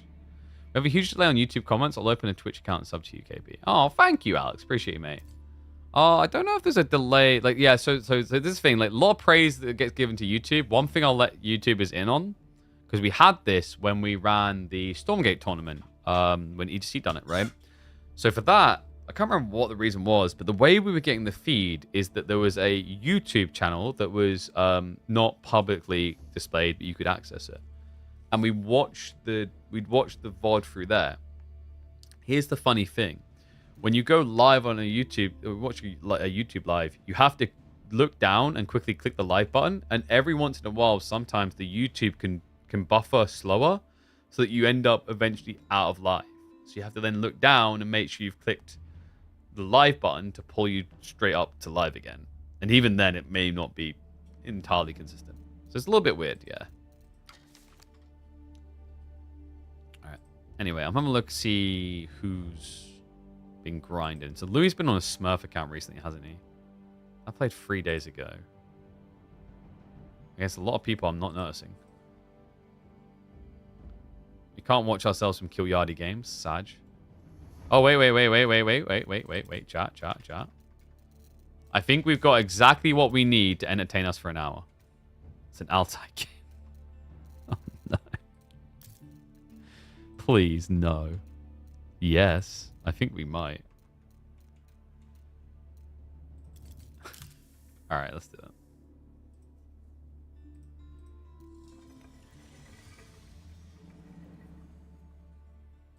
I don't know. I need to think about how we're doing background redemptions. I haven't thought about it recently. But yes, you are seeing that correctly. We're going to do a pub game. We're going to do one of these. I mean, it's Altai, right? That should buy us enough time. Yeah, refund the lad, thank you. Alright, I'll be right back one sec. Just want to double check with Emma.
All right, guys. Sorry that took a bit longer. Food is definitely not ready. All right, buddy. So, turns out someone done a big stinky poo. Was that you? Was that you? Oh, don't look away with me. That was you, wasn't it? That was you. That was you. That's why you had a bath, isn't it? You done a big stinky poo. But Freya then decided while he was upstairs having a bath, she was gonna step on the poo and then walk around all of downstairs for the poo. So you're here with me for a minute, mate, so that Mummy doesn't have to worry about you now crawling through the poo after your sister done it. All because Freya couldn't wait and wanted a lollipop. And yes, he's bumped his head. You fell, didn't you, mate? Bloody big bump. Poor boy. You okay? He's having a bad time at the moment. He bonked his nose the other day too. We need to put a safety helmet on you, mate, don't we? Alright, I'm going to go take him back, guys. And then we'll have Dumu versus Kilardi. Sorry, so I need another minute. It is... Seriously, guys, like, I opened the door to go inside, and the waft of your poo. Yeah, you smile all you want, mate, but you know what you've done. You stunk out my house. Oh, but yeah, you're cute. You get away with it. Alright, be right back, guys. One sec. Sorry.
Back. Sorry, guys.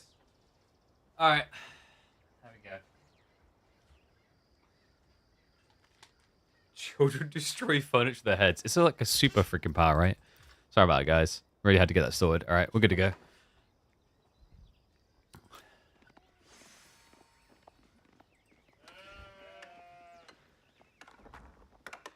After my son just pooed all over my house, this is the perfect transition. We move from babies that wear diapers to old men that wear diapers. It's the Battle of the Boomers! We've got Kilardi versus Dumu from top of the ladder. That's right, Legends from the Ladder returns for a game of Altai, Roos in the hands of Benny Boy, up against Kilardi's HRE. If he loses, I don't know what excuse he'll give this time. There's always one. Dumu?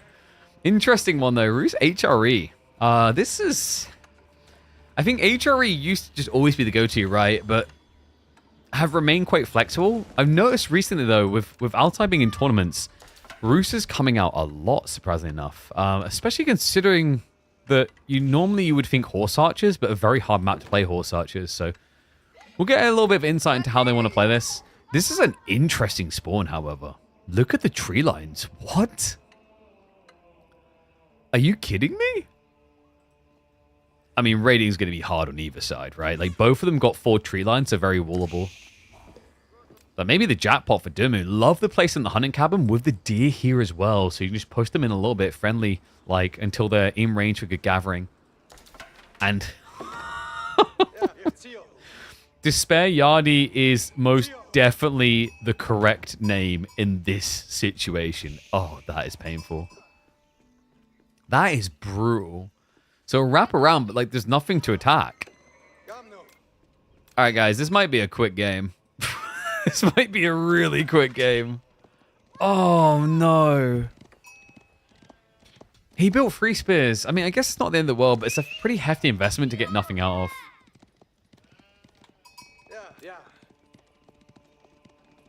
And nothing the rules about stream with delay or removing the in-game delay. This is not a KPMM game. This is Legends from the Ladders. We're waiting for our next series. So we thought we'd watch some entertaining lads while we're at it. There's an inherent delay built in on ladder you can't get rid of. But we'll fast forward because we're like 2 or 3 minutes away from live. Wall's coming in. So, Dimu, I imagine just fast castles going to be the strat here. Maybe? Or do you just try and play Archer Mass? Fast castle might be a bit dicey. Depends how many sheep you get out of the map. 13 sheep compared to 9 is not bad.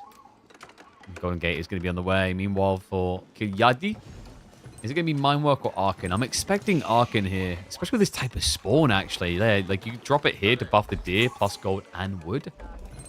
Or drop it between the 2 tree lines to double, but it's going to be a Minework. All right, I'm smiling now, man. I'm excited for this.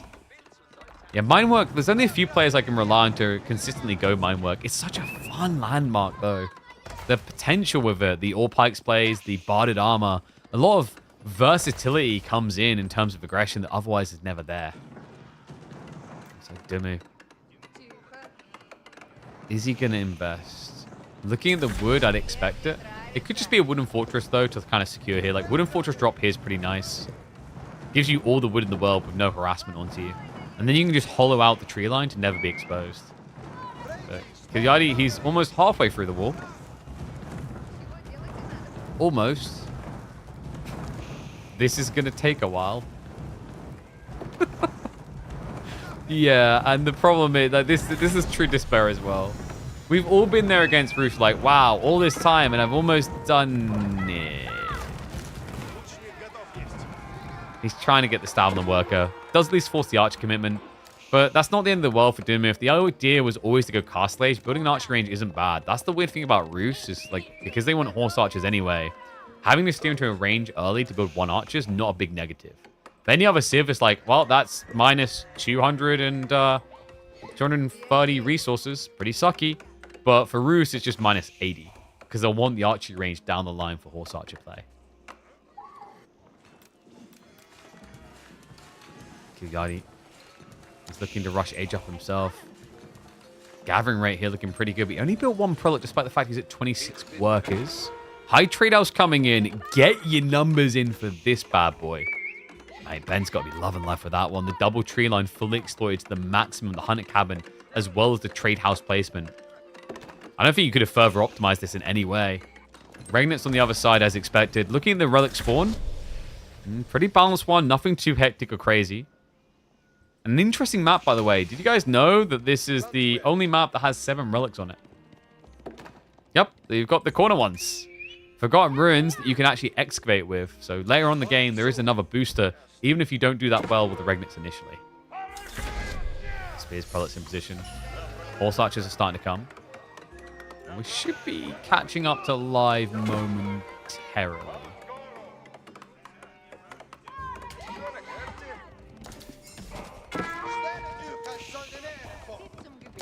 Such as arriving already. First knight's coming out. Reminder, this was Minework, which means he can get Barded Armor.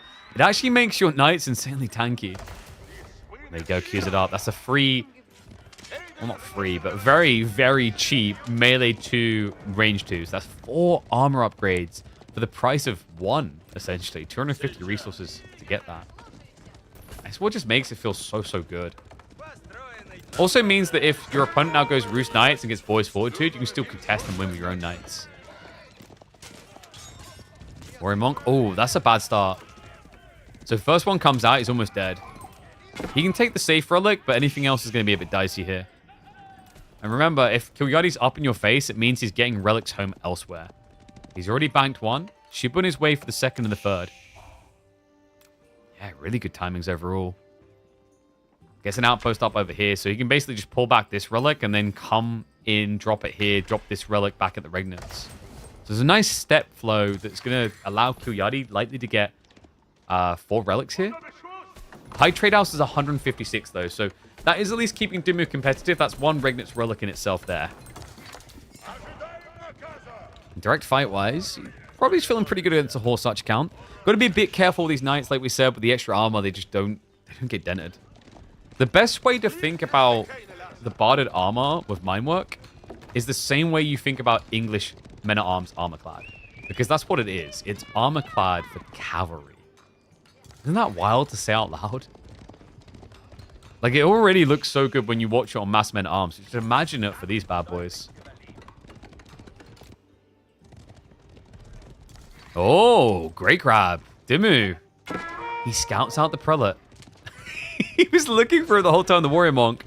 Wait, can he steer? Oh, no, there's no gap there. Okay, so relic is going to be retrieved. Dimmu will make it a 3-2 split. Much, much better now. It balances things out with the high trade house in the equation. Is there a world in which Kilardi could stop this? Probably not. I don't think he has enough knights for the direct engagement, but I love what he's doing here. Cuts the reinforcements. Might even be able to force some idle time. I'll start to move towards that tree line. Garrison's going to come through, but wait, no wheelbarrow.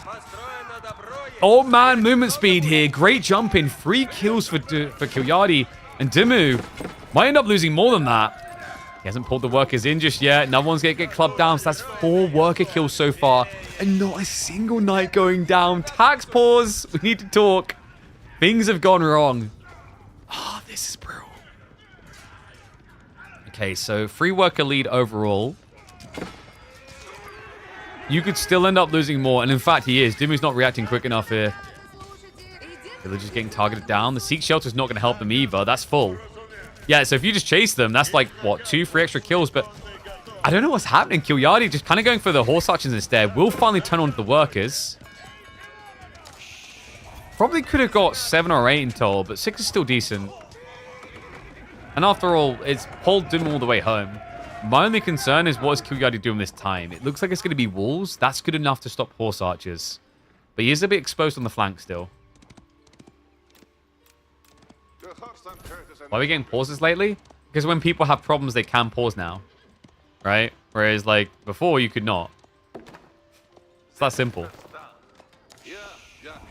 Also, you know, Kilardi, like, remember, he likes to make an excuse when something goes wrong. So it's very important now that he's able to pause, so then he can pause and all chat tight and then not worry about something happening in game.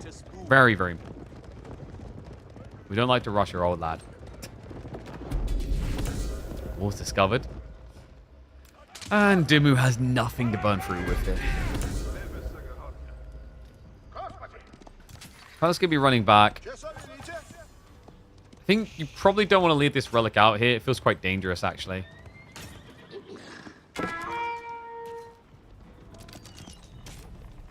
Well, there is tournament rules. Like, there'll be probably tournament rules. I'd have to check the rules, but I imagine there's a budget allocation of time you can pause for. But, like, at the end of the day, pauses is there because people have technical issues. Would you rather they don't pause and then someone loses because they had an awkward technical issue and you don't get a good game? Or would you rather just deal with the fact it has to happen sometimes? I'd have to check with Tune, but I imagine EGC probably has a budgeted limit on pause time allowable. Dota 2 has this where, like, you have your pause time, and if you run out of pause time, your opponent's allowed to unpause in tournaments. A lot don't because they like to just, like, be respectful just in case it happens back to them. But I remember there was one player called PPD. Dude, that guy, I swear he had a stopwatch. right? He would know exactly when your time was up, and then you just see it in all chat type. Is there a problem? Question mark. And then you're like, well, of course there's a problem. It's like, your time is up. I'm unpausing the game. Vicious, I know, and you can be like, oh, that's not very fair, but like, it's the give and takes, right? He knew what he was doing. If it ever came down to that he had tech issues and his team had tech issues, he'd be bent over a barrel by his opponent. So it's just the gives and takes. It's how you want to lead things. It's why most people allow the extra time, even though they're not required. Because when the shoe's on the other foot, they don't like the feel of it. Breakthrough on the wall, though. Quad Scout was quick enough. And fortifications are in. Spring on the way as well. Yeah, it's clear what the target is here. This is the contest point outside the main. Villagers are going to garrison side. Demu sees it's fortified, doesn't want to go for it. It's only 4 scouts after all. He's a different target. Spring's on the way over here, but no fortifications. I wonder if Demu just needs to build even more scouts. I mean, emergency repairs is not chaining into this. Workers are going to flee for safety, and scouts are getting targeted as the horse archers rotate in. Kilardi, a little bit slow on the breakaway there. -2 workers. Sprone is about to complete soon. 1 scout already down. Knight's able to chase this away. The sprint placement did just come up. Not just that, the Knights jump in. Dimu, he went 2 TC, and it gets caught early. Great reveal there by Kilardi. Men-at-Arms switch up coming, but I wonder if there's a better answer for Kilardi to these archers. Maybe, could you just go standard archers yourself, or maybe crossbowmen? It's like Men-at-Arms plus Knights, that's full melee and full kite. Like, you're already kind of getting kited here with the Knights. Imagine what happens when you're just choosing Men-at-Arms instead. What makes it even weirder is that Kilardi doesn't have long-term food. He has better long-term gold. So why is he switching to a unit that requires mainly food? Maybe a misclick? I think it's a misclick because the Men-at-Arms and the Racks is on W, same as Knights and Stables.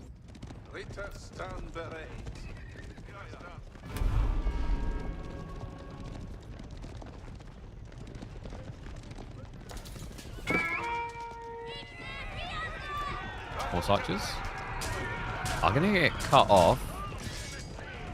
The rest of the Knights are coming. You're definitely seeing the shrink in DPS here. Like, he's got the mass together now. But the other weird thing is, as you get this archer ball really big, it becomes much easier to just casually lose units because of just how big the entity is at the start step. Comes down a few. More Knights being produced behind this. Kilardi is starting to over macro on gold. But he's going to be catching up soon. More and more farms added in. He's now up to 18. Would love to see him going for Cistercian Abbeys. Seems like he's forgotten about it so far. Remember, that's what turns these monasteries into mini Arcane chapels. Really is what is missing here. It's interesting he hasn't queued it, considering that Cistercian Abbeys is primarily gold cost. And he has got 1,500 gold right now.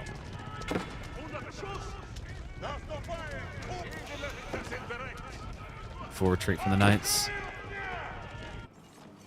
Not just Cistercian, actually. Another thing that would be really nice here for Kilardi would be the Inspired Warriors. 15% damage buff is most noteworthy on high base damage units like Knights. But not just that. The +1 armor goes a long way with the Barded. You get up to 9 ranged armor against a 14 damage unit. It's a mere tickling at that point. Kilardi? Whoa, boy. He's getting a freebie. Every little counts. Kilardi will know he's under pressure here when it comes to the economy. He saw the 2 TC after all.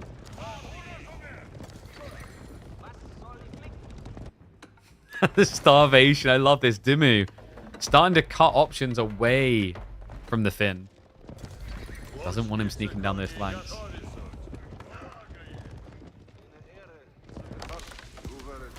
Do we have Springolds? We do. Double Springolds. So awkward for Dimu to try and contest this tree line anytime soon. Not that he'd have the burn through power to get in there anyway. Yeah, and the other annoying thing, of course, is the range. Remember, with outposts, if you garrison the Relican side, it gets additional range. 10.8 tower range instead of 9. Just being in the vicinity hurts. Nice grab there. Gets the worker. Does catch the walls as they were happening, and this is a good time to actually burn through them, right? There's nothing else that Dumu's doing right now, but that's not true for long. That's a castle drop. Ben, he wants to starve the wood entirely. Kilardi has no idea. Does he? Did Dumu step on the sacred site? He must have. He would have had to weave himself in a really weird way not to. Oh, if Kilardi knows, why is he not jumping? He's got 21 knights. He's got enough stone for his own castle drop. He has also got another tree line to steer towards, so it's not the end of the world here. Castle up. Gotta be careful not to cut through just a tiny bit too much. Boiling oil even as a priority here for Ben. Horse archers will begin their siege.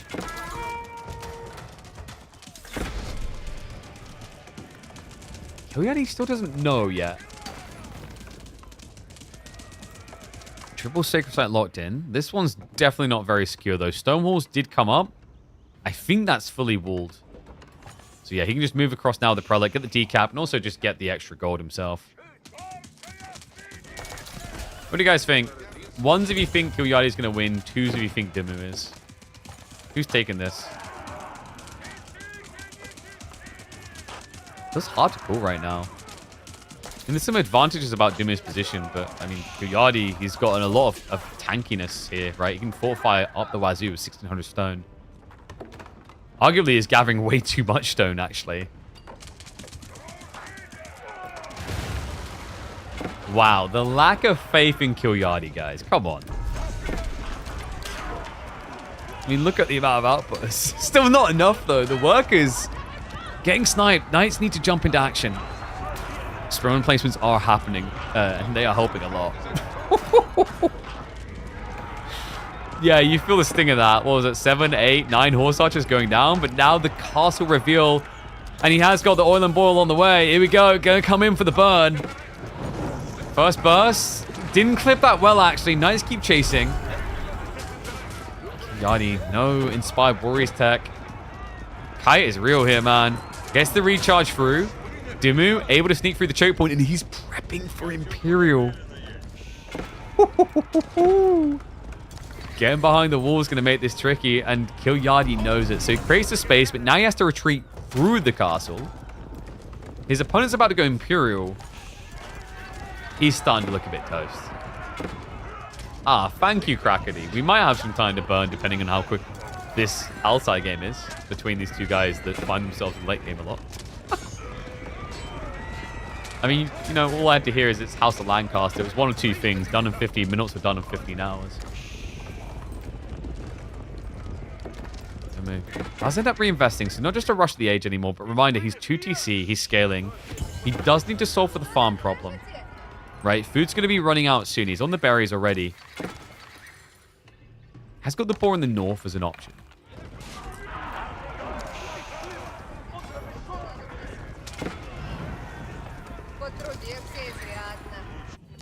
Who's the pro said watch my last game, it was a 90-minute snoozer? Oh, I get that all the time. It's why I can't often take pros serious. Like, if they recommend their own game, there's only a few people I now trust. Nice snipe down. Wow, Kilardi! I mean, he didn't feel like he could go home, but the cost of this. Not much left for the old man. He's been picked apart here. Now, of course, he has got enough food to just keep doing this. Remember, he set up the farms, unlike Dumu, but a fantastic trade. One that could now allow Ben to go Imperial. Yeah, doing it before would have been risky. Doing it now, quite feasible. Serious malfeasance from Kilardi. Talk about serious neglect of the cav. Only 8 heavy cav left alive. Trebuchets are beginning a siege into the castle, though.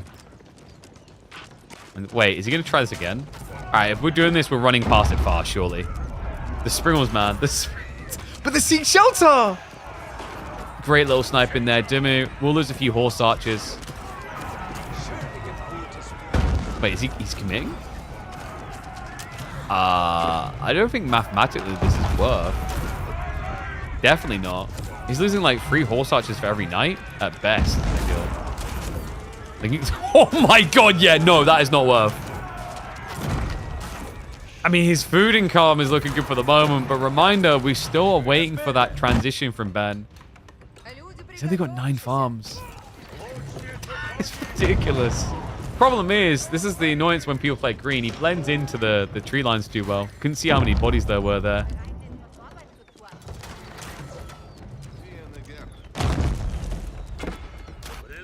Didn't we? Surely we just go Imperial now. No. More horse archers. Now, I would have thought he'd just Spaskaya up on the forward, but I guess the pressure now from the trebuchets is making this pretty difficult.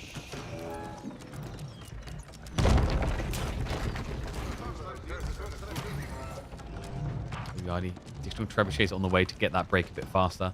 He's still... Like, this is a crazy game, right? We've got, like, on one side, 2k stone being flowed. The other side, 6k gold.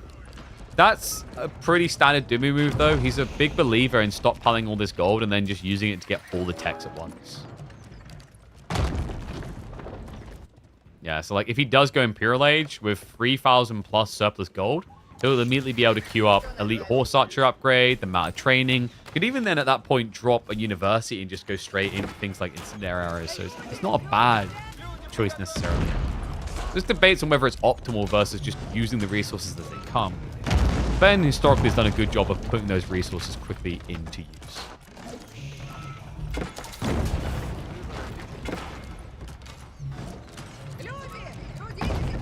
And it's going to be the Spaskaya. Yeah, just another secure on the center. A lot of wood to be locked in. Gives them siege workshops behind. So I guess we're looking at a full siege down now.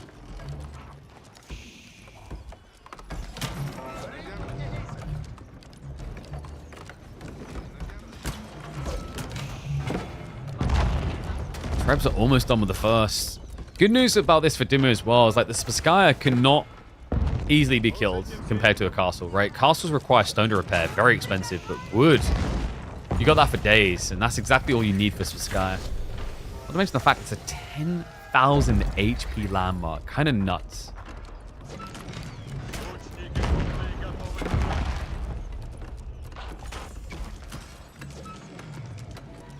How is this castle actually still alive? This must have been so expensive.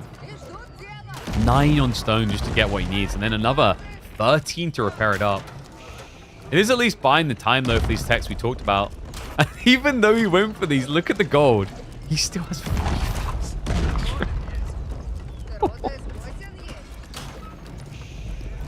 Meanwhile, you'd think Kilardi would be like, oh, I need to go age up as well. But there's one thing we can say about Kilardi. He's already aged enough. No.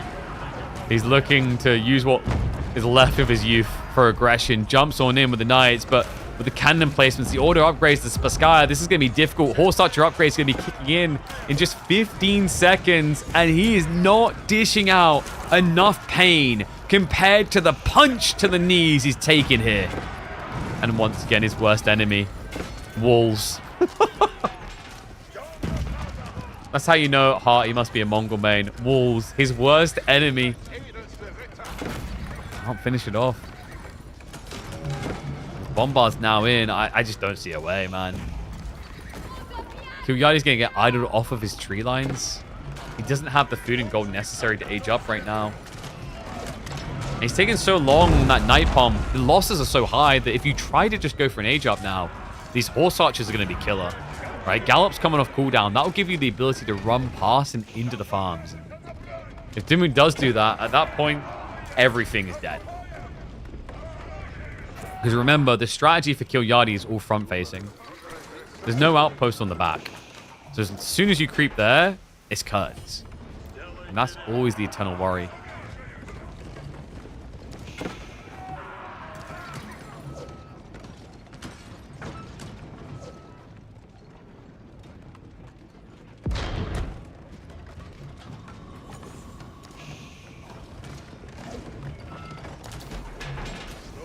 And I have confirmation. Dimmu has been put through. Sort of wasn't able to be available in time, I think. He just recommended the walkthrough. So Dimmu, when it comes to KPMM, is already through to face off against Numidan, which I think is going to probably happen tomorrow, I guess, which is a bit unfortunate. But this is, of course, not to do that. This is a pub game. We will just keep an eye on Dimmu just in case he would have to play a series. Benny Boy looking pretty good here. Like, what is his win rate against Kilardi at this point? Do I even want to look it up? On pub games? I don't think I want to look. I think it would be cruel to our favorite resident old man to have a look at that. Oh my god, that trade was atrocious. But to be expected with Sundari plus the elite. Kilardi, never a player to take the age up. He's always just like, no, I don't want a longer game. He's been trying to end it in Castle for ages, bless him.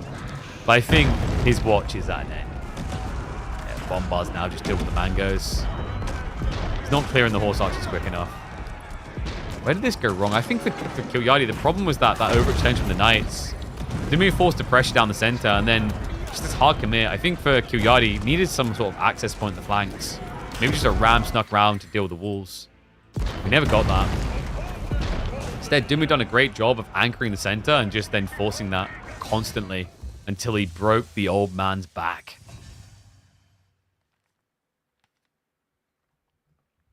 Okay. So, we've got about 20 minutes until our next live series, which will be the Voldemar versus Scarlet Devil one. Your whole game? Oh no. Dude, are we doing it? Are we doing a whole game? Crackety, your date is hidden. Is this you?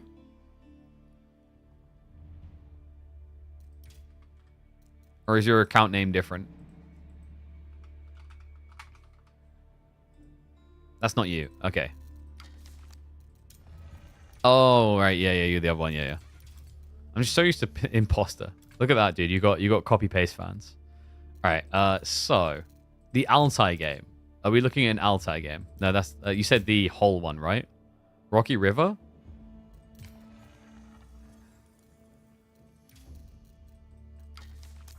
So, you versus Baltin.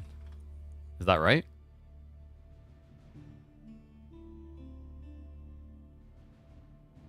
Or was Baltin just watching?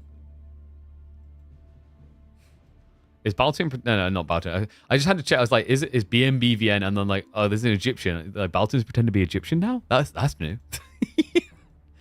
All right. This is a point for... interesting. All right, guys. I'm pretty sure that this game will make us late to the live series, though. So do we do it? Because like, if we do this, I'm going to then have to go eat and then come back to do Voldemar Scarlet.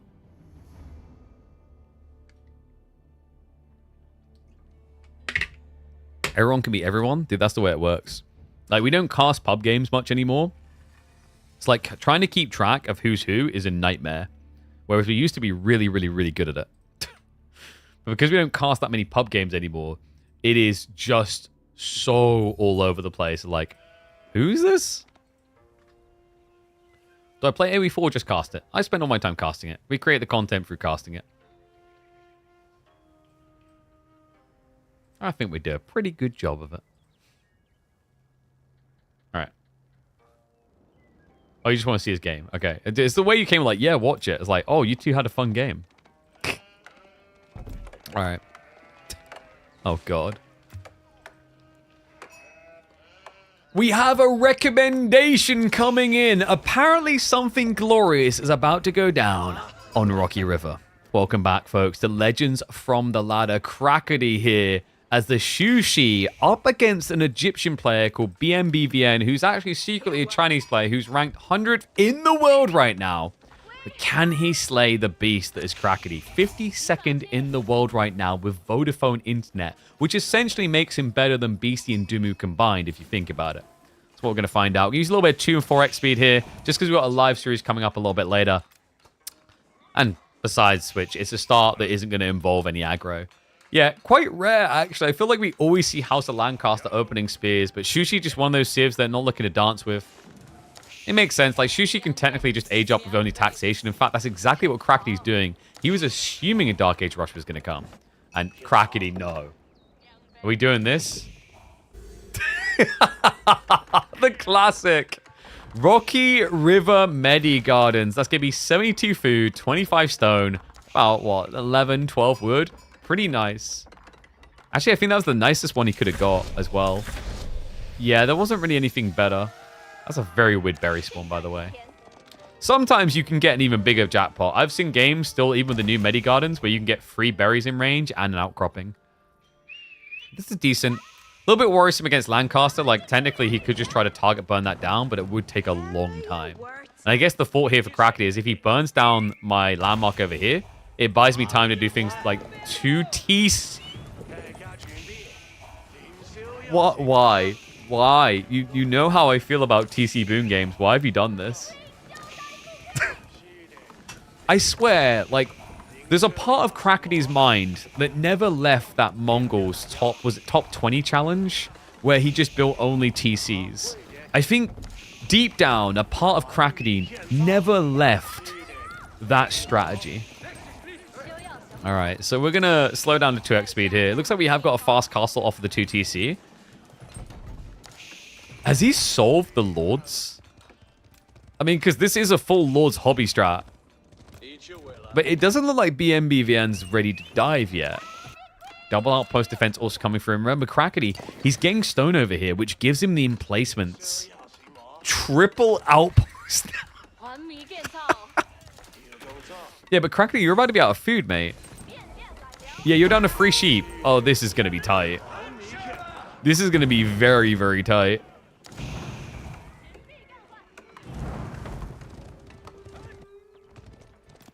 Can BBN do anything? I don't like the yeoman switch, actually. Like, there's no reason for Yos just yet. If he just spears and hobblars, does he not dive in and kill everything? Well, not everything, but, like, shuts the gold down, right? Shallow Monastery complete. Okay, so we want relics, but I'm going to ask the critical question here. How do we get relics? Where do we get relics?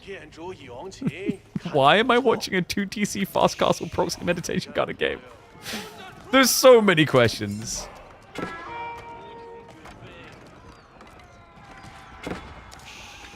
I thought this build was dead. Dive in from the Hobblars.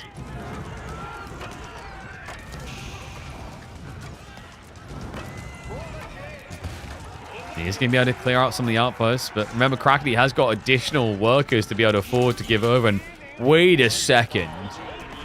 Wait. Wait. Actually, pretty good defenders. Guys, Shaolin Monks have 2 melee armor. 170 HP. And Hovelar are low base damage. That's actually a pretty good defender against Mass Hobby. How interesting. And the other thing is, like, you know, BMBN, if he can't actually surround and kill, this is kind of like shoe on the other foot compared to Abbey of Kings, because these guys heal themselves back up. Oh, damn. All right, Crackety gets a little bit of reprieve, so goes on the hump with the Lancers. Blue in a bit of panic now, coming back to try and react to this. I don't know. Like, I'm thinking about this a little bit more. Like, would this work normally against Lords? Or is this going to be one of those games where, like, people just look at it and say, oh, skill diff? Because it's kind of interesting, actually, as a thought. I don't even know if the Medi Garden, like, makes the difference either. Like, because if you think about it, the Meditation Garden, he had to walk all the way out here to place this. That took a very, very long time. And then walk all the way back.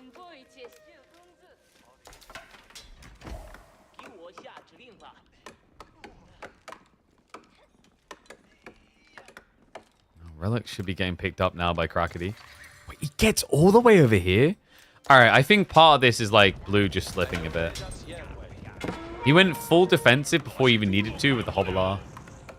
Like, the Hobbler should be guarding relics, actually. They're not going to be great at stopping the Shallow Monks, but with enough of them, you know? You swarm him hard enough. Do we have Pro Scouts now? We do. Delayed Pro Scouts now on Poor Man's Farms. I swear, Crackety sushi games. Alright, back to 4x speed. Wait, Blue isn't teching. He's going again. Oh my god. This is a big army. And Crackety has nothing. Lance is like, do I not exist?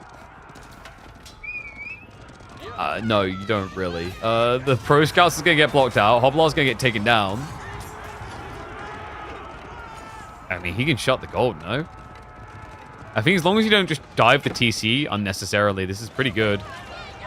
Hobblar's wrapping onto the farms. Crackety, panic mode activated, needs to retreat.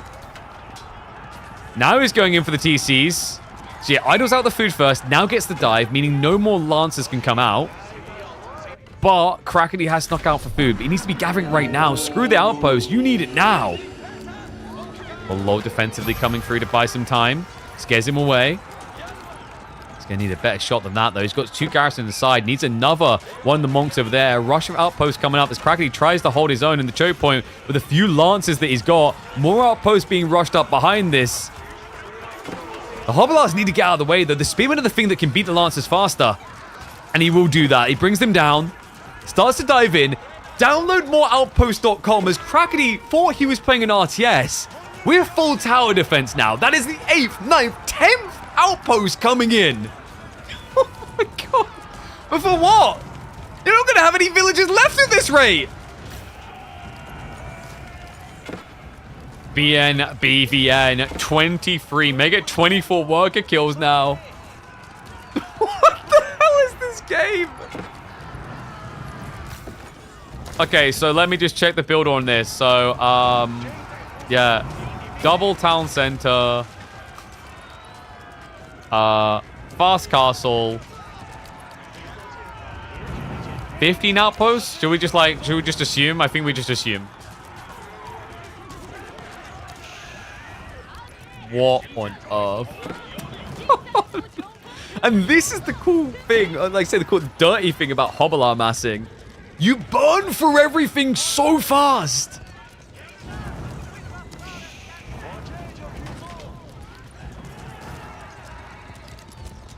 I mean, I've heard of panic posting, but holy crap.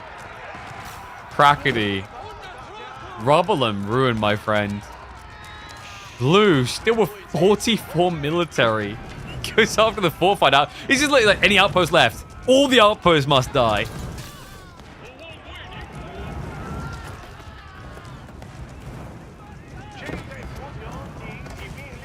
Is there like a condition? Is there like an agreement between you and him? Like, hey, if you kill all my outposts, I'll call GG. What? No one goes down. Okay, Blue is struggling a bit on food, but yeah, he's on pocket deer. But don't worry, Crackety is going to even this game up, baby. 2 lances, here we go. What on earth am I watching and why am I watching it? Alright, you need to speed up some more. The bottom left is the food gathering. This is the only reason Crackety isn't dead. Without this, he's basically dry. Like, just back to work. Nothing happened, guys. Like, hey, why? Like, what are those bodies? Why is my farm on fire? Nothing to worry about here, boys. No time for questions. We've got a business to run around here. Back on the farms. Who are those people? Run! Run, you fools! Oh, God, they're back again. So this is what it felt like to live on the borders of the Mongol horde. Yeah, now I get it. He could burn the TC. It is the right call. Like, it's only 2,500 HP. Because that's the thing that gives Crackety hope, is he can rebuild. Gonna try for repair. That's a bait, though. The way Blue just done that is dangerous. There we go. You need to guard both sides, otherwise he'll just pivot repair. Palace cuts. He's like, well, the Lancers didn't really work. PG coming in for this definitely not PG situation. This is violent. Textiles trying to make it easy to repair, but Crackety. The micro, look at this man go. Vodafone internet can't hold him back. One by one, the workers get back in. Heavily injured now, but it buys a lot of time, and the Lord's now getting sniped down. The target fire is good here. All health buff removed. Blue. Oh, he's not looking that threatening anymore, actually. He has a huge eco lead, but what is this map? He's going to end up moving over to Crackerty's corner soon, I swear.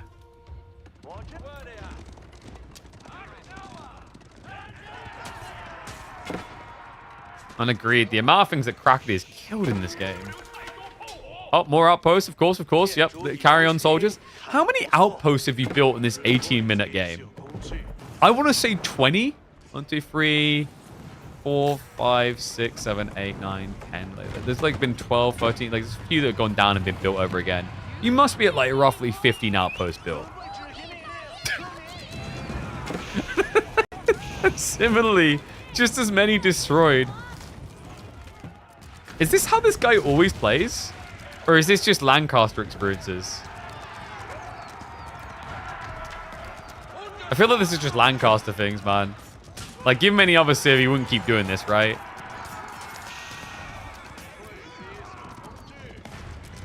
Crackerty's just that guy. Like, no, you cannot have the win. He's like that guy that, you know, he's like, if you answer my riddle, I shall allow you in. And then you answer it. He goes, but that was only the first riddle.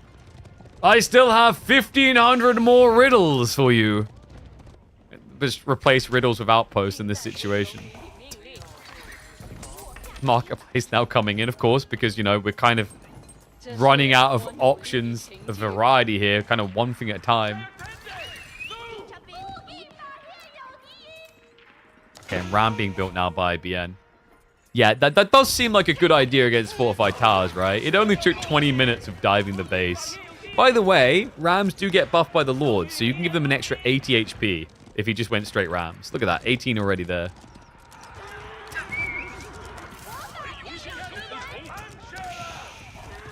Why is it that I keep looking at the military difference, the eco difference, and I still, for some reason, don't have faith in blue here?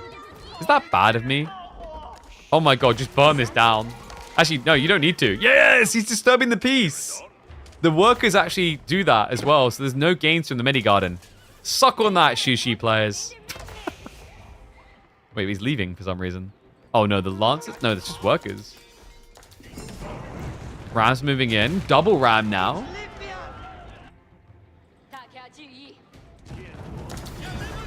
I think the hopes here is that the blue will spend so long doing this on repeat that eventually when Crackerty builds his base in the corner, blue will just keep coming here. Because at that point, it's just like, it's intuitive, right? It's second nature. You don't think about it, you'll just do it. Dive, dive, dive. This has to be a dead out TC this time, though. I'm about to say outpost. Wait. Follow. We'll just back away. Buys time for a quickie, or a little repair. Gets the workers back across. Needs more relics. Really needs more relics. No. Not that relic. That one doesn't work now. Workers also running out of wood pretty fast here for rush repairs. The extra health, man. Look at the health. 408 HP on this Ram. Surely, this TC has to die. At some point. No way. The workers, they come out. Look at the health bars on these, though. Oh, my God. He's still not dead. Like, there's nothing left of the Ford army. Blue. And it's a Ford eco at this point. If this continues any longer, Blue's workers are going to be on Crackerty's farms.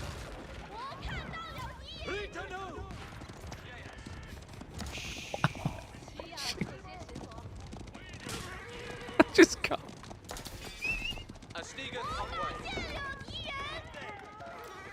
Unbelievable.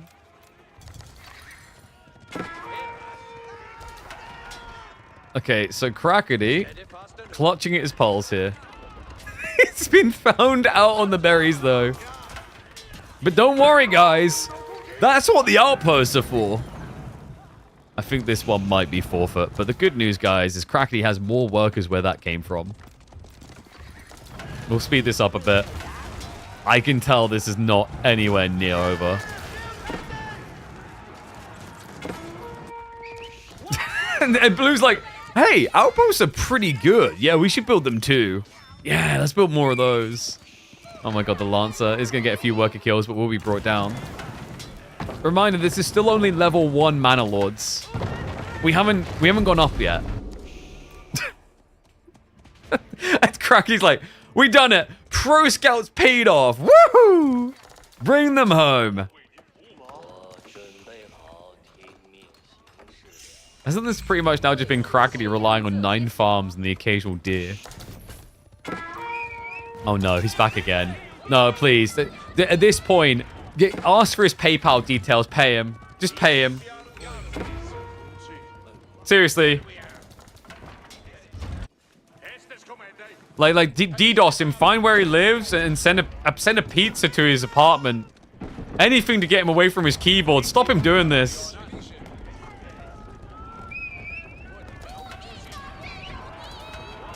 Once more into the breach. There you go. 450 HP Rams. Well, this time, Crackety has downloaded even more Outpost.com. But he upgraded with a side serving a Palace Guard. Oh no. And the Wallalow, just to make him retreat more, that's even more shots in the back as you leave. That's what cowards get. You filthy, stinking cowards. Get out of here. You thought your plastic spears could break our base? No, no.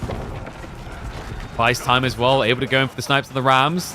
Monks are coming back in for the brawl. Reminder, these guys have got free melee armor.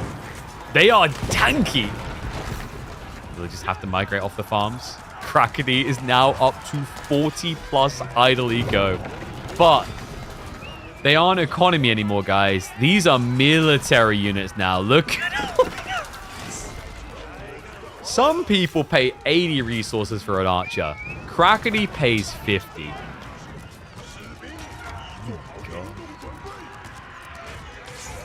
How? Like, how is he still alive?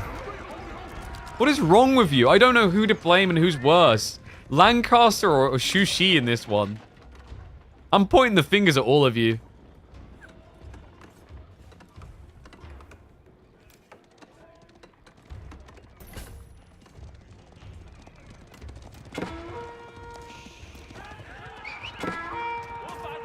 Extra Lords queued up. Blue's like, I'm not done yet. I don't know how many Lords have died in this game. It shows you how many castles exist in England that the Lords are still around after all this time.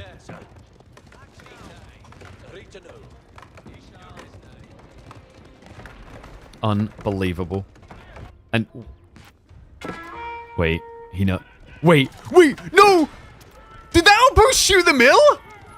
Oh my god, the mill gave it away. He didn't know about this. Oh, Crackety.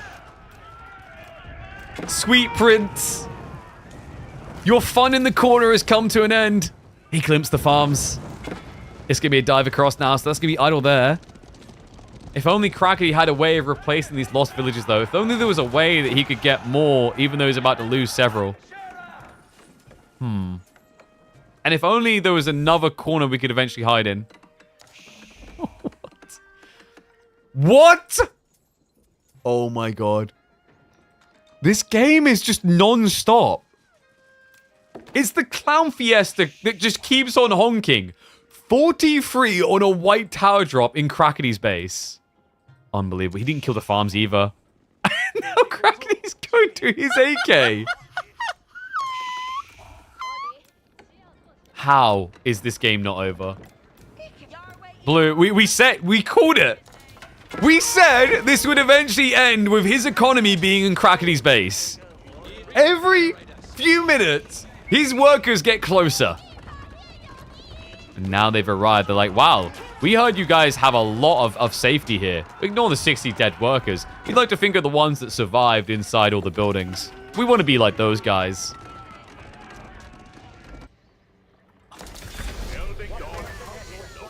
Oh, Scar, come out. Just a few workers going down. Something tells me this might eventually come back to bite him in the butt.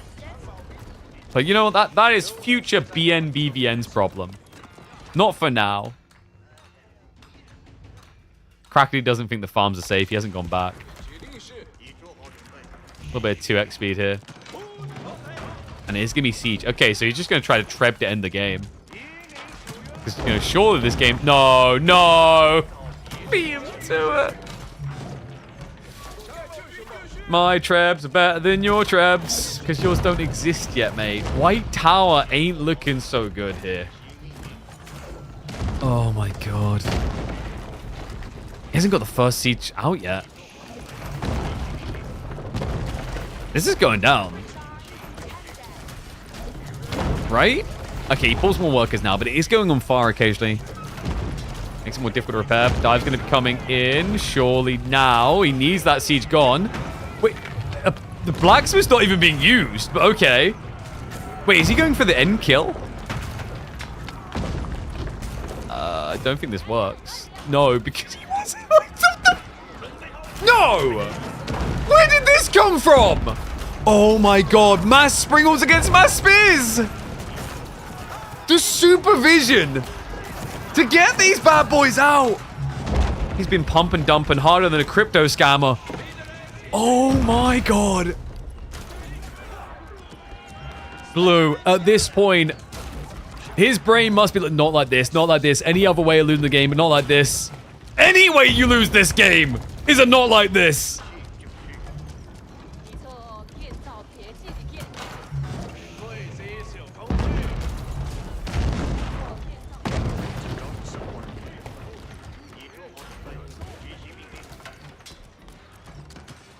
Crackety. Back to just sieging it down. He knows he can't be dove now. I mean, if you're BNBVN, you need to get Mass Yeoman. Like, Mass Yeoman's the only way you're dealing with this many springs, right? Maybe Mangoes could work as well, but your opponent's got all this melee. White Tower soon to go down. Has been found. Oh, look, another outpost. He's still got the gold over here, guys. He's not running out. I don't know who did like scorn harder about this game. Oh my God. Blue in shambles. This was meant to be his moment, but look at the confidence from Crackety. Only one outpost to protect all these people this time. Oh dear God. I think. Wait. Oh no, the panic. Guys, this is a ranked 100 in the world. All right, it happens to everyone. There you go. That's inspiring. There we I can't. Guys, it's a strategic mining camp to scout, okay? Like, why are you laughing at it? Look, it's great. And then there's a fire, so it will set fire to the trees. And then that's less trees for Crackety, who needs trees because he's building all the siege. It's strategic, man.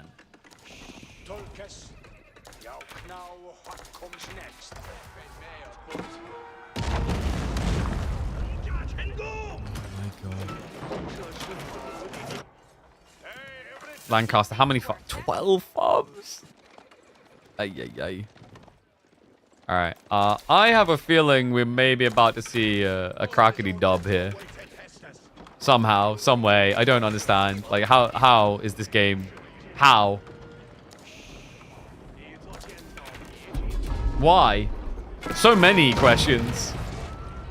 I don't know, like, I don't know who to ban, blue or red. It's both?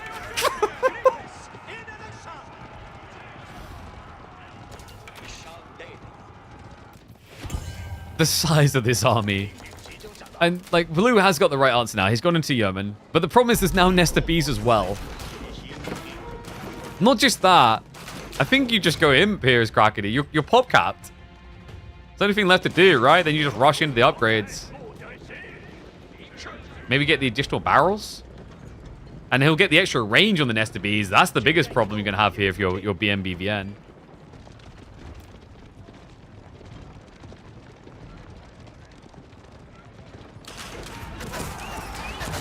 Oh God, no, not like that with the knights. Right by. If you go down, most of them lose half their HP. He's heading for the base, but I don't think Crackety cares about you dying. Like, okay, so now this is going to be crazy for blue to process because definitely has short-term memory loss. I'm pretty sure we already tried sending these in here about 8 times this game, and it didn't work. He's coming back now. So, oh yeah, that was when I kept dying. Oh.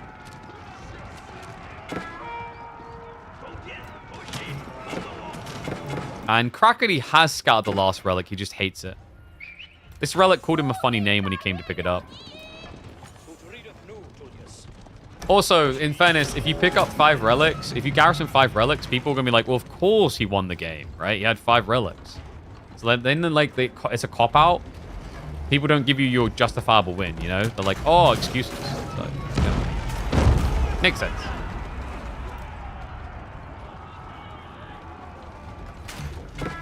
Temple of Sun now on the way for Crackety. This is the moment. Treb's already applying the pressure. Abbey of King's going to be going down. Oh, boy. And he only has a TC after this. You're going to have to fight him. And the problem here is Crackety has Dumu'd the gold. He's stockpiled the goodies. He's ready to get all the elite upgrades the moment he completes. He even got Yuan, right? So next, it's going to be discounts, pagodas to give him more economy. I can't believe this. I think you just made someone uninstall the game. Nice sync shot, though. However, he didn't get rid of the nest of bees. Spearman, crossbow's just going to hold back the eastern flank. Nest of bee shots now coming in. Blue looking for a reprieve here. Maybe this is his moment. Decent shots coming through. The Trebs. They actually went after the infrastructure. They didn't even go after the TC. So Crackety will be pushed away. But even after losing all this army, he'll still have over double the army size of what he's had most of this game. And Blue, no, this is Pavlov's dog theory. Usually, from this type of position, your instinct is to reproduce an army and push. But every time we've done that, it's like shock collar teaching. It's hurt. Apparently, Blue may have no nerves. He has not felt the pain. He is all-inning again. Oh, God. It's Masio, but he needs an answer to those nest of bees that are going to be coming in again. Remember, you can supervise these. They come out in 10 seconds. Look at the spread as well. Crackety, 61 farms from south to north. No, don't get distracted by the outpost. Not again. Not again. It's always the outpost, for the love of God. Ignore them. They're a lie.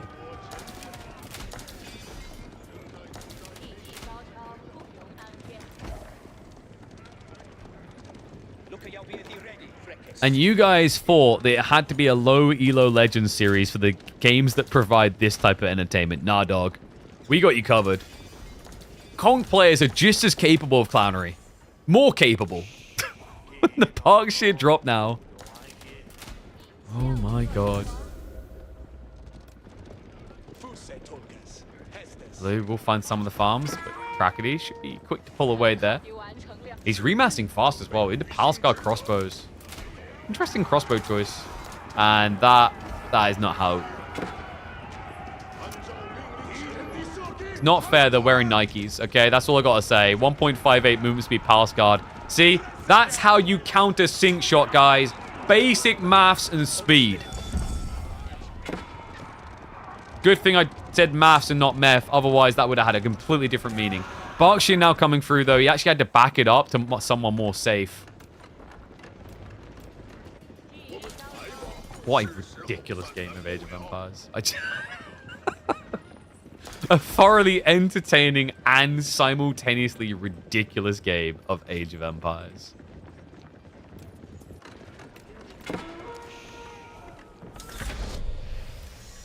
Villagers? Oh, they got the bad news. Yeah, we're not gathering there. By the way, guys, have you noticed something weird about this 43-minute game? I figured if I zoomed in on them, it would seem like they're faster. No wheelbarrow. Because, guys, like, the problem is wheelbarrows cost wood to make. And because we use a mining camp instead of a lumber camp, we don't actually have the wood to facilitate the amount of... Oh, God, they're going to die, aren't they? No, no, no! Have mercy! Okay, this is just becoming a classic Palace Guard cheesy situation now, isn't it? Turns onto the Yeoman. He's got 3 ranged armor already. Berkshire is starting to be harassed as well. It's going to take a miracle for Blue. He's only got Yeoman.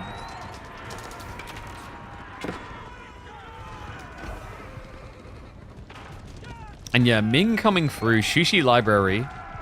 Is he going 10,000 bolts against Yeoman? For reasons?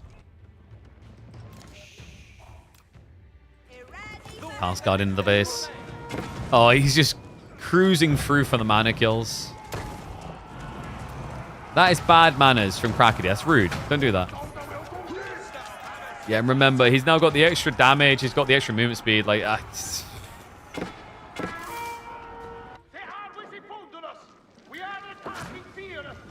get this guy a box of tissues and a Justin Timberlake track because he's about to cry a river.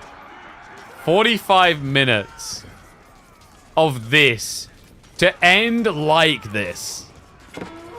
68 worker kills for Blue, which, by the way, like, over 60 of those happened in the first half of this game. To end up here, like this, now down by over 40 workers. Oh my god.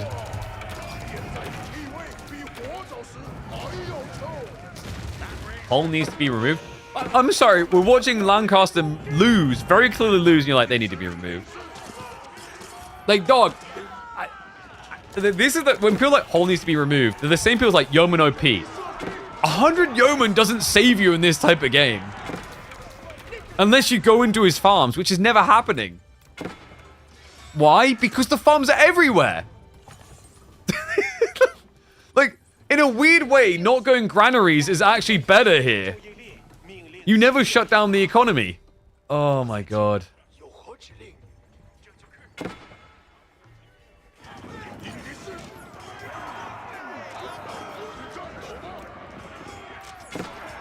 And Krakeny.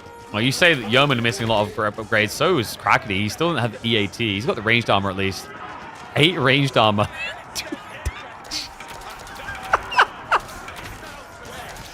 Oh, remember when people like Elite Yeoman, Lamau, and then they started highlighting they don't get increased damage?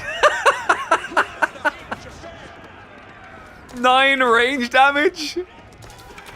Oh my god. Stop making your arrows out of wood instead of making them out of plastic.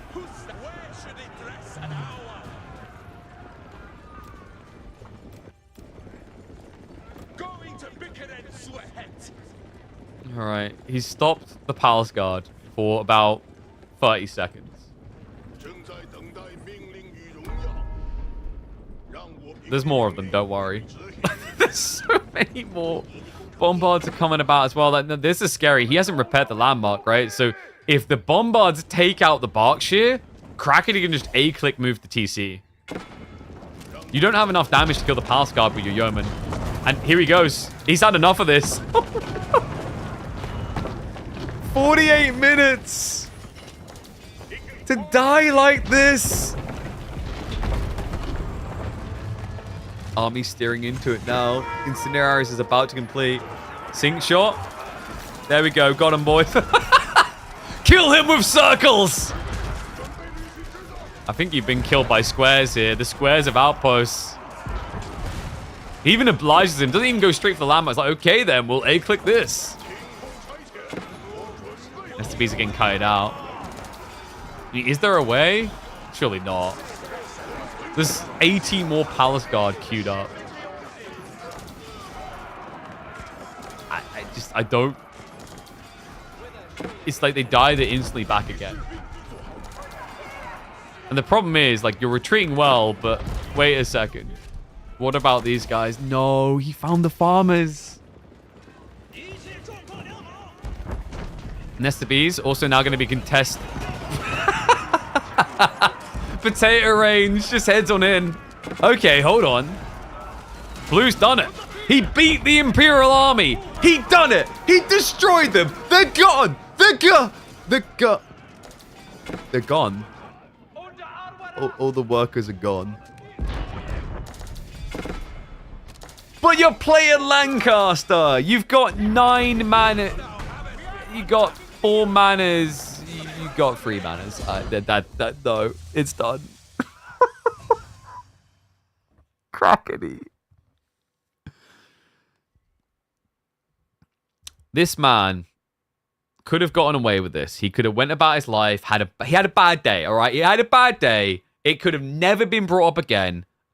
No one could have known. Crackety wasn't streaming it. It could have just brushed by. And maybe years from now, BMBVN could have been an Olympic champion Age of Empires player. But now, when people utter his legacy, no matter where he goes, no matter how it goes, where it goes, it'll begin with, oh, I remember him from that Crackety game. Poor guy. Oh. Then again, he picked Lancaster, so he kind of had it coming. Unbelievable game.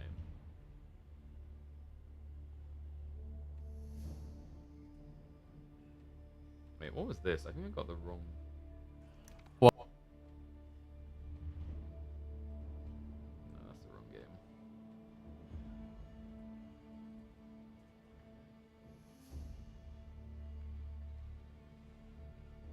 1 second, I need to name something. Is it this one? This...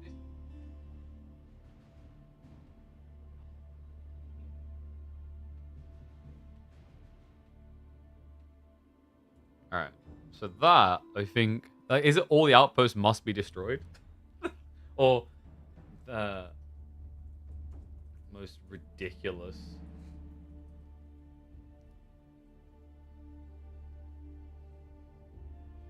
outpost defense ever.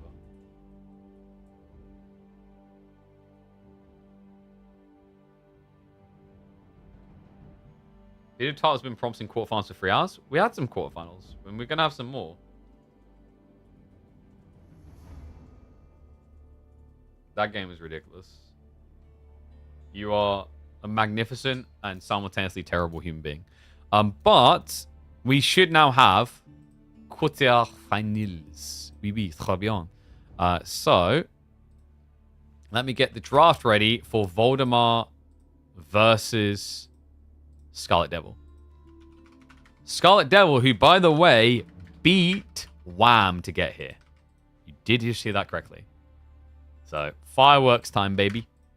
Let's get drafts ready and get underway with our best of 5 here. Oh my god, that game. I'm so hungry as well.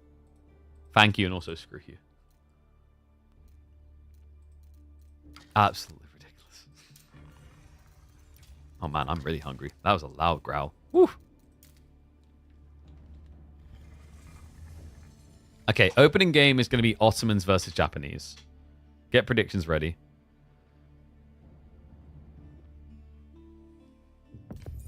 Oh my god.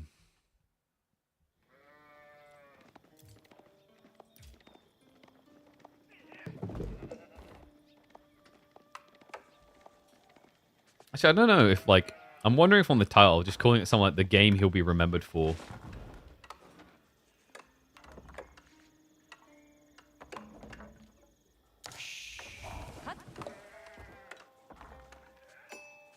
I'll think on that one.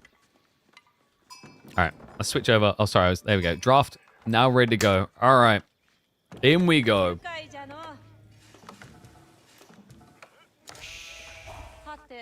This is turning into a wild week. Scarlet Devil present in the quarterfinals. Why is that such a big deal? Because this guy just beat Wham 2-1 to be here. All of a sudden, we might have a dark horse, a devil's deal made for a potential future champion. Welcome back to Midweek Muster, week number 8 of season 2 of our $20,000 esports circuit. Scarlet Devil playing as the Ottomans. Meanwhile, we've got Voldemar on the Japanese. An historically good matchup for Ottomans, but more recently, Japan has at least had a bit more pump, a little bit more joust in their step, courtesy of these Dark Age openings. We are giving the 2x speed just the early game. Scarlet, caught off guard by this. Yeah, tried to rush the goal, but oh no. Yeah, there's the panic reaction. Sends all the workers out. Shivs out as well, just to try and break past them here. I end up losing one, actually. Great micro. Voldemar gets the kill. As his first spearman coming out, that's going to be a chase down. So Voldemar gets a worker kill, forces a lot of other time, but it should end up eventually being -2 on the spears. Okay, interesting. Yeah, Scarlet. I've seen a lot more people just choosing military school. It's understandable here. Like, you think you'd be good to Rats contest, but I think Japan just feels a little bit better on the opening inflate. 75 wood versus the 90 cost. Down the line, sure, Ottomans win. The idea is that, like, Japan shouldn't be playing Dark Age that long. They should kind of be getting out fairly quick.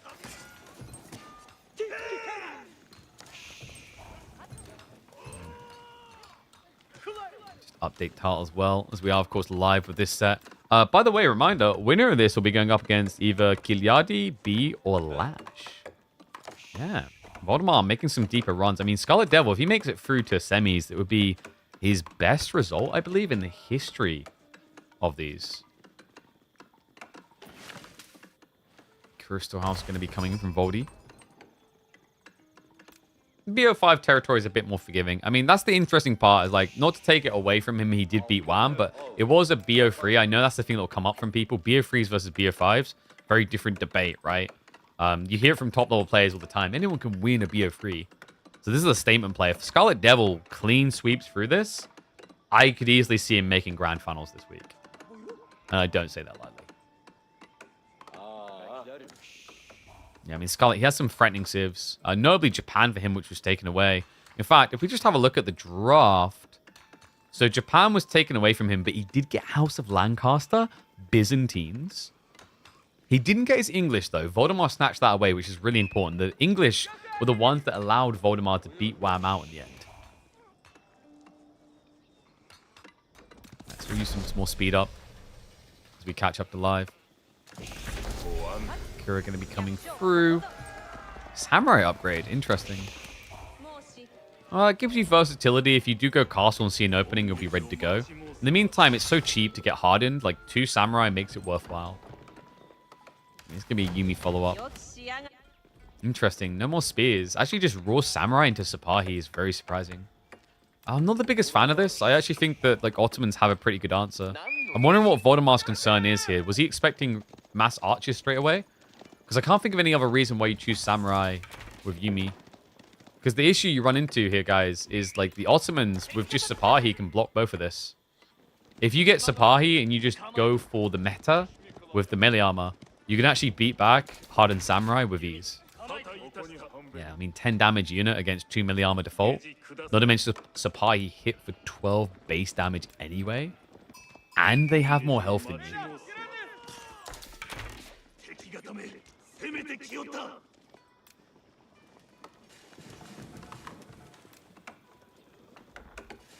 Scarlet. Should be getting some more production coming through. There's the stables now. Yeah, he prioritized double melee schools straight away. Wait, is Scarlet Devil the favored based on predictions? 82% for Scarlet Devil. Yeah, someone tells me that that Wham victory may have convinced a few people. You know?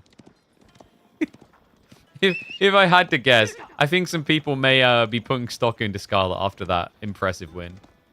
I mean, it was a bloody impressive win, in fairness to him.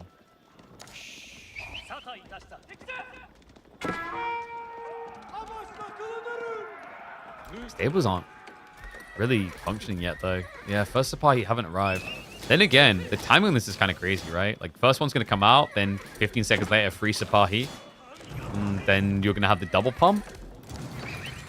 I don't know if Voldemar can burn this quick enough. You can see he was not expecting just Sapahi. Pivot spears now.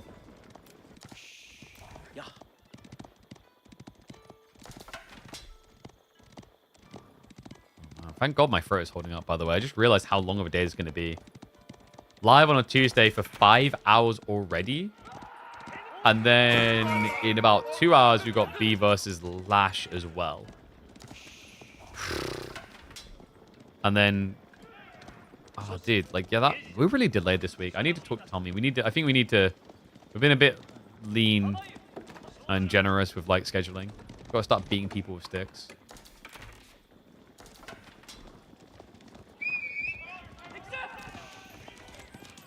Like, 2 quarterfinals that we're probably going to have to play on Wednesday is not a good look. Because this is the one day we take off.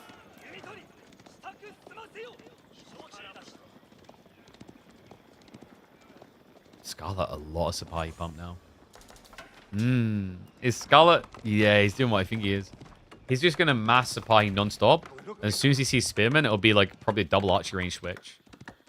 Some players love playing like this. The whole idea is you just try to milk the counter unit to the maximum, force your opponent to overreact, and then you pivot.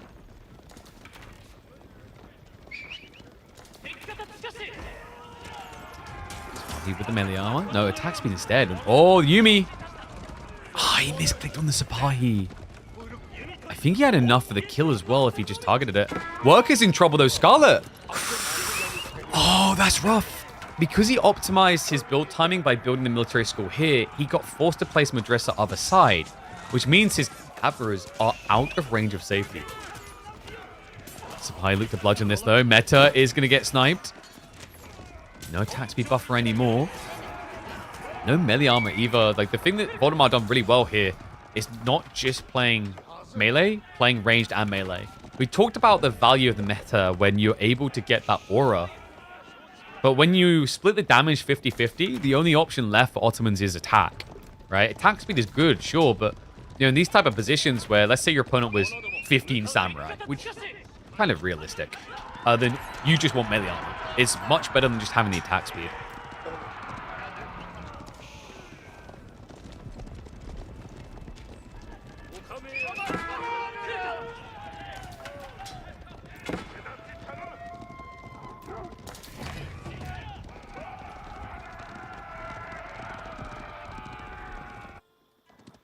Scarlet, it's just going to be non-stop Sapahi now, right? Like, I think the next goal is to intercept. He's got the Imam point available to him, and it will be an immediate pull. But Voldemar, man, his timing's on point here. Just backs off. He knew exactly when that point should be coming in, so he's going to look for a tech up instead. He's not going to play into what can become an Ottoman advantage, because now they have healing. They can start rotating the injured parties and topping them off. It's just a slow way of losing at that point. Great read by the kid. We'll just play for age 3.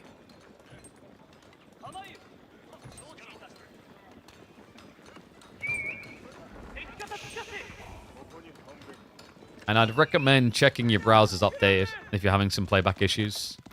Occasionally I hear someone having it, but most people are fine. Like, I haven't heard a pattern, basically.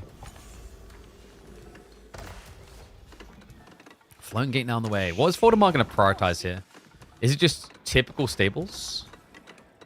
Or do you maybe go for spear rush upgrade? Could make sense if you want to play a mixture of spears plus samurai, foot samurai. Also affordable because mounted samurai double the cost of those 2 unit types, right? Unless you bloat quite nicely with the 2. I even like the idea of an eventual Bugeisha switch if you see your opponent's not adding archers. Bugeisha are actually pretty good at dealing with Sapahi. A little bit risky because of the meta that we talked about with the melee armor. If he was ad block, that might make sense. Like, some ad blocks get griefed pretty hard. YouTube has that too. I noticed in the past where I had to disable ad blocks because what YouTube was doing is it was detecting them and then it would like lag the videos for me. It's like a lot of ad blocks have had that type of problem in the past.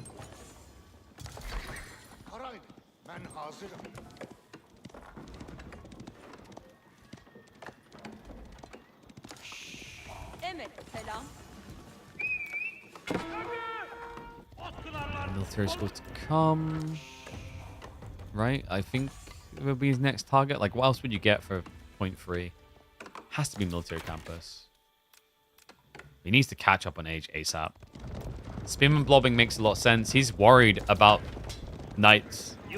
But what's genius from Voldemar is there is no play into knights. And Yoroshiro dropped the TC instead. I don't think Scarlet even saw that. Yeah, I like this. Spear Yumi massing. We've seen how well this can work for Voldemar. In fact, this was the type of comp he went for to beat Marine Lord's Byzantines, if you guys remember, in the EWC event. It was a pretty incredible strat, actually. What a cool approach. Mehmed Imperial Armory is now going to be on the way. So Scarlet finding his way into the third age.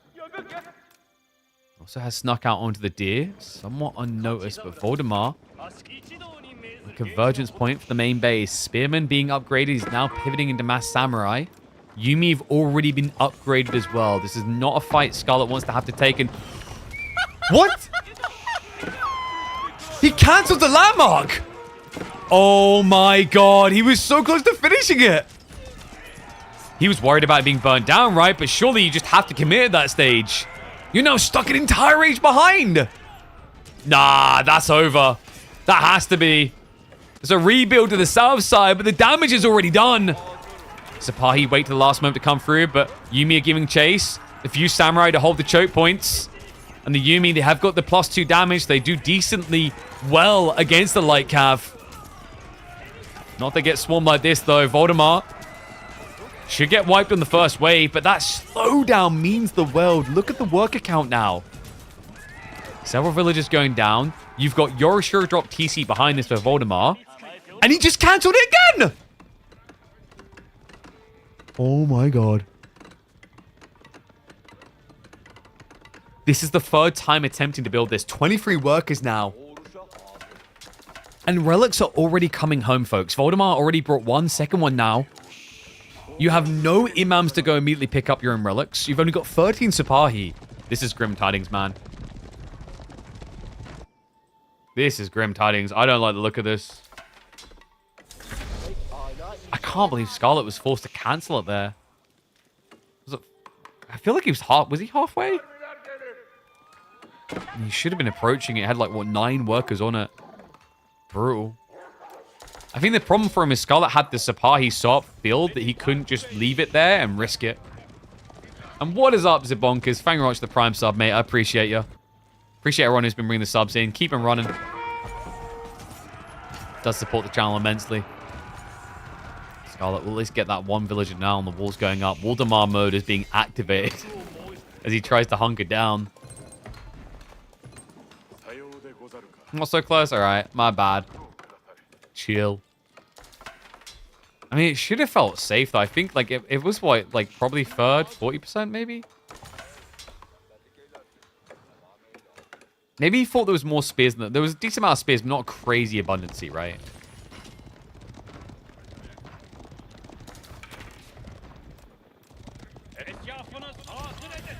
And I'm pretty sure you can't trust destroyed value, because that should calculate the cancels of landmarks. There's 3,600 here. There's a lie. Voldemar. I mean, just being calculated. Like, I have a lead now. Let's just try and scale that. Although not going to work. Sapahi with the fortitude able to get the kill.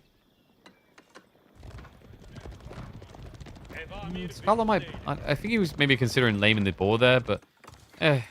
Voldemar, he's got the farms being set up, right? He doesn't necessarily need the boar. And I can't believe after a double cancel, this isn't just over. Right, like, it felt like he delayed his landmark a lot with those moves. Still in a pretty rough position.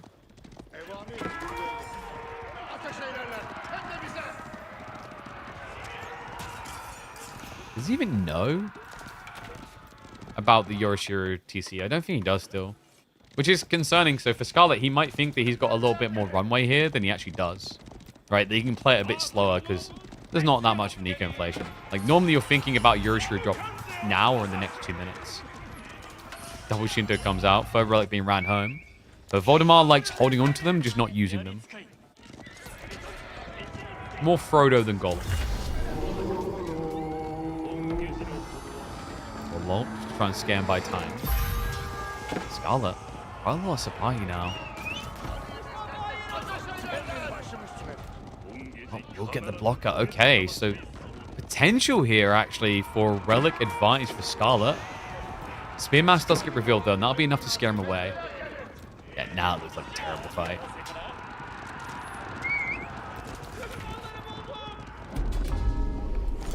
Who's in advantage in this one? Like, I mean, or rather, how much? At one point, it just felt like Voldemar was 70%, 75%. Is it maybe like 60-40? Because the weird thing is, like, yeah, Voldemar's ahead by 11 workers, but Scarlet is going to get a decent chunk of the relics. But on top of that, remember, he does have the passive production. So it's a little bit tighter. I'd still favor Voldemar, though, especially now that he's getting the walls up. It just means he can spread a lot wider with impunity.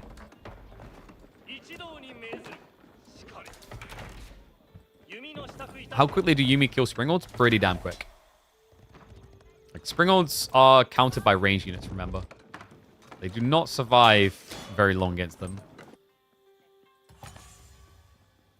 The argument counter to that, though, is that Sipahi destroy Yuumi. They melt through them so fast. Because remember, at this stage, Sipahi, they hit for 31 damage. They almost 2-hit kill Yuumi.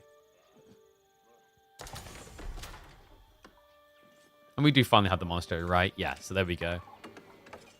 We'll be able to come back for the third. I don't even... Huh? Huh? Okay. That relic is now one with the wall. You know what this is. Voldemar's been watching Attack on Titan. He's like, build the wall with them, right? Like, because they put the giants in the wall, the titans in the wall. Makes it stronger. Da-na-na-na-da-na-na. Is he actually coming for it? No, so he's just assumed the relic's already a done deal. Look for the burn-in. Fortunately for him, the army's already camping here. I like this. I like that we're 20 minutes in, and the game, it looked devastating, right? A few minutes ago, you could see a world in which this is just over. And props to Scarlet. Got back on the horse almost immediately. Terrible for my stomach, because I'm hungry. Apparently, my curry got cooked like 20 minutes ago, and now it's super cold. This is what I do for you guys. I starve myself. Yeah, I still feel like I haven't lost weight. Proof that it doesn't work. And what's up, Dace? Appreciate the raid, mate. Thank you very much. Hope you had a good stream.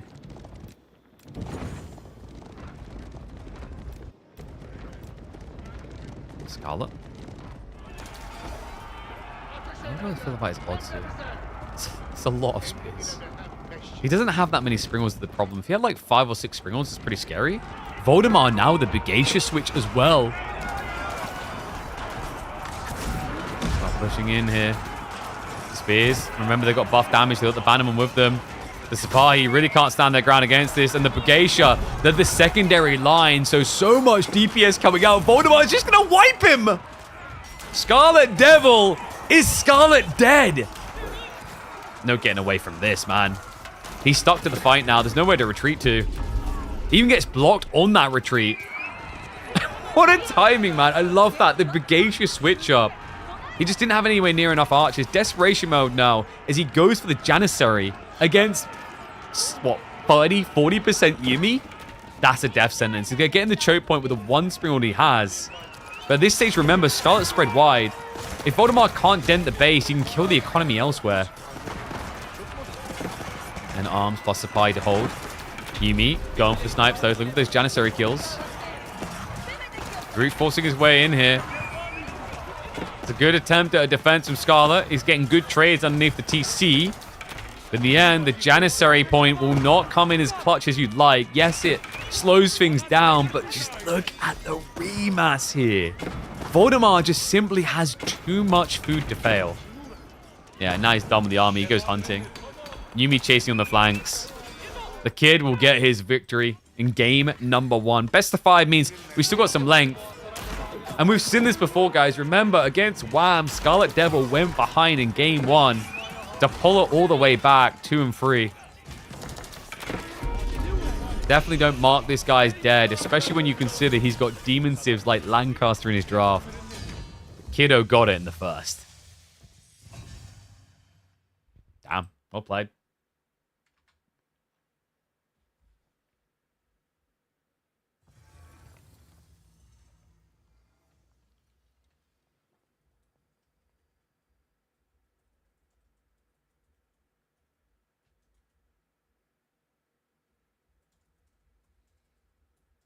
Doesn't build Cav with Japan? I don't know. Might be uploadable, we'll see. Go, I deserve it? I can't. That's game 1. It's a best of 5. We aren't done. We still got more where that came from. See where game 2 is going to take us.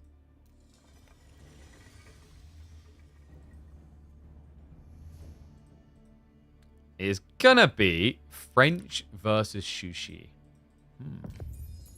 Boldland.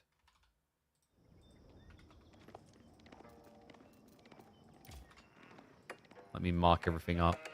So game 1 was Japanese versus Otto.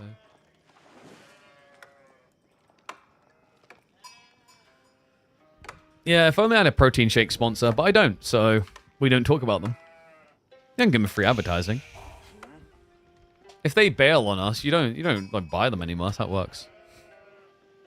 They don't believe in the gamers. Shame on them. We thought they did. We were deceived. All right.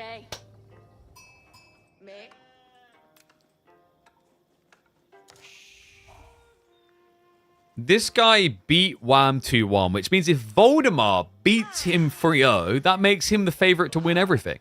I think that's how things work here. Welcome back, folks, to the channel. It's Voldemar versus Scarlet Devil, game number 2 into Boldland. Yes, East versus West, but ironically, they're playing each other's relative civs. Sort of. I mean, the Dane is not French, but European civ in the hands of the Chinese guy, and then Chinese civ in the hands of the European.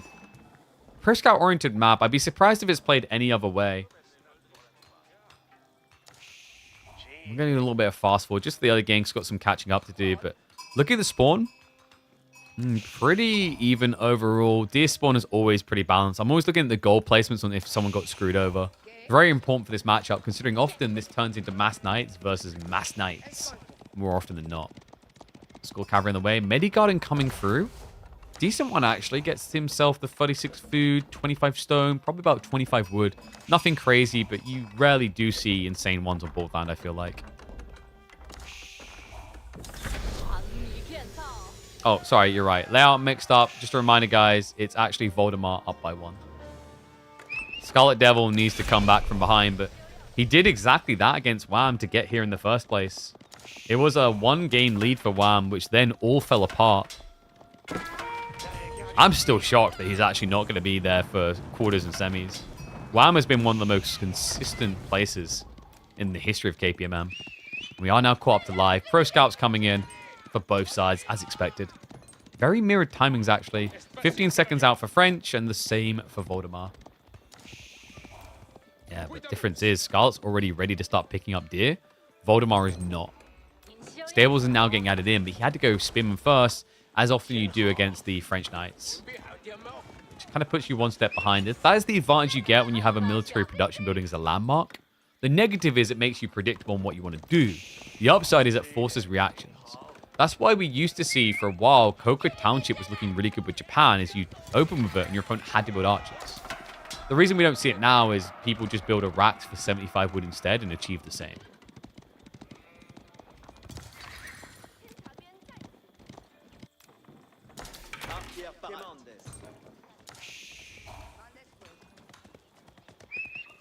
Scarlet is taking central deer, right? Yeah, I think that's about return time. Like, get the first close deer. He could have probably went for these ones, but that's a safe backup. And then after you've done that, go wider. The whole goal here is to spread wide so Spearman can't shut you down.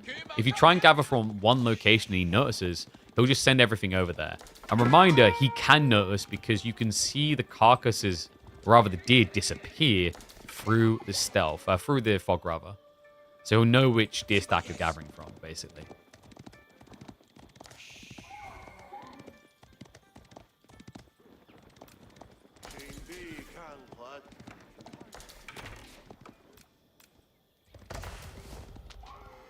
I'm getting this weird feeling the series will be like 4 hours long, and I'm going to be starving, actually. Hey, at this rate, we'll do one of those scuffed, like, ASMR eating streams. Oh, look at go. You know what makes it worse is when it's a Pro Scout and Pro Scout game. That means they're eating all the meat. And all I can do is watch.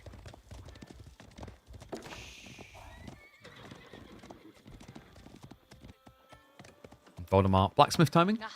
Okay. Undermesh prior, right? Yeah. Coming in straight away. For Scarlet Devil, when he drops the Blacksmith, it's just an inherent buff. Worth it. I think probably in about 30, 40 seconds when he should have about 10 archers, it could be viable. French is a pretty interesting pick on this map, though. Like, I think they're very successful because they can hunker down the corner a lot more naturally with the guild hall transitions that come in. I don't know, I have felt like for a while, to a certain degree, French has been slept on.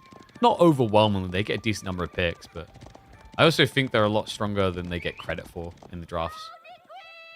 Always have been, man. Kind of a staple pick over all the years, really. Rarely has there been a time where they just felt egregiously bad. I think last year we had that point where people were like, nah, this Civ not so good. But quickly it recovered, especially with the Pro Scouts meta that came in.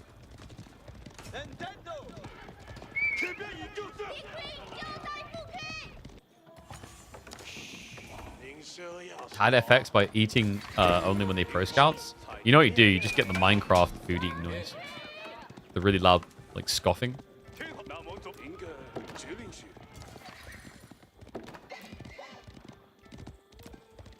So Voldemar's going for the full blob, isn't he? I've seen this, actually, quite a bit against, like, French strats.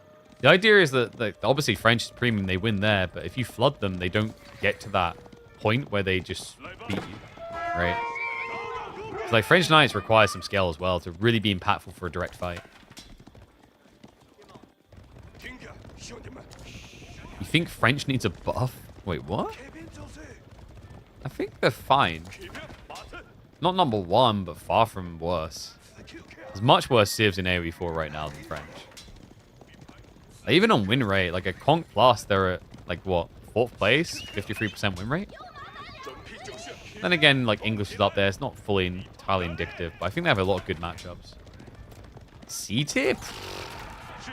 I'd give them, like, high B, easily.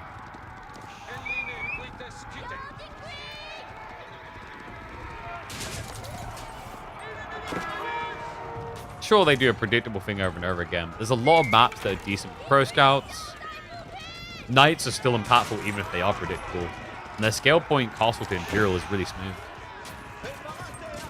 Dive in for Voldemar to make things less smooth, more bumpy. Can he keep this push going? The problem is the horsemen just have to stick to their targets, otherwise archers win out. A bit of exposure there, but the body count. Voldemar losing a lot of troops to this dive. Not really worth it, especially when you consider he didn't have the full troop trickle in. A lot of them stopping off halfway. So maybe he thinks it's worth it because of the space for Pro Scouts. Like, essentially just throwing away a little bit of money to stop your opponent getting any. What was French's lowest point in comp? Wasn't it the first half of, like, 2024 or, like, you know, the second, third, somewhere around there? Before the Pro Scouts meta came in around, like, August, September. I think French was a little bit rough there, right? Because, you know, that was... You had civs like English 2TC just dominating. And French kind of lacked their identity for a little bit.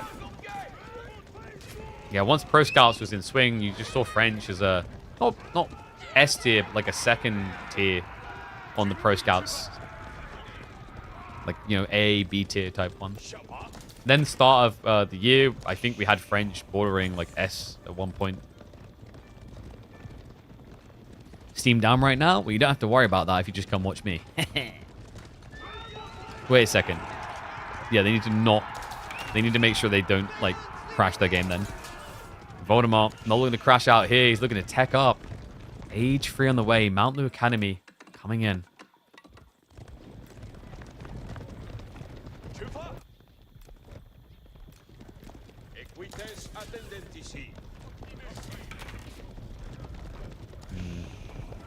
I'm a bit worried for Scarlet right now, actually. This is a healthy comp for Voldemar to upgrade quick. He's already got the gold prepped. I think you upgrade these horsemen 100%. Like, even over the spearmen. Because the horsemen just clear the archers, then spears can contest anyway from the same age. Let's see what he wants to do. Okay, so he gets the veterancy of spears. It's one gold drop off of the horsemen as well, and there you go. Yeah, so prioritize it the other way around, but it's a moot difference, right? Like, you get them so fast. This is a really good timing for Voldy. Scarlet. Still gathering that gold on the front side. Ranged armor 2 coming through. Horseman maybe a little bit premature, and that's why I thought he'd go for Horseman upgrade first, but he's going to jump in. Upgrade arrives. Scarlet Devil running for his life. Spearman upgrade comes in as well. Knights can't stand against that, but it's a counter dive. Scarlet looks for some return fire here. Needs to be more spears ASAP. Voldemar, not much food in reserve, though. He'll go hunting for worker kills, find a few. Might end up giving over a lot. Villagers need to be garrisoned ASAP. No wheelbarrow for the kid, but he's giving as good as he's getting here. Archer Mass has been fully cleared. There's no defenders left, and there is 15 plus veteran units in the French base. Voldemar's taking a heavy hit initially here. It's the follow-up that I'm worried about for Scarlet, though. There's still a handful of horsemen that can chase down workers easily. Spearmen less so, but they'll gradually whittle away at you. Knights are now on the way home. But Voldemar mostly only has Spearmen left over, which is bad news for Scarlet. And wait, Voldemar, did he? He does know about the goal, but he hasn't checked it. Okay, sends a horseman over there now. No textiles either, right? Yeah, it's only coming in now, so Scarlet is at least going to get it in time before the horseman starts killing off units. More workers dying over here beforehand. Voldemar now up by 4 workers. Horseman does get sniped down. The gold workers about to get harassed again. Spearman with the veterancy contesting the knights with good micro. Scarlet pulling away to minimize the losses. Horsemen, though, are going to keep this idle train going. Scarlet running around. Voldemar now switching into his own Lancer play. He's got a 5-worker lead. I imagine Monastery might not be far behind this. Horseman. Just trying to stab for that final kill. We'll be able to get it. Okay, so both players heavily drained. Scarlet barely any knights left alive. Also, Voldemar with a decent number of scouts should be taking the remainder of the deer. Scarlet says no. Actually gets in there first. Guildhall. Always the recovery mechanism, right? That's why you never really count French out in this type of position. Because if both players lost a lot of military, lost a lot of economy, and you reset to more of like a 0 point, it means that this can just start to inflate again.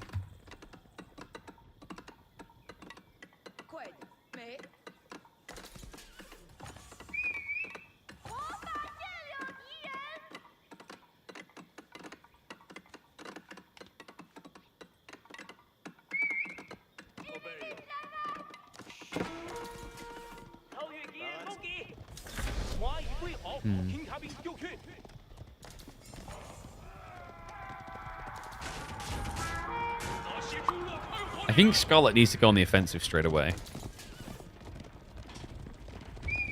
Like, if this goes chill mode, Voldemar will inflate a lead, right? Like, French catch up on workers, don't get me wrong, but I'm thinking monks. Not to mention the Lancer spam is ridiculous when you go for Mount the Academy. He already has Reasonable Inspection, which means he pumps out Knights with Supervision in just 8 seconds. He has forgotten to re-supervise, though, so currently isn't benefiting from that buff. Yeah, taking 14 seconds.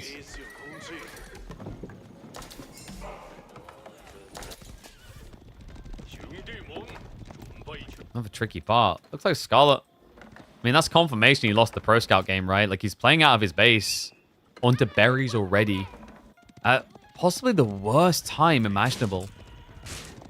Wants to get chased away, but this is really bad for Scarlet. From his POV, these are the knights coming. Little does he know, the group already snuck in. Scarlet is about to receive the bad news. Lancers just get a free charge in. Wallop through. Scarlet idled out. Run for the high hills, but Knight's now out of position, so he doesn't have many to defend him actually at home. Yeah, he got baited so far north there.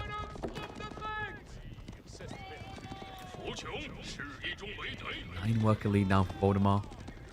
Stone has also been accruing, so there is a real world in which we see a second TC potentially. But obviously that comes after Relics. Relics has to be the #1 priority.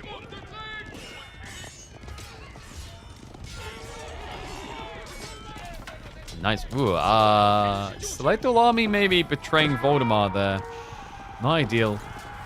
But spear spam is real, guys. Oh my god. He's supervising it, isn't he? No. Voldemar, please. Guys, if he supervises this, he gets them out every, like, 5 seconds. It's definitely worth doing here. Like, he's queued up 10 spearmen in 1 Rax? This is a egregious misuse of resources, man. Is he doing it now? Like, yeah, I'd ask for a raise if I was this Rax. If I was the trainer in that Rax, I know I can get more on my salary. Wow. Just imagine how scary it looks if he has that extra 10 out right now, which he could have done with supervision.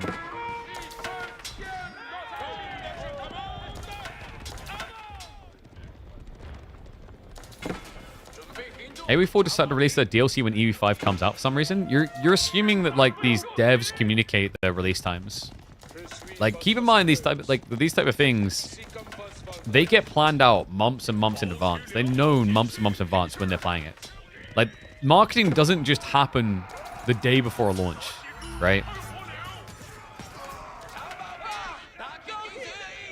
Relic game is looking so good for Voldy now.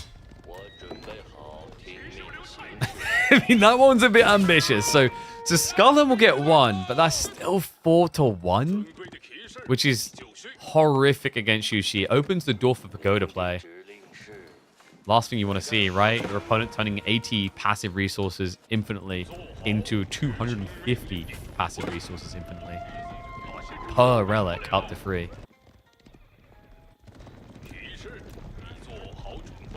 Size of Voldemar's army. He's going to mirror the Knight count. Has got the Dali horses coming as well. Scarlet, it's just download moreknights.com, right? He has at least got a castle coming in, so that's going to keep him safe. Voldy can't just end the game here. You think they can find some wiggle room for this stuff? Not really, because like the other thing you have to think about is there's an internal marketing division for these different things. And I mean, I'm not saying they're going to allocate a lot to it. They'll allocate some, right? And they don't want to overlap with the other Microsoft games too much because they can't dedicate to both, right? The other thing is, you really want to have a world in which AOE4's DLC gets delayed further and we wait even longer for a patch. That's going to cause more damage than good. Diving. Oh, no. That's a lot of workers. Voldemar. They go hunting, but the castle should protect them all, actually. The group at the back is the one I'm worried about, but Voldemar actually didn't commit. Well, on the other side. What he did do is commit all the army onto the other side of the map, so trying to buy some time for spears now. I just love how often this turns into dive on dive. Voldemar will just hide inside the TC. He needs more spears, man. This is not enough to pose a real threat. Even more spears or more damage done in the enemy base. Voldemar sneaks his workers all the way north. He's abandoned ship on the corner. Scarlet realizes it as well, right? Like when you're running through here, you can see that there's no garrison. Something's not right.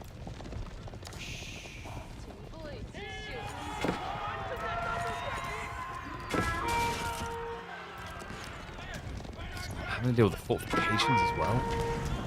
Voldemar going for the wall. This is actually not the typical way you expect to watch Voldemar wall. Like, don't get me wrong. Yeah, maybe there's many villages every once in a while, but usually you wall your corner you start in. He's walling the northern corner instead. That could become concerning, actually, if Scarlet tries to retreat north and... Whoa! What? Oh my god, the spears! He's still got more knights coming here! -8, 9? I don't even know how many went down there. That's ridiculous. Scarlet drops the ball. At a moment where he couldn't afford it, he's got 0 food income. Oh, dear God. The idle time, the delays here. There's no remax coming.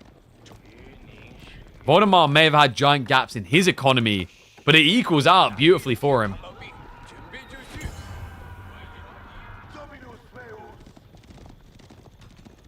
Guildhall, what is that saying? It's 1,500. He pulls it just to survive. Queues up 10 more knights, so decent value there. But that means no bailout for an Imperial play. And you're still building only knights against speeds. And we just see this done so often. It's very obnoxious.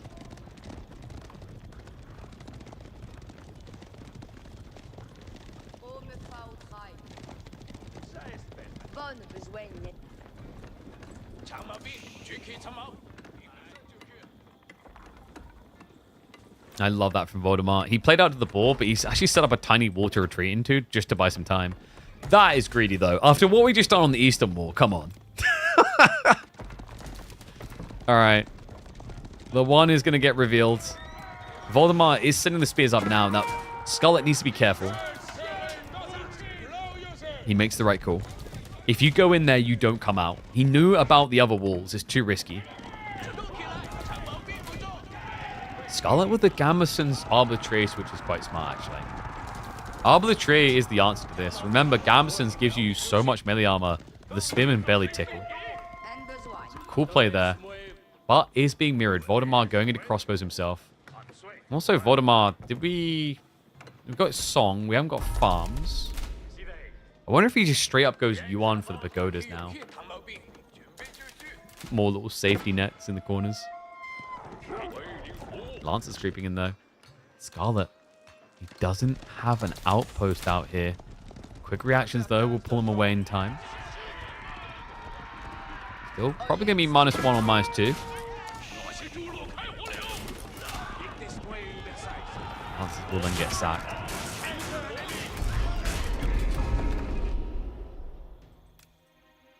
How does Scarlet win this? His guild hall is derelict, right? It's down to 260 food. It's a full reset, essentially. So he needs quite some time.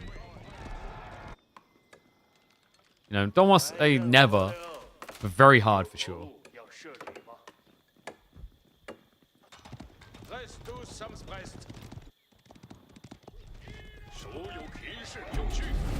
Voldemar now with the Horseman switch up. Okay. Horseman's a bit weird sometimes against Arbitraire because the Gambesons. The Gambesons gives them so much melee armor, they feel soft countered instead of hard countered.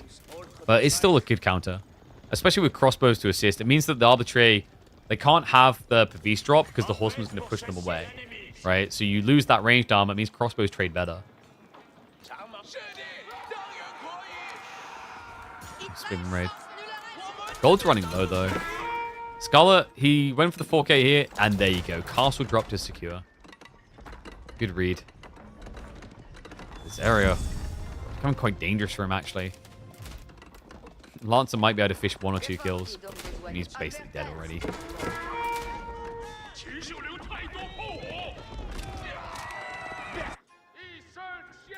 Voldemar needs a farm transition, though. Okay, there you go. It's began. Granaries came in. Because like the problem is you've tapped pretty much everything at this stage, right? You played boar, you played berries. There's really not much left to think about afterwards. So farm timing looking good. This is where Voldemar is actually weakest.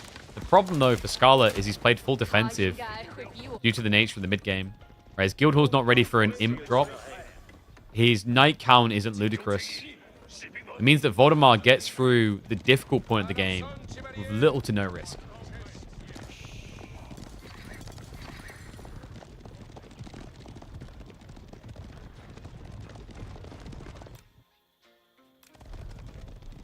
Knights all looking in the wrong place, by the way. Yeah, I like that Voldemar has really leaned into this north side. After the walls, it just became his inherent area to play around. Kind of gives you a soft reset point. If you get raided here, you run through the wall.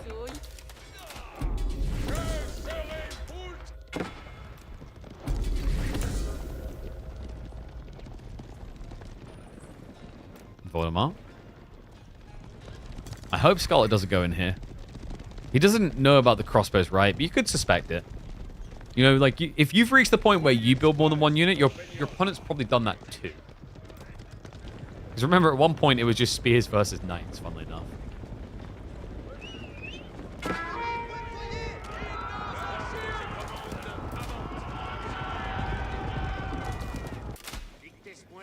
Farm count is getting a bit better for Scarlet, but... Oh, hold on. Horseman Knights. He might be distracted, microing his own knights away, but good reaction. Scarlet pulls the arbors. Unfortunately, he's pulling them into major horseman spam here. It's what? 2 lances, 11 horsemen. But somehow, someway, Scarlet gets what he needs. Red Palace now on the way. Arbitraire are getting sacked, though, and it means he's not going to have any food income behind this. This is pretty much all of his food income right now, bar a handful of berries down here. still. You see what I mean about these arbors? I mean, castle definitely helping, sure, but the 6 melee armor goes a long way.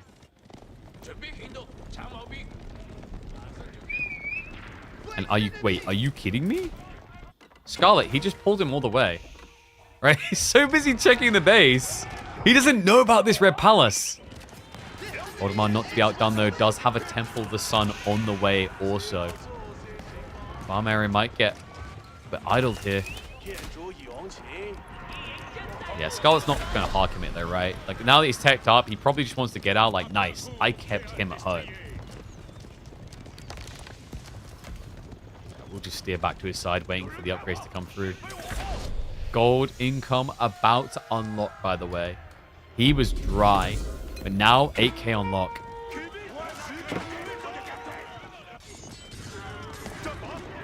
It's not going to turn around for a little fight, but guys, this is tricky now. You need to be careful. Yeah, the movement speed. Look at the movement speed. It caught him off guard there. He wasn't expecting it. Minus, what, 4 knights there due to Divine Haste. Yeah, this is the crazy ability. Remember, it's like the Yuan Dynasty Chinese, and it just unlocks the moment you reach age 4. Very weird experience, actually, compared to the Chinese timing. Super sick for a dive. Yeah, I've got this Arbalest in placements, but there's a lot of infantry for Voldemar. Just slow down. Arbalest trying to avoid the fight. Scarlet needs to get that elite upgrade in. Castle dropped 2 ambitious. Voldemar did not know about that red palace. It's the bad news the hard way. Could Scarlet do this? I mean, we're getting to that late game where we have to talk about the potency of elite arbitrary mass. Best crossbow in the game, right? Crossbow stirrups, the better attack speed, the beast, the Gambeson's armor. There's a lot of things that are thumbs up here for French. Same time, though, the farm count isn't crazy.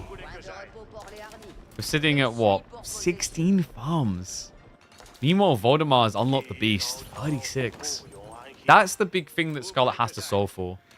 You know, the Guildhall got him out of jail once, but he switched it over to gold already, which means he has humongous food issues.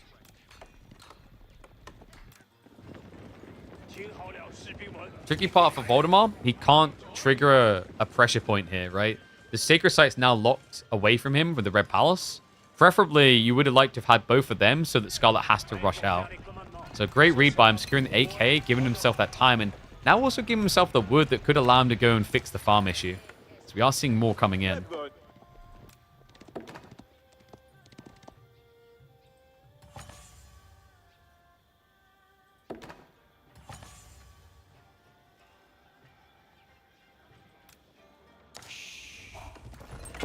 Is there anything else here that'd be useful? I think Voldemar... there's not too many injuries. I was about to say, sometimes it's nice to just use the healing, Divine Vitality, when out of combat. What is interesting about Shu Shi is with Dali Horses and Divine Charge, they can actually contest French Knights reasonably in the Imperial Age. But as we know, this game is not going to be about Cav. They've both laid their claim on infantry. Arbor Mass now at 40. Crossbow Stirrups is on the way. That's going to give the increased attack speed. This area is still not taken yet, so Scarlet still has some way to go to get full potential. But a lot of things missing for Voldemar, right? We don't have any army tactics. The crossbows do not have the incendiary, right? Yeah, he never got it. He only just got Steeled Arrow 1.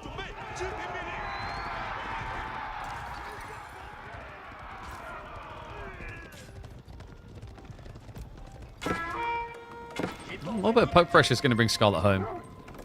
I'm kind of shocked that Scarlet looks like he's taking the tech lead, though. How this game is trending, you wouldn't have imagined him being ahead on the key techs. 2 minutes time, that's exactly what we'd be looking at. Now, you know, it does mean that the Voldemar can catch up, by the way. Remember, for him, he can actually get technologies out insanely fast. EAT already complete. And look at that, biology straight afterwards. 21 seconds. 21 seconds of bio for age 5 tech, as I call it. That's the way you have to start thinking about universities. Like, you know, you reach Imperial Age, age 4. Then you get uni, it's essentially going age 5.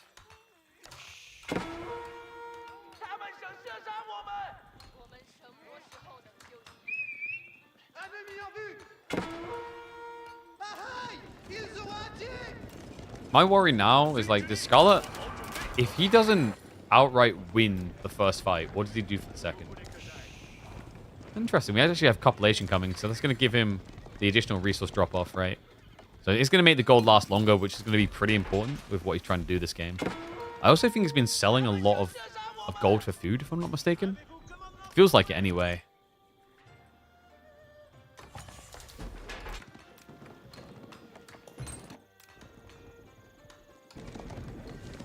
Voldemar now with the bombards.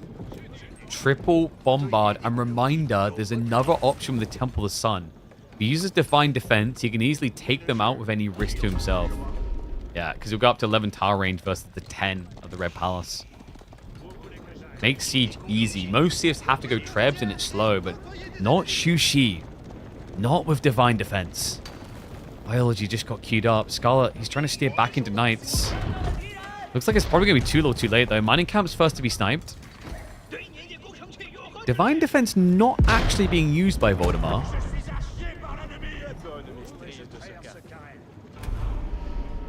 Knights not quite fully upgraded, but close.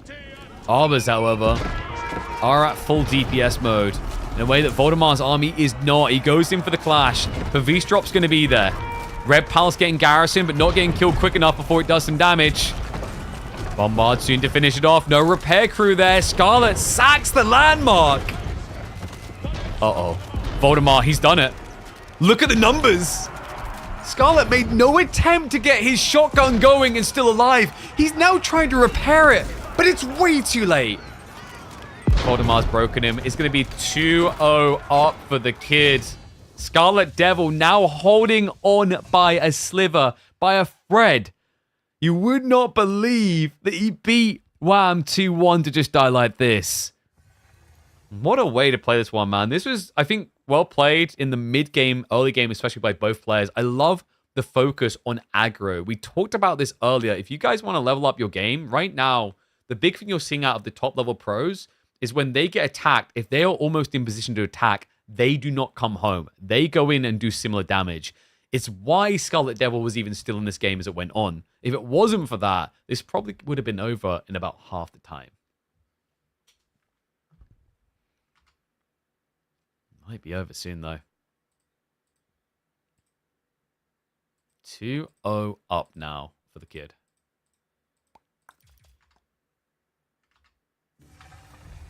See where they're taking us next. Scarlet Devil has pick, remember. We are going into front range. Byzantines versus Ayu. Byzantines isn't really your normal pick here. Iobis is a little bit funky. It has its uses, but you really miss out on like the ball potential. So, yeah, not your standard picks from either side, I'd say. All right, I need to close the door, though. Holy crap, it's getting cold. Whew, my hand getting chilly.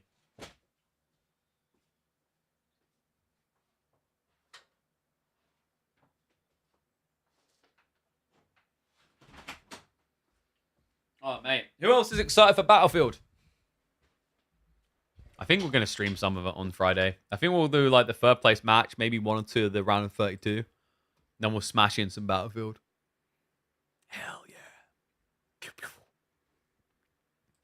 You guys want to, like, you're always like, oh, KP. Have you ever, like, I don't know, the other day I was getting a lot of KP. Why, have you ever thought about being a pro in Navy before? Nah. We're going to go pro in Battlefield. Set the standard, baby. Oh, funny stretch. All right. You hate Iobids. That's how I know you're a Frenchman. Has to be, man.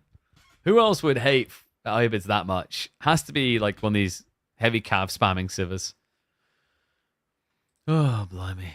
All right. We've got predictions up, right? 98% on Scarlet. Good lord. Good lord.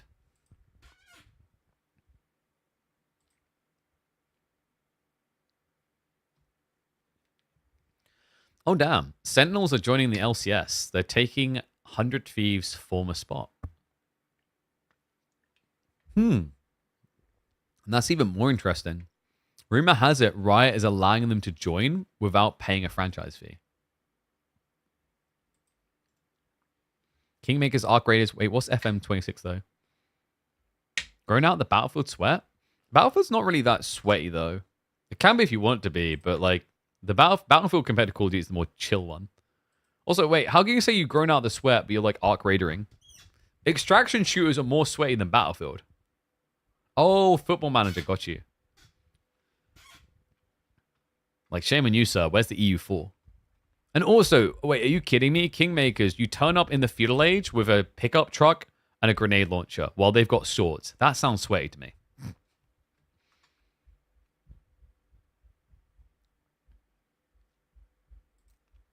What other games are there coming, actually? Now that I think about it. It's like Battlefield's the obvious big one. Oh, yeah, there's Ninja Gaiden. Maybe we'll check that out later in the month. It's like, what, 21st release? Tuesday? Ninja Gaiden 4. I never have completed a Ninja Gaiden, actually. New Bloodlines is that day as well. And then... Oh, yeah, Anno. Anno's 13th November. I'm going to talk to Ubisoft, see if we can do something cool for them. I think... Oh, Stalker 2 comes out on console. I didn't realize it took that long. I thought it just came out by default on console. And there's a new Resident Evil for 27th of February. I might have to check out the new Neo, actually, which is 6th of Feb. I didn't really play Neo 2, but Neo 1 was pretty sick. If you guys haven't played it, it's like... It's Dark Souls type games. But it's a bit more like RPG-ish than Dark Souls. Because like you have kind of like leveling up gear in a more RPG fashion. Push-ups, dude, like we're gonna do them in a sec. We'll do them after this. Chill. Like look, we're 20 seconds from in. What's better for playing Hades? I still haven't played Hades actually. I need to catch up on those type of games.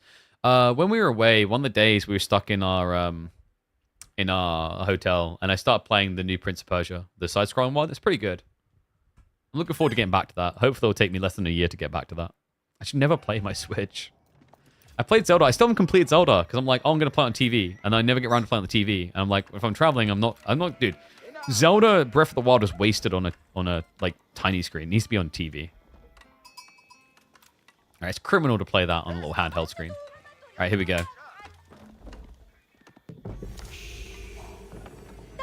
Is it the kids' week? We are here in the quarterfinals. He is 2-0 up right now against the man that slayed Wham. If he's able to clean this in 3, I think we could see Voldemar making grand finals this week. What about that for a thought, guys? Game number 3, and it is going to be us going on to Front Range. Front Range is an interesting map for these picks, actually. I feel like we haven't really seen much Byzantine recently, even though there's a decent amount of berries. But Ibids has also been creeping in, even though I wouldn't call it an inherently obvious map for this Civ. Yeah, like this map has been dominated actually by boar civs for the most. Maybe the one exception being Malians. But we did see an attempt by this from Vortex, right? Like Vortex done it up against, I believe, one of the Canadian bros. Did not work out very well. Actually, no, sorry, it's against his brother. It didn't work out very well. He tried for a semi-fast castle timing with the focus on picking up the relics. Would be an interesting game for it, actually, considering 2 of the relics on this front range did spawn north side. That's good news. It would put you further away from where Byzantines would be attacking. Biz are going to be going for that immediate system focus, so triple villager on the stone. Remember, this map has actually got quite a lot of berries near your base. So it's not a bad idea what he's thinking about. I think that's the same thought process with Ibids. Is like, these are civs that will leverage the berries really well. Arc Raiders blew your mind in the tech test. I never actually tried Arc Raiders. I missed it. So I haven't really formed an opinion on it. I think one that's interesting to watch is actually the finals. Where the finals, I'm not really sure if it's coming or going, really. But I'm going to be talking to some devs about another game soon. I'll let you guys know after I got hands on if there's something special. There's an interesting class-based shooter coming up. Pretty cool looking style, actually. It gave me... it kind of gave me Team Fortress vibes, actually. But more like updated, not just like the old school, more... I don't want to say rickety, but you know what I mean with Team Fortress, right? not fully dated, but you know it was like a classic style of doing that type of game. Right, so Growth Wing on the way. No Dervish play here. Voldemar just playing for the extra eco advantage. Interesting, but also tricky to do against Byzantines. I wonder if Voldemar is going to make this a fast castle build. Not sure I rate Growth Wing against Byzantines if you play Long Feudal, because their system buff puts them ahead so fast.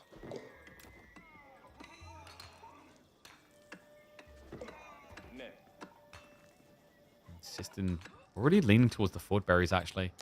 Really nice placement here for deer plus berries afterwards. A reminder, this map doesn't have a need to go north, which is why you may be noticing players didn't bother early. The sheep are all located around your base, around this area on the south side. So you just do a little loop-de-loop, pick them up quick, and then often you'll run off to the enemy side to see what they're doing.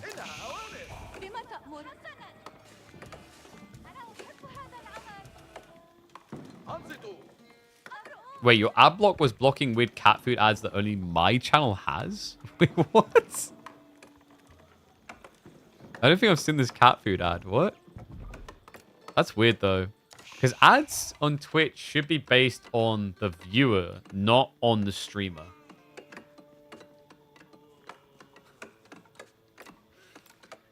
Alright, then. I'll have to keep an eye out for that one. I think the ad that sticks with me in the last year or so is just the shaving one. Where it's pretty much like, you wouldn't want to shave your testicles off. Like, what the... There's a Grand Warrior in the way. Voldemar ahead on this tech timing pretty nicely. It's a trade-off, right? Scarlet's taking a slower tech timing, but he's getting a lot of these systems set up. It's a pretty smart insurance policy. Typically, Ibids don't aggro too hard. They'll add in a few units to attack, but they don't often go to the point where they can kill systems, is the thought. Get weird ads when you watch the VODs. You should be watching the VODs on YouTube, mate. Watch live on Twitch, watch VODs on YouTube. Because Twitch, for some reason, does not give streamers any ad revenue from VODs, which is freaking outrageous. There's really no excuse for it either, because the ad revenue they already give is very low. So yeah, a bit dirty.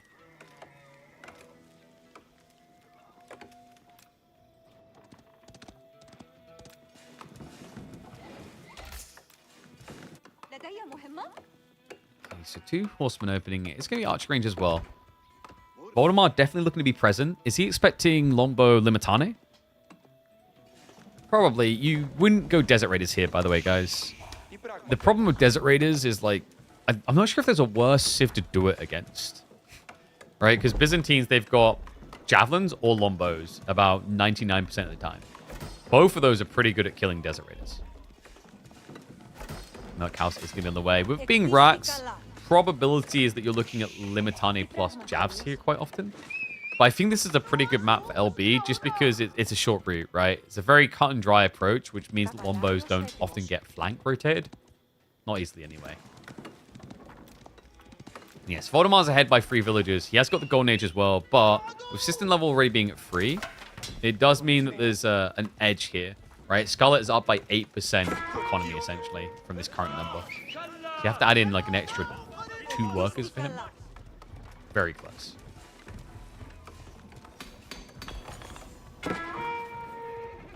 You want to look at the trademarks? Why? Why would he want a war elephant that would win the game? Ugh. Camel, Musafadi. Easily accessible trade. Bro, halfway up the map towards your opponent's base is easily accessible. You, sir, are a 5 TC booming turtler. You just gave yourself away with that statement.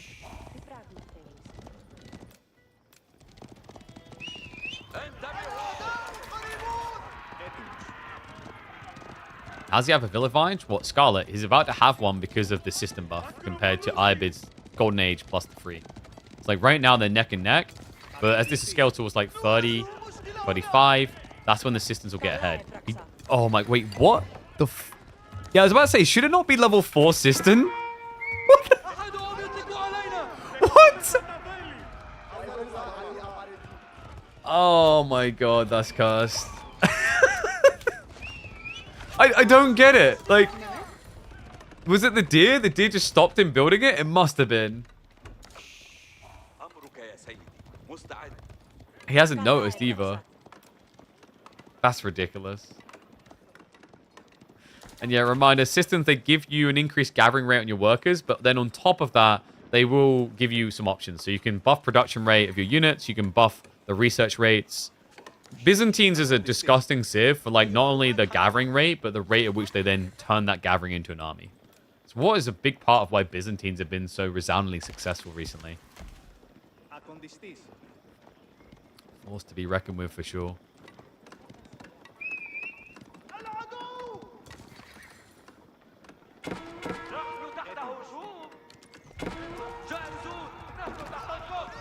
Voldemar. Just mass horseman. I love the fact that he's actually playing a semi-long feudal and making it work. He even gets himself a worker kill. Like we said, this is questionable against Byzantine scaling, but we're not at that point where it gets scary yet. Especially if he's fishing a worker kill here or there. Scarlet still hasn't realized. That was you. I know it was you. You done that. Look at the face that deer is pulling right now. He's like, you definitely didn't chew through your wires. I don't know why your PC's not working right now. If I duck down, he might not see me.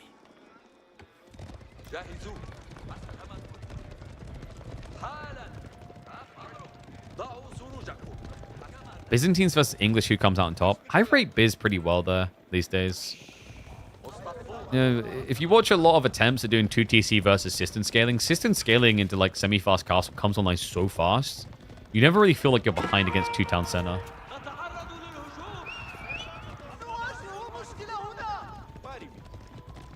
Scarlet with a decent-sized army. I don't know what Voldemar is really looking for here now. It feels like he's still all in. So he's like, hey, he took the bait, all the Limitane. Now I'm just going to mass archers. Would there be more value in just getting Castle into Mamluk's bravery, though, I wonder? I think for Voldemar, he doesn't feel like he's got a big enough eco lead to consider a tech up or win is the issue.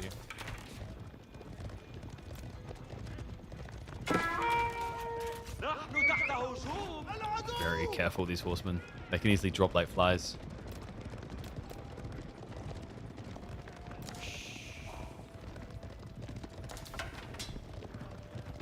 I want to add Byzantines, but seeing their build would be like Bible never even tried. I mean, in some ways, that makes them easier to pick up right now.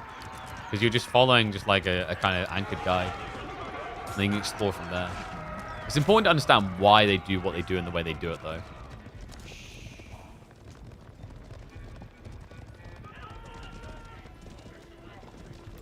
The beautiful thing about systems is they just give so much value in so many ways that it's a no-brainer now to go to level 5 where possible. You know, there's always resources starring around you to reach out to. It gives you flexibility to pivot and still have that buff. It buffs your production rate as well as your gathering rate. Allows you to get tech ups. Like, if you want to play for Fast Castle, then you're in good stead. Because the other thing that's interesting about Fast Castle with Max System is Max System allows you to pump out Golden Horn Tower mercenaries every minute and a half. It's crazy how fast it is.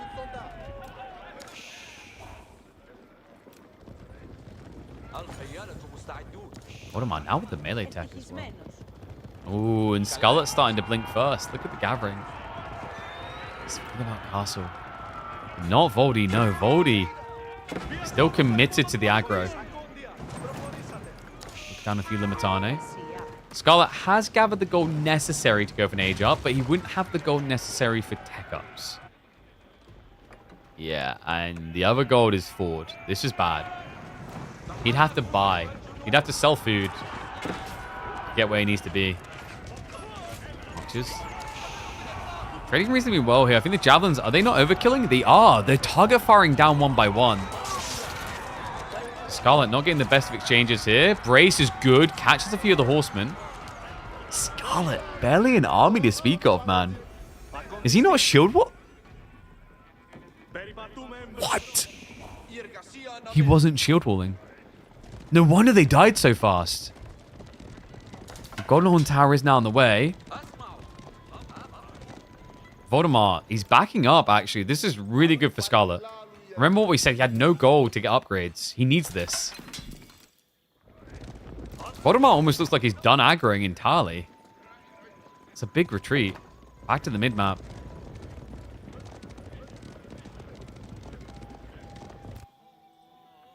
Okay, but why have we gone this far back?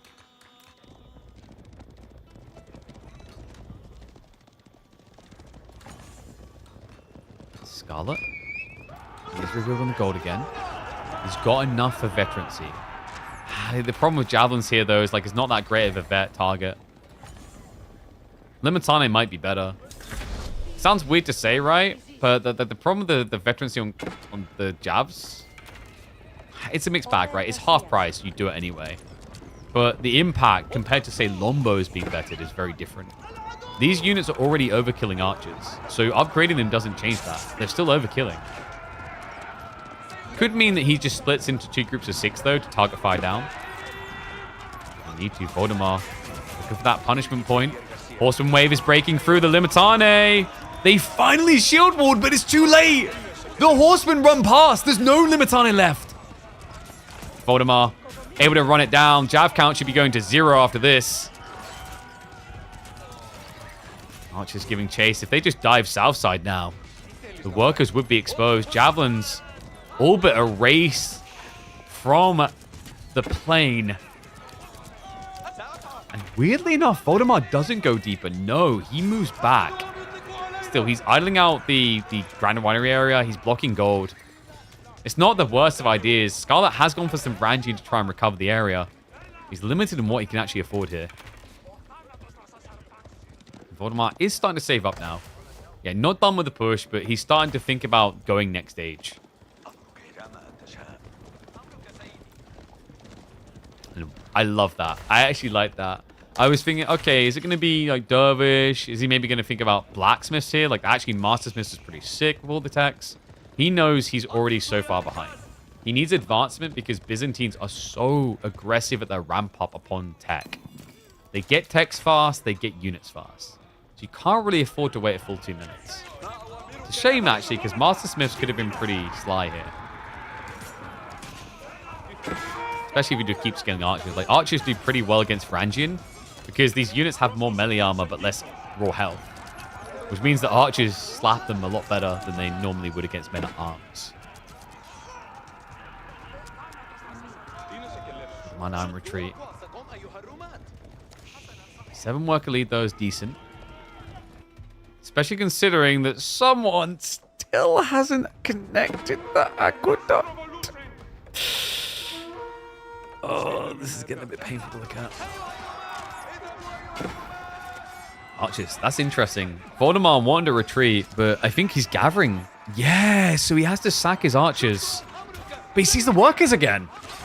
Oh, what? Scarlet, he ran out of gold, so he went for the ford. And this is perfect. Voldemar, he idles out the enemy gold while simultaneously protecting his tech up and his berry gathering. You could not ask for more here. Berserk also got activated, which means you have no ranged armor against archers. Oh, quicker, so should be able to chase down at least. Tech up now in. Camel archers plus crossbowmen queued for Voldemar. Is Voldy going straight in? No. It's just when you play Ibid, same as Abbasids, you can't build units until you're aged up. You can't speed up the process either.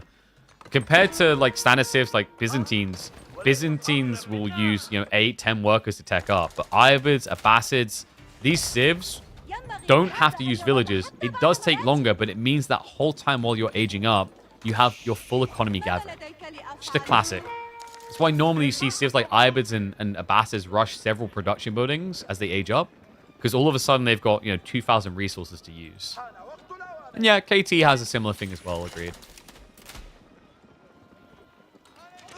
Archer's still here, man. What? How did they get back in? Oh my god, Scarlet, no. He's not reacting right now. He gets a few worker kills of his own. We'll start to pull away now. But the wheelbarrow's still not being there for Scarlet. Angry Vikings will put an end to this finally. He's buying time for Voldemar. Critical time, in fact. Camel Lancer numbers start to get up. And Scarlet has got barely any Limitane. Barely. He's built 1. He doesn't even know if it's Lancers yet, is the other problem.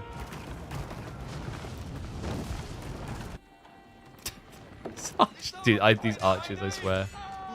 Gets another kill.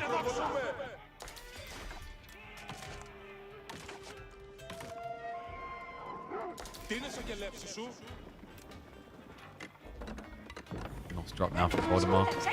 Just thinking about the gold. He ran out of safe gold, so he snuck into the mountains now.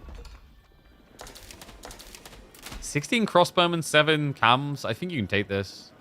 There's only 6 Varangi in here, so the camels should just be able to clear.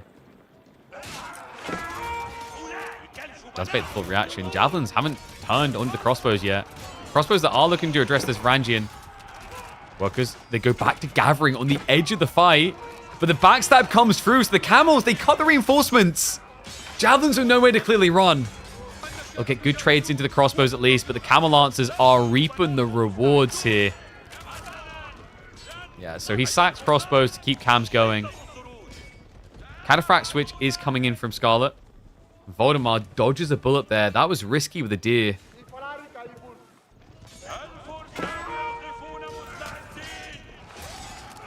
Crossbow remaining is a problem. Scarlet doesn't have many javelins. Only 6 in total here. This is going to be a boon for him, though. Like, Camel Riders is actually pretty good into Lancer. Camel Riders beat Lancers. Problem is, can you actually get enough of them? I mean, if you had a level 5 Cistern, maybe, but... Oh, it's so much worse! Guys, it was already bad for his old economy. Do you see the other problem now? Because it's a level 1 Cistern, it takes him, like, 3 minutes? About 2 minutes 40, actually, to get mercs. It should only be taking him a minute and a half. That's a huge cripple point. Oh, man, it was already bad enough when it was all the berries and deers down here, but now the landmark is just poo-poo on a stick. And it was all your fault. Stupid deer. This is why Pro Scout should come back. This wouldn't have happened. Oh, my God. Actually, like, I think I've been blaming Bambi this whole time, and it wasn't even his fault. It was the stone. It was, oh, my God. It was actually, look at the stone. That is so griefing. It's that tiny tip. This is the fix. Oh, God. I don't want to look at it anymore. At least he realized finally. I mean, it's the thing. Like, the gathering rate is one thing, but what would really set it off is like, I should have more mercs than this. The problem is it's taken him so long to realize, look at what's happening. Camel Lancers catch the workers. And he still doesn't have wheelbarrow. I don't know how Scarlet does this anymore, man. This is bad. He's going to be down by 20 plus workers. Cisterns can do a lot, but they have their limitations here. He has at least won the relic game by the looks of it. Voldemar will end up with 2 if he's lucky. Camel Rider now on the way. Talked about it being a great answer into Camel Lancers. Siege Mass also now building. Give me a Spring on Twitch. So yeah, he's just enabling the Camel Lancers more.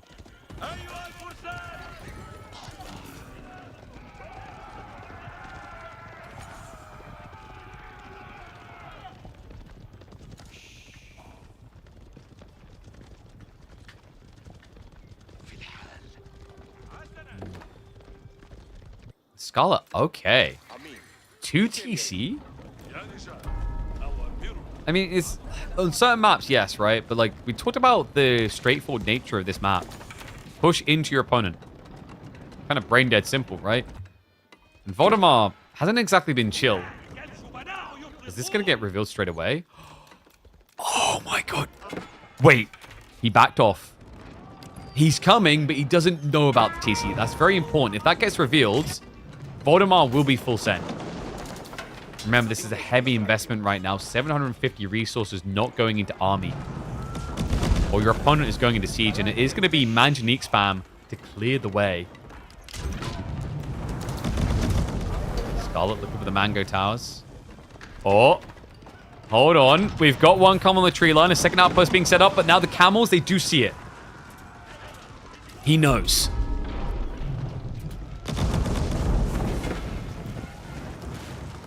Good news about this as well is like Manjaniques and Cinderi aren't that good at clearing outposts.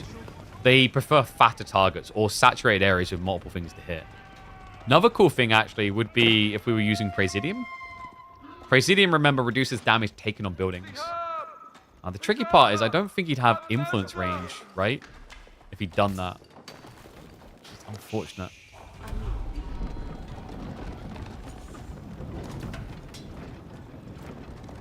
Yeah, he needed the system to be a bit closer, like over here. Is there a reason why Scarlet isn't on 5 systems? Look, he's already struggled to get on 4, okay? Like, look at this.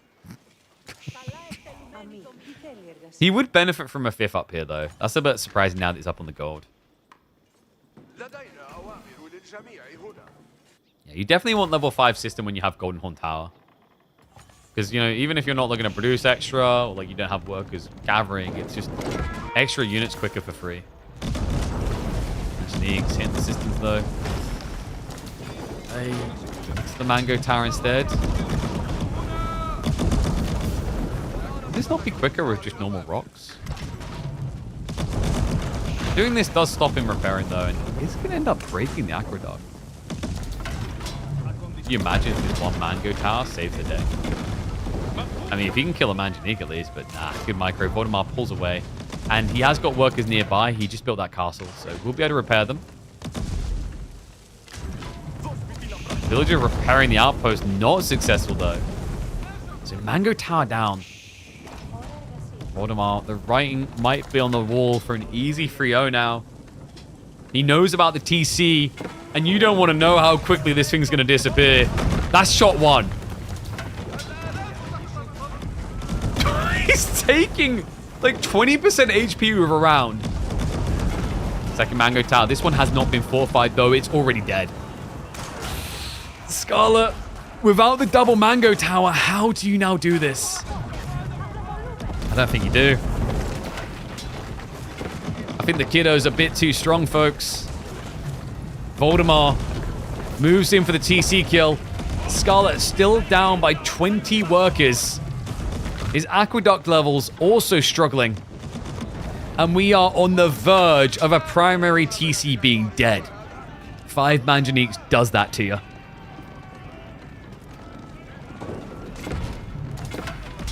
Talk about bonus as well. Hit the TC and the intersection point for all aqueducts. You take this one out, it's level 1. Scarlet knowing he's not going to be able to level up from here. He pulls everything. All hands on deck. Pick up the kitchen sink and get ready to lob it. Spiral shots coming in. Manganique spread damage is good. And this is done. It's over. Scarlet Devil makes a statement by taking out Wham. But Voldemar makes sure that the Europeans at the end is still the focus point of the story. As he takes out China's only hope in week number 8 of the midweek muster. G to the G. Voldemar with the clean 3-0 sweep to book himself a day up against either Kilardi, B, or Lash in the semi-finals. The second semi-finals appearance for Voldemar here in Season 2 of KPMM. After Season 1, he was never able to make it that deep. It's a great sign for him. Showing some consistency. It may not be back-to-back every single week, but it is proof that the practice is paying off. It's proof that the system is working as we're getting more new faces starting to appear in semifinals. Oh, man. Well played as well. Really smooth 3-0 from him. And the question is, do I have enough power left in my throat to do more?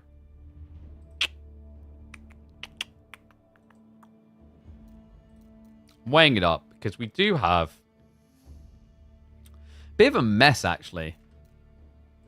Because Anatan's SAS has not been scheduled?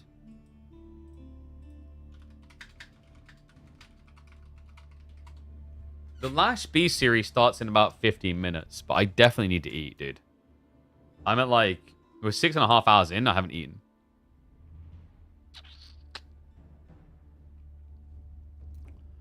So we like could go eat, come back. Might end up hopping in like game 2.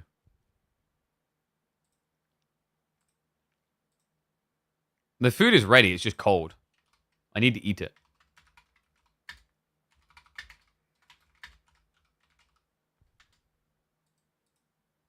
Yeah, I think what we'll do, we'll put up a video for you guys to watch while I eat. Then when we come back, we'll have more.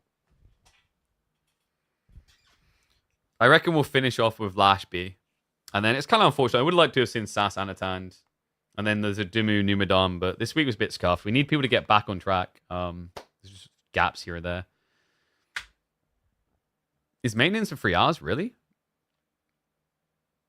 We might be safe. We'll see how it goes. But guys, what I'll do, I'm going to put up an entertaining game for you guys to watch while I quickly eat. And then we'll be back for B versus Lash, which is our next series. So bear with me 1 sec. I'll get you guys a fun game.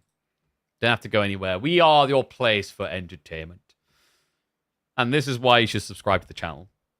We're at almost 7 hours. What more do you want? What more do you need? Oh, should we go for the... So, this game was, like, disgusting, right? No, let's go for a different one. Wait. Could this be B versus Louis? Yeah, let's go for this one. All right, guys. Really cool game. Enjoy this one. I'm quickly going to eat. When I'm back, we have got more live games. So you do not want to go anywhere. This is the #1 place to be if you want yourself some Age of Empires 4. Wait, where did it disappear to? What the hell? Ah, that's where it went. All right. Could this be a miracle comeback? Shortly. That's what we're here to find out as we hop in for game number 4. There is hope for B. He's trailing. He's struggling still. He's 1 game away from elimination, but he's got the HRE to try and bless him with an opportunity at a full reverse sweep. Louis MT, who speedran and dominated the first 2 games of this series, finally ran in to his first hurdle. And it was a harsh one, man. It was a wake-up call. Losing with Shushi and Damali the way it happened was crazy to witness. Could it now be that French gets him back on track? French that I think people are starting to warm up to again. I think this has been a little bit of a sleeper pick. It's just been there, but not maybe appreciated fully. But in more recent weeks in the KPMM, I think we're starting to see it draft prioritized a bit more, especially on open maps like this. Like this is the perfect kind of map. Maps like Himiyama, Prairie, Boldland, maps where your opponent has small tree lines are great for French picks because of how much raid potential you have with your knights. We are just, I think, 50 seconds out from live, so we'll use the 4x to catch up. Look at the spawn, by the way. Oh my good god. I think he has been blessed by a god. B gets the double berry back and the gold. What? And then Louis, by comparison, gets what? Berries? He gets the gold. That's nice. Like, it's important that you have backup options as French for gold, and he has actually got a good breadth of options. Admittedly, a little bit exposed, but it's okay. And he has set up the berries to the mill. He's already got wheelbarrows, so this should be Pro Scout's priority. He's already got 3 on gold. If he keeps the 3 on gold all the way through the tech up and techs up of about 4, expect to see Pro Scouts. B, though, this is a CIS special. Yes, B and Anantand are the purveyors of Mindwork. And I still remember when they first got hands-on with this, it was on the test server with Season 9, where they made the change and added all pikes. And these two were obsessed with it. It was broken back then. It gives +2 damage now. It used to give, I believe, +3 damage, and it was completely broken. Because that tech, plus Bloomery, was letting you get 50% more damage on spears and Feeble Edge. That's crazy. But ever since then, they've always just been looking for ways to justify this. They adore this build. And so do I, man. It's impressive. Mindwork is super impactful in these type of maps because Arcan is devalued. Arcan is devalued because the Arcan, remember, it buffs everything in range. But on maps like Boardland, you don't have as much resource in range. The Arcan Chapel that gives the 35% buff in a full AoE is great on maps where you have stacked tree lines, you have big gold veins near your base. That's when it makes sense. But a map like this, unless you want to go Pro Scout so you can pull the deer home, it's not that great. B, interesting. We've got the mill drop now. What's he up to? Like, why would you want a mill here? Just for the wheelbarrow? I guess wheelbarrow makes sense. Remember, he's playing against French. French knights are incredible raiders. They're the biggest threat you'll find in the early game. So having wheelbarrow to steer away from that, pretty important, especially if you're going to be playing a game where you have to come out of the base. And with 10 sheep, yeah, it doesn't look great to stay in your base. I'm wondering if there's a world in which we get pro scouts. I mean, he's still got 2 on gold. A little bit unusual to be seeing mine work pro scouts. But in fairness, what is the alternative? I've been thinking about this recently with Boardland, and like Boardland, unless you're one of these civs that just can't pro scouts, like Byzantines, there's no point. If you're not a civ that gets better value out of berries, you might actually legitimately have to go pro scout. Because remember, this map has got 34 deer. That is actually about 20% more deer than a standard map has. And deer is the most optimal gathering rate you can get safely in your base. So even though he's gone mine work, he is going pro scout. And I think the thing that makes that weird to me is like, you're not going to get as much value out of all pikes. Stilled arrow timing is probably going to feel wonky because French knights. But one thing that is pretty cool is if you go for Castle Age, you get this tech here called Steel Barding, which gives you +2 melee and ranged armor. That's very powerful against French in a night off. Their knights get buffed by 3 damage for 3 strikes. So that gives them an extra 9 damage. They can upgrade that to be an extra 30 damage, actually. As in, like, you know, from 3 to 10. So they get 3 strikes, 30 damage total. The interesting thing to think about is in night fights, it takes about 10 hits, 10, 11, 12 hits to kill a knight. Because the armor and the base value, etc.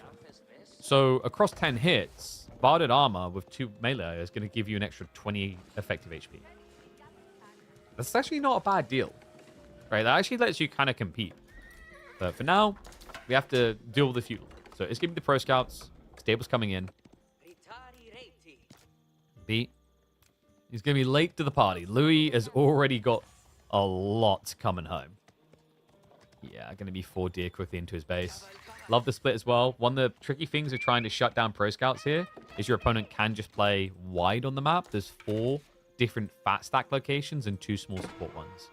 So it's difficult to actually block every option. I think, did I say thank you to CZ Tompy? If not, I'm going to say it again. Thank you very much for the sub, mate. You're a legend. I'm pretty sure I did. I like to double check. I like to make sure, you know. And wait, we got a diamond? Or did I miss that? We got a diamond on TikTok? All right, someone's going to have to explain the diamonds in depth to me. I should know this. But whoever gave the diamonds, you're a legend. Did I miss that? That might have been when I rushed to get our baby. In a panic. Thank you, mate. Legend.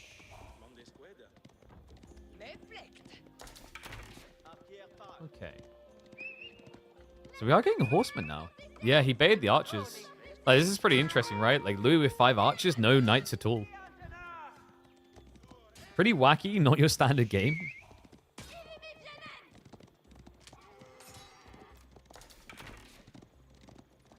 And I tell you what, if there is a civ that could block all pro scouts, it would probably be HRE. The March and Drill Spearman gives them that malleability to shift between deer much quicker than other civs can with the anti-cav. Like, I think almost any other civ tries to play anti-pro scouts, they have to do it via cav. Because knights could just cut you off if you just run Spearman Finn between the locations. But HRE, they get the faster moving spears, they're 15% faster. They also have a buffed economy, right? The 35% extra gathering. It just gives them that extra influx on timing and resources to sufficiently block out a lot of the pro scout options.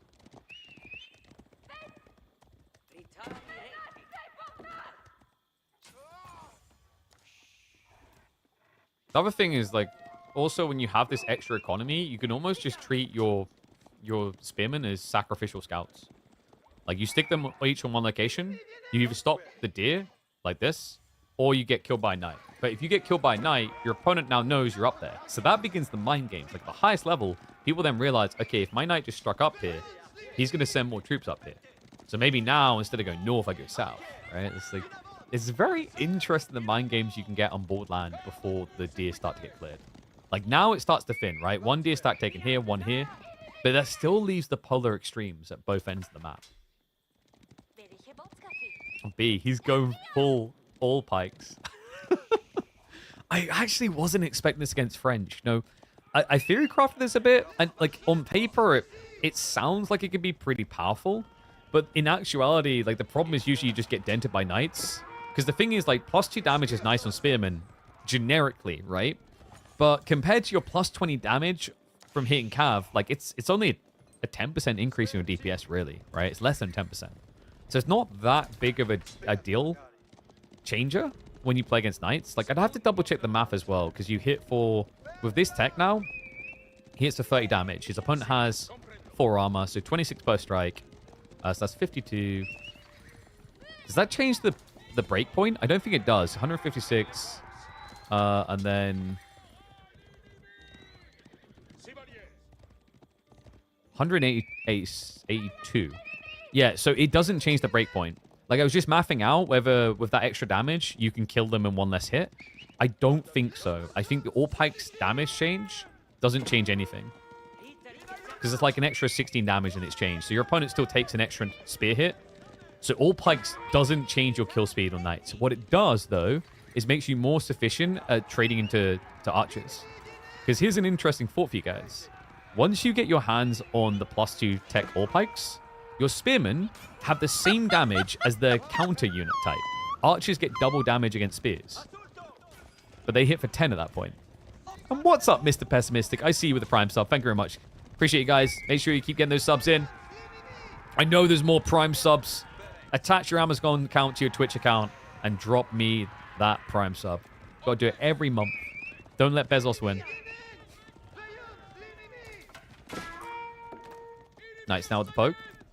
Just trying to intercept because it does feel like B is winning the Pro Scout game, actually.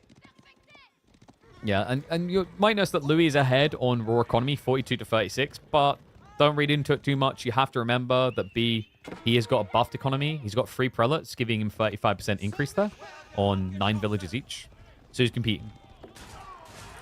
Now big flash coming in B. It's a full melee mosh pit. The horsemen jump on top of the archers, forces the knights to commit here. The spear line is actually quite thin, though. B, can he make this work? Can he get that miracle game number 5? Horsemen, they're stuck on the knights right now. They're not actually trading out against what they need to. The extra damage is helping out a little bit. He does get access now to the archers. B, at the end of this, though, is going to be sacked. His whole army goes down, but he will be going up. Castle Age on the horizon. It was a bait and a throwaway. Yeah, he tosses away the main army just to get a free tech, knowing that Louis will not have enough firepower or have the position to now immediately counterattack. He's completely out of position. A sick read, and, you know, it seems really throwy by B, but it's really not. When you look at the army value and destroyed value was even Stevens, right? Like, he's still on par here. But the more important thing is, like, you're taking out Louis' archers, you're taking out some of his knights, you're losing some spears which you want to keep scaling, but the horsemen you don't really care about as much. This is a throwaway unit. So between the two sides, you know, you have to think of, like, there's 25% of the army from both sides. Well, that's 50%, shall we say, for HRE. 50% of their army, they don't want anymore. But Louis wants all of this. This is all important to scale. Aren't French comfy playing feudal in the castle? Yes, but you usually have bulk knights for the dive, right? Whereas HRE now, as long as they get a few more spearmen back up, they're not something you're going to headbutt into in a rush. Good intercept, though, that he does deny the prelate. Remember, B, he went mine work, which means he has surplus prelates to try and play with, but my god, is that a good snipe. There were 3 prelates, now there's 1. So B, 2 out of 3 of his attempts failed for relics. Louis was switched onto it straight away. That's a rough start, man. I think B, a little bit problematic now. Now he's going to try to get into knights. He has got the steel barding. So I am a bit concerned with that. Like, that was meant to be 2 relics coming home with ease. But Louis gave him no breathing room at all.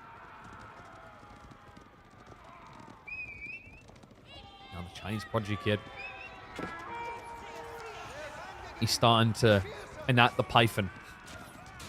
Or more of a boa constrictor as he tries to wrap himself around the base, but B's going to hold him back for the moment. Buying a little bit of time, just trying to sneak that relic in. It will make it back to the tower. Yeah, but these towers, they don't have spring replacements. They're actually not that threatening. A spring replacement would keep feudal knights away all day, all night. Louis just doing a great job here. Yeah, tanking with the archers allows his knights now overwhelm. Wall on the north side is going to be a big fat fail. He gets denied again. That's another 100 gold down the drain as he has to reproduce a prelate again. There's Barded Armor Knights. They're tanking a lot. But the problem is, because B keeps sacking the prelates like this, he never has anyone on standby to heal them. Remember, he needs prelates to buff his economy. He needs prelates to gather relics. He can't also afford the prelates healing the knights. There's just too many things that B has to do with so few units. Finally, he is able to sneak north, so we'll get the second relic. Louis going to look to intercept, though. Veterancy's on the way. Is coming in just 10 seconds, 15. Nice little backstab there. B just frustrating the reinforcements, so it does force him away. All right, well played.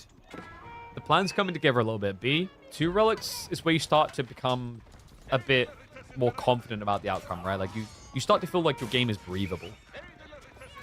Veterancy for the Royal Knights is now in. Would Burger have been more effective here? No. The problem with Burger is, like, the charge is redundant because you don't charge Knights, you brace them. So there's no point having 50% more charge damage against a unit that you're going to stop moving against. Like, your goal, what you want to have happen is you brace them. If you are able to get a charge off, like, if you are in a situation where you're charging them, that's because they're running away from you. And although HRE, Marching Drill, Spearman can chase quicker than a French Knight can run by default, the difference is negligible. So they'd already have to be on top of you, really.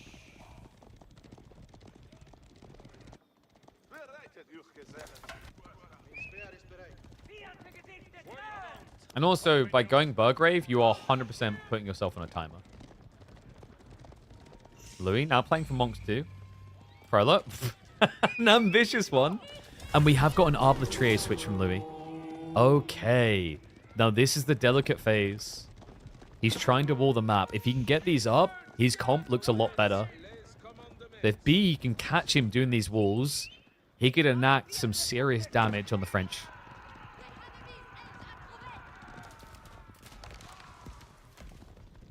I think 1 relic Regnus is better. Sure, because like the HRE Burgrave is a timing attack, right? It's different when you talk about the Order of the Dragon. Order of the Dragon and their Regnus / Burgrave choice is very different. Because to them, remember, Burgrave is... the strategic value of Burgrave there is they save a lot of resources due to discounts. HRE's Burgrave doesn't give them discounts. It just pumps units much quicker.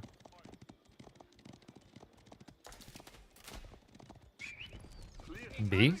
And he just hopped straight into the base. Louis, he was trying to get a castle up. Oh, wow. But yeah, he saw the ruins, right? So he knows. He's going to be sneaking the south side. And oh my god. The gold workers, the wall's going to come in clutch there. Gets him away. He gets the breathing room. Louis, this is the most delicate, vulnerable phase of his game right now. And he is slithering by with it. The walls are up, but the knights are sneaking B. And the wall! He didn't get it up! Scout stays there. Knights did run around the side, but that's a mistake there. Louis gets home because B sallied round. That's crazy. He had more knights coming. That wasn't a requirement. He could have waited to receive. Knights getting chased away, and Louis in this game yet to lose a single villager still. The arbitrary arrived. That's going to clean up the knights. He has not lost a single worker to all these attempts from B. Is it going to remain that case for long, though? Arbitrary could get thinned out up here, but the knights are there to assist. It just feels like Louis is mirroring every single move that B is making across the map. Military Academy now coming as B just tries to get more momentum on his side, but it's failing. His knights are dying too fast. 1 villager kill, finally. But the relic game is looking Louis favored. The comp is looking Louis favored. B doesn't have an Archon with mass farms to buff him. He doesn't have a farm transition even beginning yet. His food sources are limited. Louis always has the get out of jail free card of a guild hall. And the other thing is the boar. This boar in the center, it does this sometimes. I don't know why. Like, I need to talk to Kavai because I don't know if that's intentional. But this boar is a game changer. Louis has a slower moving army. Therefore, he doesn't want to play wide flanks. He wants to play tighter. This is going to allow him to do so. It's an extra 2.2k food that you'll have over your opponent.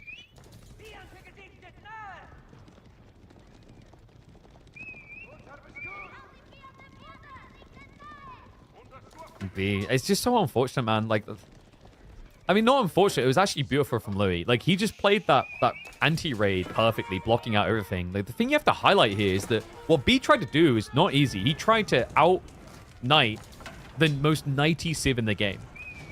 And in fairness, any player of a slightly lower caliber who isn't as on point with the mirrored moves, especially with slow-moving units like Arbitrier, would have just started to lose the game from that point. But not Louis. Louis now hitting into the base. Knights are going to be able to hold there. The Arbitrary does get targeted down, but more should be coming soon. So this raid is not going to hit. B. Yeah, this is the problem. He's just never getting kills with these moves.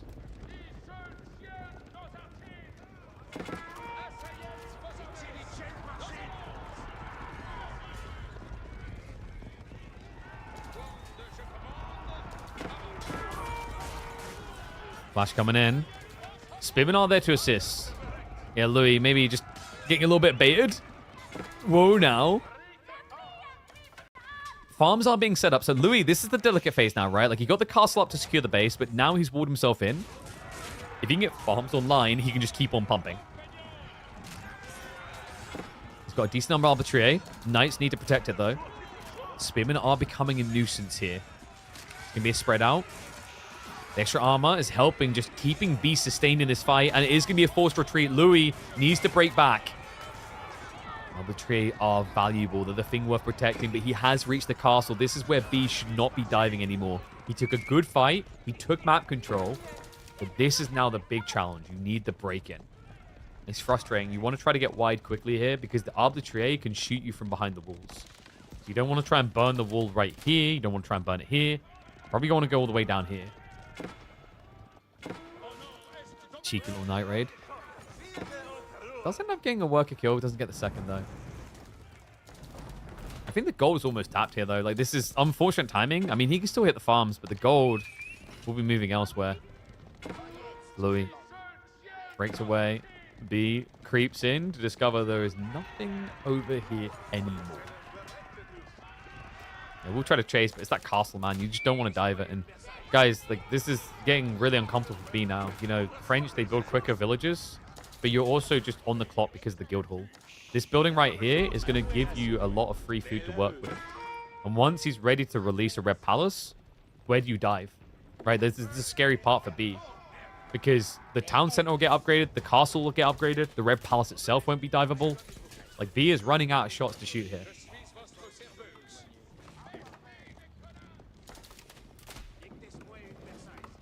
And Louis, and props to him still having this tree line, which I mean is in a fairly safe location. I wonder if he just Red Palace drops here. Like, ideally you want the gold on the north to secure the big tree line and the boar. But you might have to settle for something a bit closer to home. Because B's army is pretty scary right now. And yeah, I think B forgot about the... Oh, come on. Yeah, the outpost got burnt down. He totally forgot. So it's just sitting there. This is a pretty big deal. You're playing Regnits, you know, that's half of your relics right there. And it's happening. And oh, no. B. The moment he moved away, Louis takes it. That is devastating. Louis gets everything he wants. He's the spoiled brat Christmas. He gets the new PS5. He gets the new OLED monitor. For some reason, he's 10 years old, but they brought him a McLaren. All of it. This is the jackpot Red Palace. Yeah, close enough. He could even think about pulling the ball. Secures the tree line, the gold. It's everything you want and more. B, he's going to get the bad news, man. Double Sacred Site locked in. The only upside is that the Red Palace could have probably been a little bit closer to the Sacred Site. But I think Louis just can't believe it either. He's probably just a little bit in awe of the fact that he got a Red Palace like this.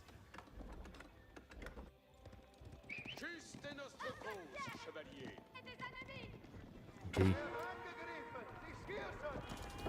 22 Knights. He's going to try to break through the tree line again. There is some farms back here, but Louis should start steering his economy north side fully anyway. I don't think B can go Imperial, by the way. Like, he needs a big hit to justify that. You can see that the eco lead's getting crazy, and Now the Knights. Oh my god, they got in! They get the Knight kills, a few workers, but now there's nothing at home. This is a full send.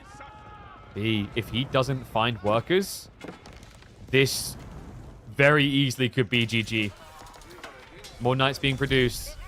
One French Knight catches him in the corner. B now running away, but I mean, this is the moment where Louis could just rally over.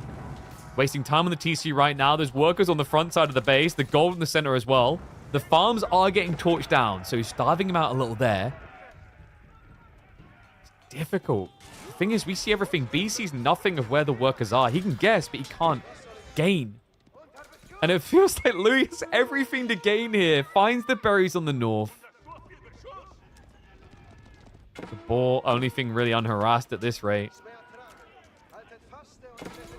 Louis, he is without food for the time being. Guildhall got switched over straight away. He's adding in more farms near the Red Palace. And also the military count difference. Like, it's shrinking. Diving towards the TC. This is a hard fight. It's Elite Knights. And soon to be Elite Arbaletier as well. Like, this is the thing. The difference in army, in count, isn't good enough for the difference in quality per unit we're about to see here. Knights. Okay, that's a good raid. He finds all the gold workers there. Still a 20 worker lead. These French Knights also actually might find the HRE gold soon. And no, he found the ball! Disaster strikes! B, he's got Cistercian Abbeys on the way, but at home, we have a grand total of 0 farms. He's got no infinite food. And the berries on the north side. Even loses another worker up there. And B, he has to know where those farms now are, right? It's obvious at this stage. You can sense, you can tell. He can't die of this. Remember, this is a castle giga-stacked up on full roids. Like, you know when it's like, yeah, I just use protein, bro. No, dude, this guy, medically enhanced. Right? Look at this thing. Just shotguns down Knights. He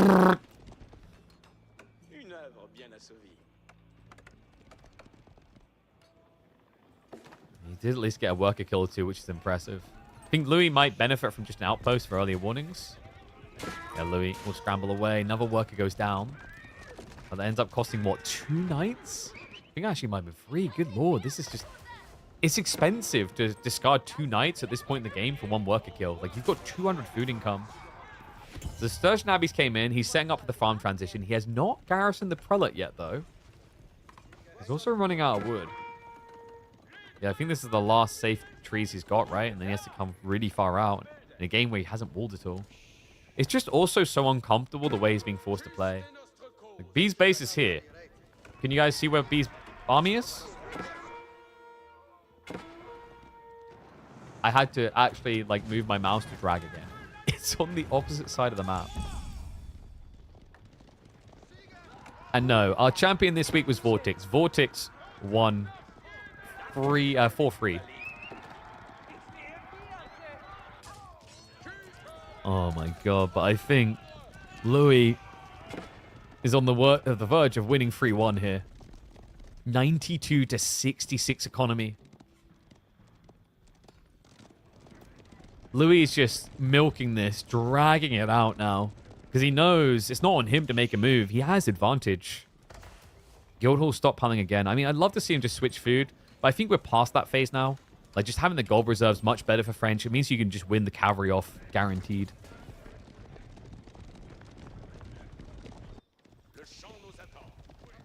And Louis just creeping in again.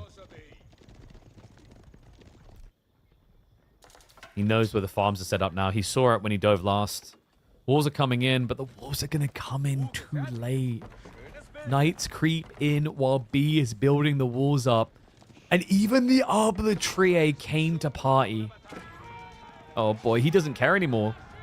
What matters if his economy is safe near the castles. Castles that B does not have. And he's about to discover it's not just Knight Raiders, it's the full Imperial French army. He already mirrored the Knights on the south side, which means he's now wide open. Like a goal without a goalie. The type of penalty that only an English player can miss. He's spamming showing up. I think Louis just needs to start moving forward. He's A-clicking the buildings a lot. What's he distracted by? Yeah, because these guys should already be in. Moves forward with some archers now. He has dragged the enemy troopers across. And that's why. Look at what he's waiting for. Royal Bloodlines in 15. Yeah, he's just waiting for the text to make it even easier. So farm's now completely idle. This is B's only food source in the entire game. This is just turning into a beatdown, man. Knights just camp on the farms. We'll regret it, Spearman able to contest them. And he just walks away. He's like, okay, yep, I see this is a bad fight now. I see your whole army's coming home. And what does he do? The moment the whole army comes home, he moves north to cut him off there as well. This is just so methodical. You can see why Louis thrives in the late game. It's like, this man, I've watched him do this so many times. I almost want to nickname him the Diplomat. He is phenomenal at the way he negotiates out territory in the late game. Right? It's like you come to the table, he gets you a nice coffee, he compliments you on your wares, and then all of a sudden, after you've signed the treat, you go, wait, why have we just given up 50% of our lands? For a min? For a min? Like, what? This is the type of player you're against. If you sleep for a second, Louis MT will rob you blind. Another worker hit. It's now a 40+ eco lead. B is just holding on for a miracle. Swabia can pump workers? Yeah, but how are you getting Swabia? Like, Louis, this is what he loves doing. Raid, raid, raid. Just don't overcommit. Keep raiding. Keep delaying. Stop your opponent from getting that food to get there.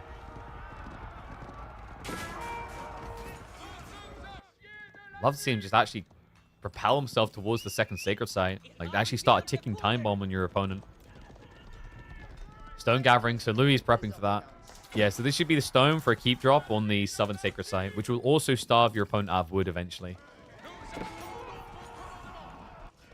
I mean, the Diplomat, right? The Negotiator is another name. He's negotiating out the territory to make sure that he's got more resource to exhaust for the late game. Now the dive in. No E-repairs here. Villagers will just try to make a break for it. And Louis is just going to allow it. Like, it's more important for him to starve the gold than it is for him to get the worker kills. You know, it's the mathed out value is like, B has 64 villagers. You could take out 15, sure. Or you could take out what they can actually do. What can B do with 64 villagers? He's only got so much area for farms. He needs wood. He needs gold. Those are things he'll have to come out for. So good read there by Louis just to deny the area. More knights now coming. And a keep drop now on the way. Oh, this is happening. The villager pull from top side. B, he is going to go for the new outposts. Knights look to recommit. He baits the main force to the back of the base. This is the opening. He goes back in for the gold. And B is about to know what's going to hit him. It's like a truck to the face. The Congo line of villages. It's like a French rebellion. 44 villages now. The Knights, they arrive with the arbitrary. There's no way. B, this is the direct fight that he's been trying to avoid all game. And it's too much. GG. Louis MT will take third place in KPMM Season 2, Week 5. But my God, is it a series that delivered. We started off with 2-0 stomps done in 15 minutes. But we end this series with 2 games that deliver some fantastic memories in our $20,000 esports circuit. Wow. And you know what's even more impressive than that is just how quickly I change clothes. I know. I'm a marvel to witness, really. I don't know how I do it. But welcome back, folks. It is that time for a new series, B versus Lash, best of 3. It's what I've been waiting to end the day with. Winner of this will face off against Kilardi. And I did just get news. Anatan versus Sass will be happening very late tonight. Dumi versus Numidan, presumably tomorrow. I'll talk with Madman. We need to definitely be like on the players again. Just need to get them in the habit of making sure that they are in the flow As unfortunately, due to some DQs and whatnot, this week's series was heavily delayed. But all good. Let's get ready to go. Game number 1. Let me have a look and see what we got. So B, he gets Chinese, but he does give over Lancaster. Both of them allowing very powerful picks through on the opening here, actually. Opening map, of course, is going to be Gorge. Let's see what the boys have got in mind for us.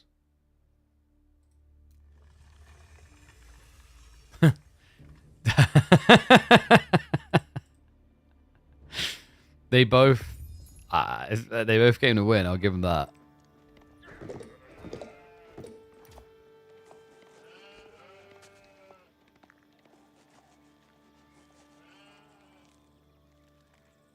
A rare sight to witness here. Two of the most broken picks in Age of Empires 4. Usually one of them is at least banned out.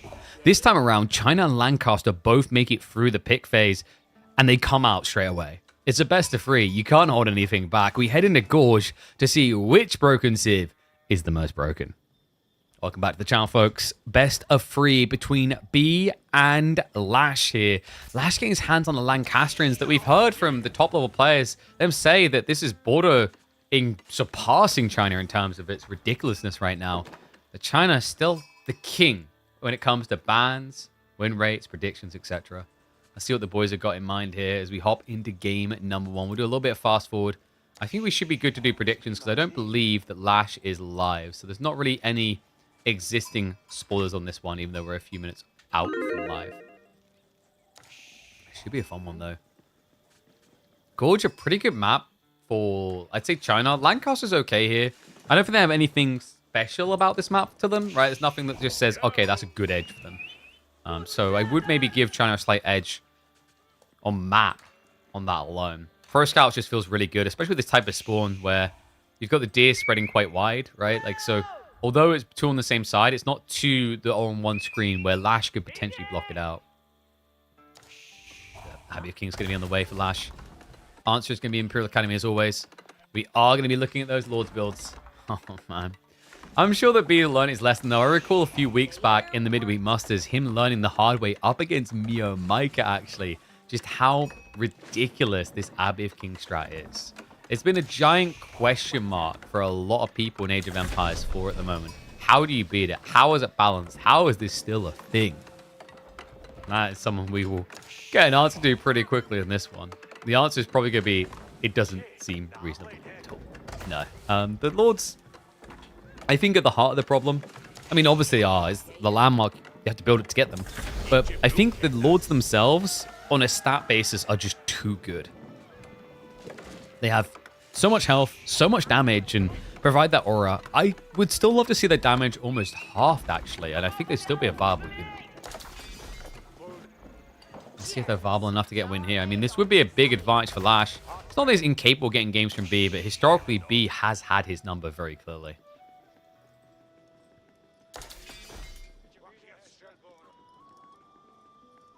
First Lord's going to be coming out. We'll slow down the 2x speed shortly.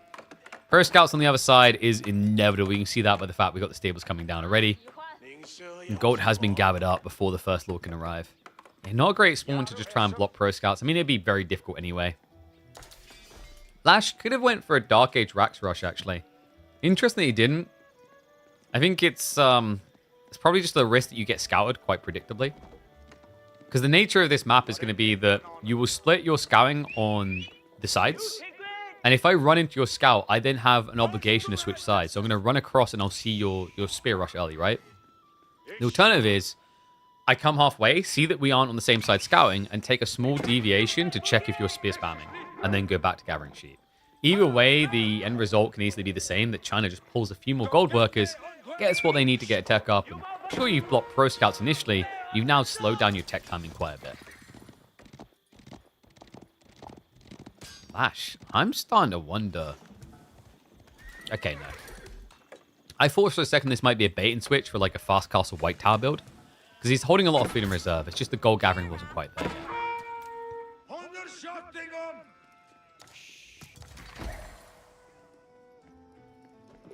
What are the predictions looking like on this one, I wonder? 88% for B. I mean, I wonder how much that's the player, how much that is the Civ. I think we've all at this point had our disgusting experiences both. Actually, not true. I'd say lower ranking players have definitely had their experience with House of Lancaster. In more recent times, China, I don't really know if I'd say the play style that makes them so good at the upper levels has trickled down into the lower divisions yet. This style right here. Pro Scout's just always so good for this Civ. And what a creep around there. B, he saw and steered just in time, but the extra Lord is now going to see it. Pro Scout's play. They're not getting slowed down. Actually, I think he just run this in. It's going to be tight on the health, but we'll have just enough to get to the safety of the TC. The other ones go east. Oy. Lash, this is the tricky part. I just got highlighted in chat, right? He doesn't have a scout right now, so he's not quite sure where he is. And oh, he didn't see it. No, I think he was distracted looking at this side. First horseman's going to come out over here to block that. He sees this raw Hobbler. Wonder, does B consider just adding in the racks now? China's disgusting. Lancaster's disgusting. You're disgusting. Isn't everything disgusting to someone? Except the Bassets. Bassets is terrible. Poor Bassets. Okay, so Archermaster's starting to build quite nicely. There's no undermesh, right? But still Dow is being rushed. Like, B will be able to deal with this quite quickly. I think Lash needs to make sure he's got his blacksmith timings if he wants to continue this. And there we go, coming through now. You have to be so on point against China because they get these technologies so fast. You see the supervision, it only takes them 24 seconds to unlock these techs. And not just that, there's a snowball effect here. Look at that, 64 gold available to be picked up because he chose attack. This means that he's getting about 30-40% rebate every time he attacks. Just makes it so much more fluid to go for the next one and the next one and the next one. One that would be quite nice here actually is probably undermesh. Sorry, melee armor. The fit level works. Hobblars would not be able to contest horsemen at that stage. And also the archers can kind of just tank against spears when it comes to that. Lash didn't ban China? No, but B didn't ban Lancaster, so it's pretty balanced out in that regard. Scouts continues in the flanks. Lash hasn't switched Yeoman. No, he's waiting for a reason, and B is resisting it. He's not adding in the spears.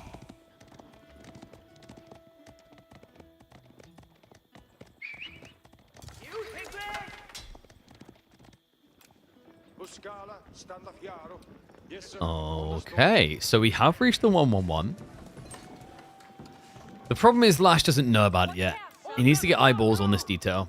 If he knows about it, he can start pivoting Yeoman now. Like, that's your preference as Lancaster. You want to be getting to the Yeoman as soon as it makes sense.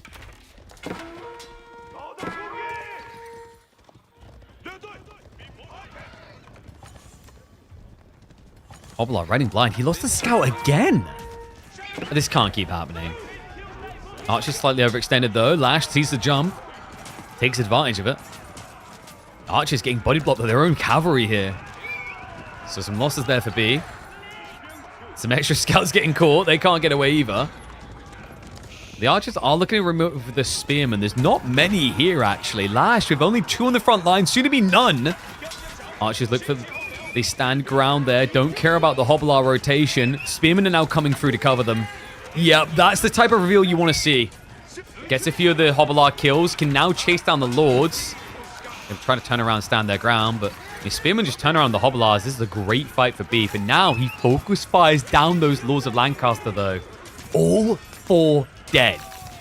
That is minus 640 resources, just like that. B now with a phenomenal military lead. 35-16. Also a reset that's painful. Losing all 4 Lords is pretty tragic for Lancaster. Remember, they can't rush them all out of multiple Raxes. They have to wait 25 seconds a pop out of 1 building, right? So it takes you in total 1 minute and 40 seconds to remaster 20% aura. Trust me when I say China can do a lot with 1 minute and 50 bloody seconds. Sorry, 40 seconds. This Civ is insane on the timings. You know, he's prepping for castle. You can actually see it in the macro.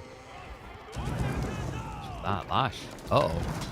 He was playing Deer to contest this. Deer that are now being taken away, and workers' lives that are about to be taken away. No wheelbarrow. No textiles either. Has to hide in the melee mosh pit, but the archers can target fire that down freely. He goes to the spears first. That's pretty cool, actually. B could have got worker kills there. Instead, he values winning the full engagement. Yeah, I mean, get 1 or 2 worker kills, give your opponent way back in. No way, no chance. Annihilates the military after they're forced to stand their ground. Catches Lash in the infancy of Yeoman. Now has full control, full dominion on the map. Lash is trying to rush it up an outpost, but this is a gamble. B behind this, setting up the Barbican. It is going to be a ball play. I'm not liking the look of this for Lash. I think B just played this timing so well. He essentially just roped Lash into an overextension. You know, we talk often about like the weakness of the Lords and how do you deal with it. Well, I think we just saw a great example. If you can get the multiple takedown simultaneously, it completely resets Lancaster's timing. Right? If you're taking out one Lord every, 20, 30 seconds, they don't care. You take them all out within the course of 20 seconds, and it just does something to the momentum.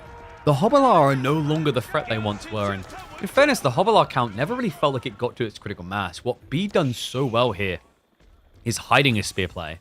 He only revealed it when he felt it was justified that Lash had done too much into one unit comp. Hobbler, great job there actually getting a worker kill. B will still get the Barbican online there, and that means Song Dynasty is going to activate, increasing his worker production.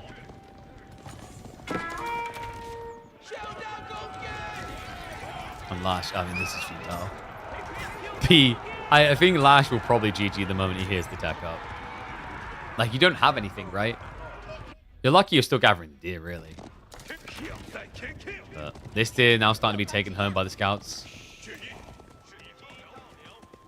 Clean execution that we've come to expect out of B in the first game of this best of 3. Does not bode well for Lash.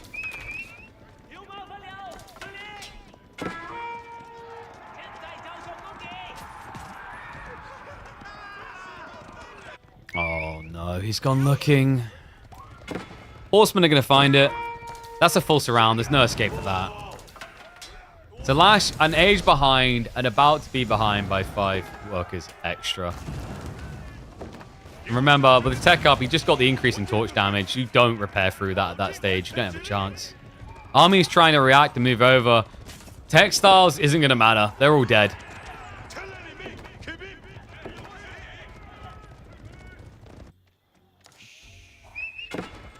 Won't catch the horseman either, so an easy getaway. Upgrades coming through. Veterancy for horsemen is the priority. Archers should follow suit. You don't even really need lancers to win this. It will give you a clean raid. But I also wouldn't be surprised if B just keeps building the core army of infantry up.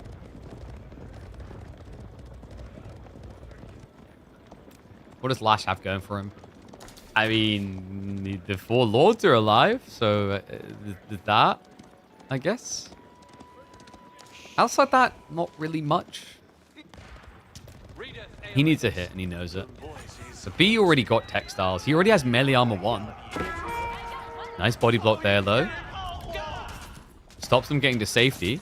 At this point, B would just benefit from, shivs out. It's your best friend in this situation.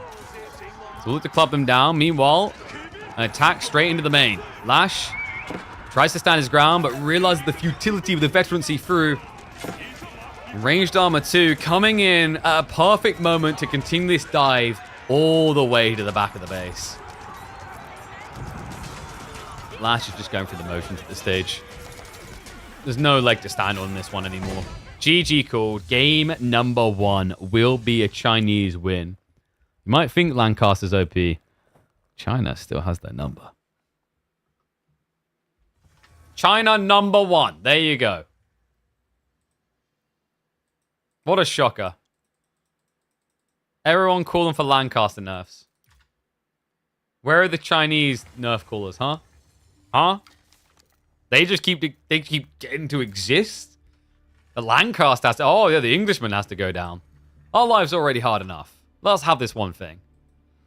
All right, game number 2. It's going to be Delhi versus Mali. let me add that in as well. So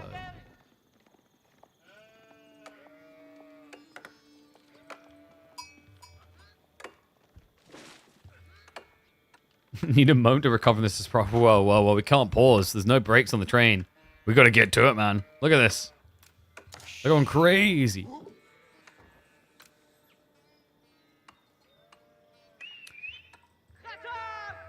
All right, so we know now that China beats Lancaster. I don't want Lash to get too old, but I'm torn because we all know how I feel about elephants. All right, how about this? I will cheer Lash on if he wins in age number 2. If it does, or if he goes age 3, there's no elephant. That's the catch. But the moment he brings those elephants out, we are arch nemesis. I think this could be an interesting game though. Like Mali versus Delhi, I don't want to say it became fully linear, but you know what to expect. The cool thing actually is like B's been pretty different with his approach to things like the Pro Scouts. Last few weeks, B has been sick and tired of Pro Scouts. He's been doing everything he can to avoid doing Pro Scouts. So I wonder if this is going to be a similar game. I've seen him do it before where he'll just go out on the deer and gather actively. Might not even need it though with Malians. Probably a good thing up against Delhi that you don't go out on deer. But wouldn't surprise me. You have to remember a few weeks ago, we watched B play Shu Shi against Roos. And instead of pro scouting, he just outposted up the deer and moved out. It was quite refreshing, though. Shout out to B for that. Always kind of looking for a different approach. Not just playing the same monotonous way again and again.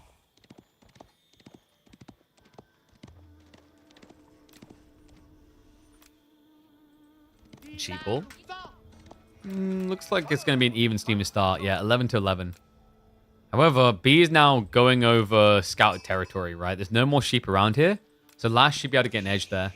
Then again, like, you know, remember, he's been gathering berries. So B must have been up by about 2 to 3 sheep already. And seems to be suspicious, actually. Yeah. So he steers off. He's going to be heading to the west corner at the same time. Good instincts there. Maybe someone seemed up. Like, he's like, I haven't seen sheep in a while. This doesn't seem right. Did he scout him at the start?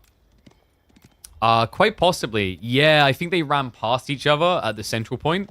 So B logically knows. He checked the back of the base. He got sheep in the corner. So at that timing, like, Lash has either gone east or west. But he saw no sheep east, so he'll look to cut him off.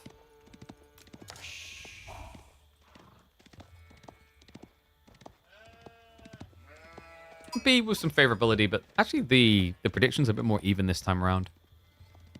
It's weird, though, because I feel like Mali has been doing a bit better against Delhi in more recent days. Or at least they were in the middle of the Pro Scout meta. Because they were very good at just blobbing Javelin and Donzos. Things had to change, though, right? It's not just a given Pro Scout meta anymore. Which was in particular beneficial for Delhi. Because all of a sudden, the Civ that got Pro Scouts for free, but didn't have to worry about everyone rushing it, could actually contest and get some goods.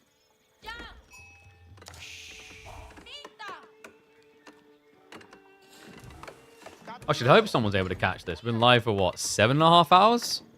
I mean, mate, if you haven't subscribed by now, I don't know what people are thinking. Whew. 7.5 hours. I gotta get it live.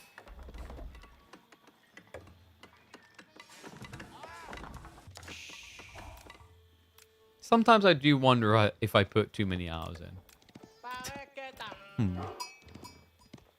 It's definitely not doing wonders for my throat. Thank God I've got tomorrow. As a reminder, we do Mondays, Tuesdays, Thursdays, and Fridays. Take the Wednesday off. Catch up, also a bit of time with family.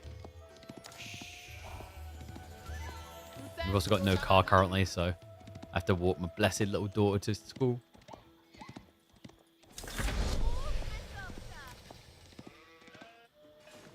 Okay, so what's the strat here?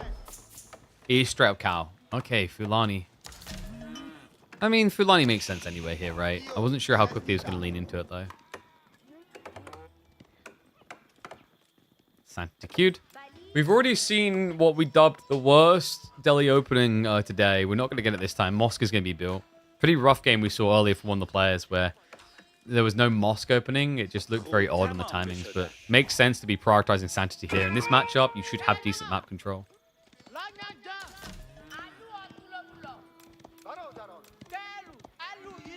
And that is actually a really good sign for B.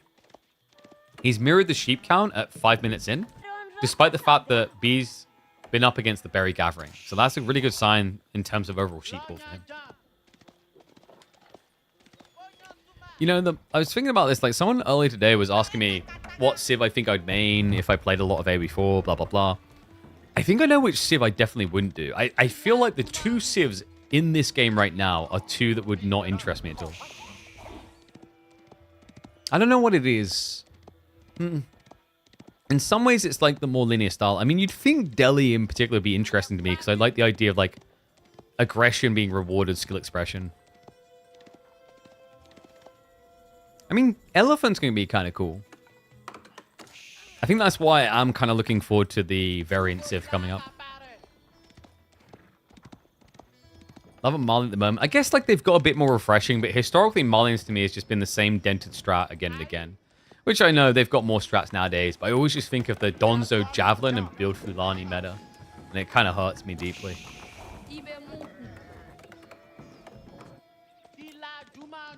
You may be noticing a pattern that I'm not like the biggest fan of Civs, where the bread and butter behavior is like, let's just build economy. But yeah, Feudal Sofa meta is at least giving a little bit more potential to Mali to be an intriguing Civ. I think historically they've been one of the biggest snoozers because of their natural defense strategies. Gazi. Historically had a good number against that. And OB. Oh no. That's a bit of a slip up there. He didn't realize. Yeah, he was busy diving in. His Warrior Scout actually goes down, so a double negative there. Loses the Warrior Scout, loses a worker. Great start to the Age for Lash.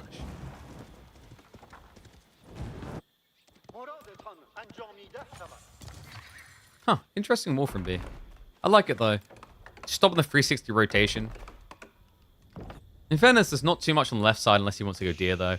Like, this is the type of wall that feels a lot better if you have gold here and then gold here. Because it stops your opponent getting across quickly.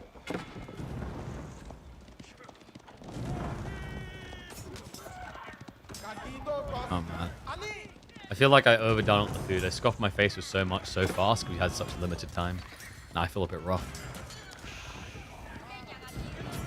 Yeah, like I have a condition that stops me from eating food fast. Unless I want to screw myself over.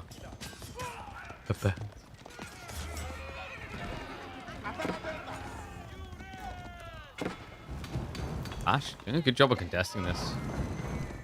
Hunkering on the location. The Sofa are getting walloped, man. And this is rough, right? Because if the Ghazi just get back and heal up, it snowballs. B realizing it now switches into Donzos. What do I have? Oh, so it's like a condition called hiatus hernia. Apparently, like, half the population has it. But obviously, it's to varying extents. It's especially being bad at the moment in conjunction with whatever's got me ill.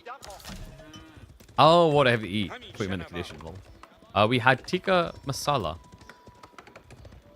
I had to scoff down. But, like, it's very weird in my line of work. Because often when you're working a long day, you have to speed run food in the small gaps you have. So it kind of creates a weird teeter-totter balance for me, I've noticed in the past.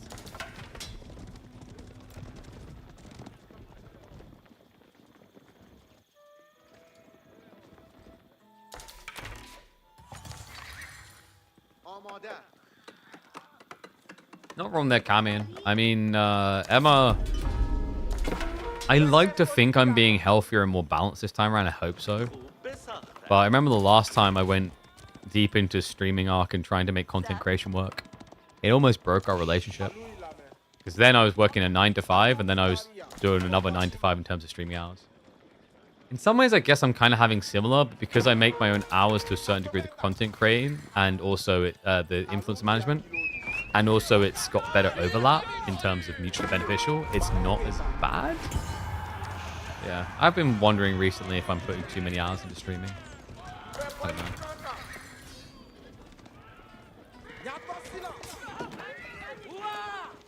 Probably not.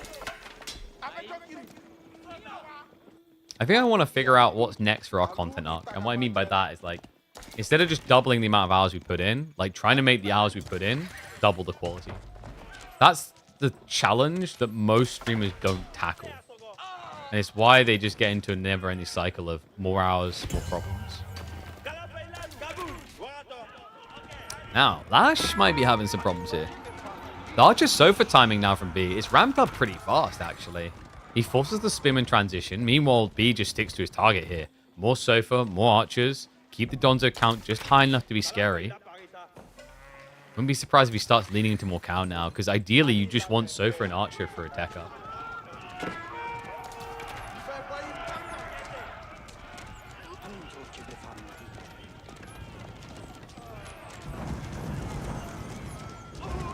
I've proven to be a nuisance.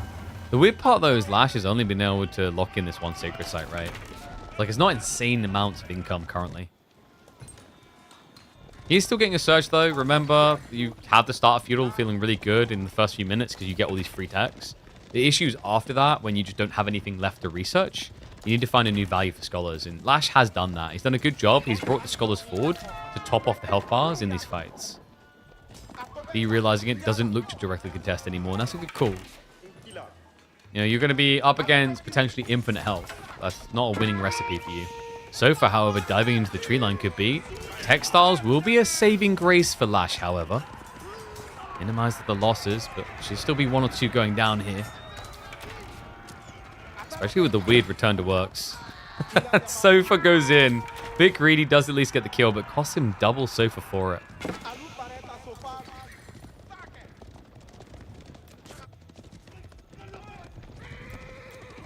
Isn't Textiles the only tech Deli gets that doesn't get affected by Scholars? Not true. It does get affected. It starts off at 25, but you can decrease it. It's pretty dirty as well. You can get down like 15, right?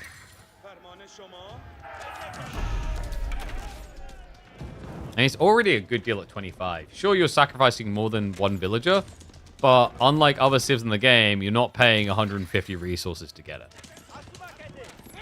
Ghazi vs Sipahi, who wins? Equal numbers scaling Sipahi. Or rather, sorry, equal resource scaling Sipahi. Sipahi have got more range, so when you get into a giant melee fight of like 20 plus units, more of them are going to attack sooner. And then the attack speed is also better for Sipahi. Health better, costs more of course, but like the difference is not that insane. 1-to-1 would definitely be Sipahi, because Sipahi costs more than Ghazi. So it definitely makes sense they win. Their stats are all better, all the same. Oh, so far. Oh, hello. B, how did you smoothly grind in like that? Spearman not going to turn around now, though. B may have laid the trap for himself, actually. He ends up clubbing the Scholars, the worst unit to try and attack here. Yeah, reminder that these so far, they get bonus against both the Spearmen and the Archers, but not against the Scholars. Does pull back just in the nick of time. Things are starting to look good now. I think the problem in this fight for Lash, he's done a good job of blocking out the Sofa, but not killing them. And the whole time, the Archers were winning the fight for B. Lash, there's nothing left of him. Been picked to the bone. Most of his army now just Scholars. It's a cool idea with the absorption of damage, but B, well, may have looked like a Grimaffair at first. He read for it perfectly, and he's starting to show you just how good these Sofa are with their inflated stats in Feudal these days. So we turn pressure onto the outpost. It's going to take a while to burn down, but he has got more Sofa coming, aka more torches. Lash really not posing a threat right now. And agreed, Scholars are pretty nuts. 130 HP and only costing, was it 85 gold out of the Dome of Fate? Or 80 rather? And remember, like the other thing that makes 130 health really good is unless you're against things like Knights, or Sofa to a certain degree, you don't have to worry about the bonus damage system. Right? Like Archers, Spearmen, these things aren't going to really kill you fast.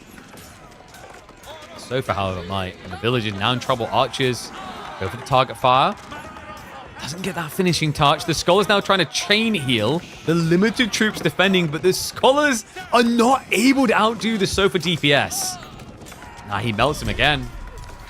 I think this is just too many Sofa. Forward idle now, and on top of that, he's starting to play pocketed resources without outpost protection. That's a big no-no against cavalry civs. Gosh, all this wood. I think he just got so distracted in the micro. Yeah, he just wasn't queuing up troops. Food gap as well as he's moving out to new sources definitely didn't help. I think for B to lose control of this game now, it requires him to be overly aggressive when diving. As long as B doesn't just overplay his hand and just kind of smoothly plays the edge of this base, I rate him very highly to take this.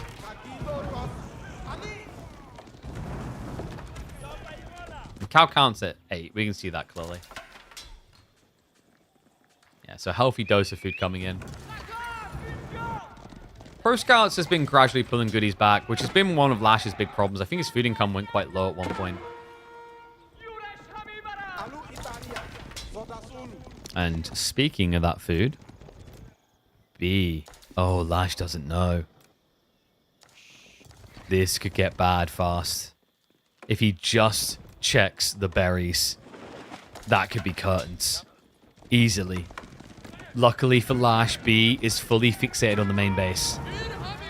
Moves in to start hitting houses. A dangerous game that Lash is playing right now, though. Ghazi raid is pretty much being ignored for the time being. Will have to be addressed soon.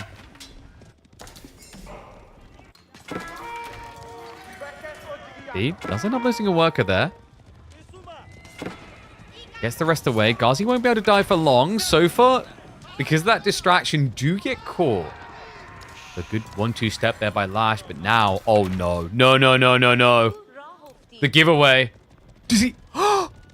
He still doesn't know. Unbelievable. However, he still has advantage in military for the main fight. I cannot believe he got away with that. If he glanced that mill, you'd be seeing him hunting this side of the map right now. That would have been 12 workers at risk for Lash. Dodges a bullet.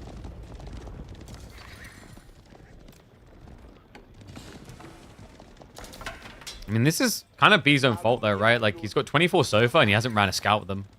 Probably felt that he had all the vision he needed, because archers have decent vision, and he's close to the base, and there's the confirmation. Now he knows. But at this point, you probably suspect your opponent walked back into the main, so it's unlikely that he's going to find the gold over on the east side here. I'd be surprised.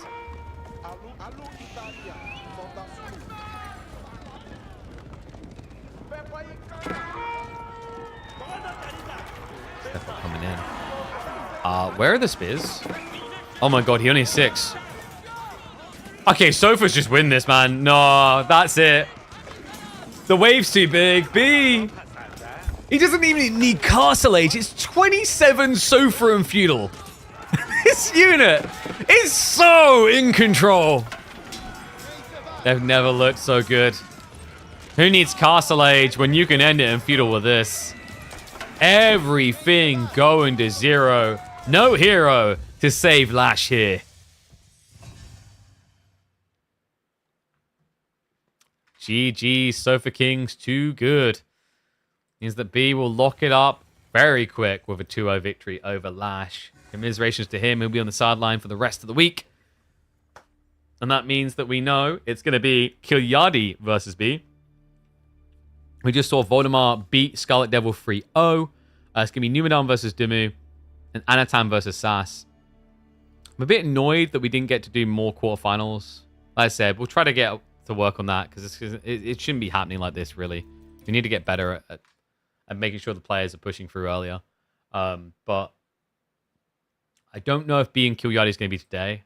It's quite late by Kilardi standards, so he might not be around.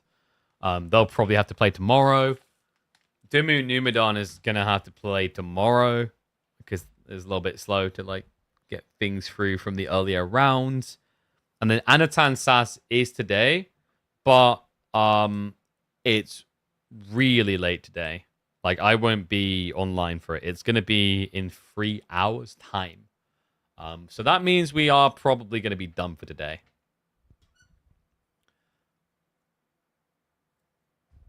Yeah. Also for a Fuel Age unit, yeah, it's just people just didn't build them because the value prop wasn't that good. I think they might have been was Sofa Feudal from the very get-go. They may have been. I'm pretty sure they were. But yeah, they used to be 155 HP and 16 damage, and they used to take longer to train. They got a 4-second buff to the production rate, and then they got the health increased by 5, the damage increased by 1. I think they originally actually might have been even 15. So over time, they started to accrue up.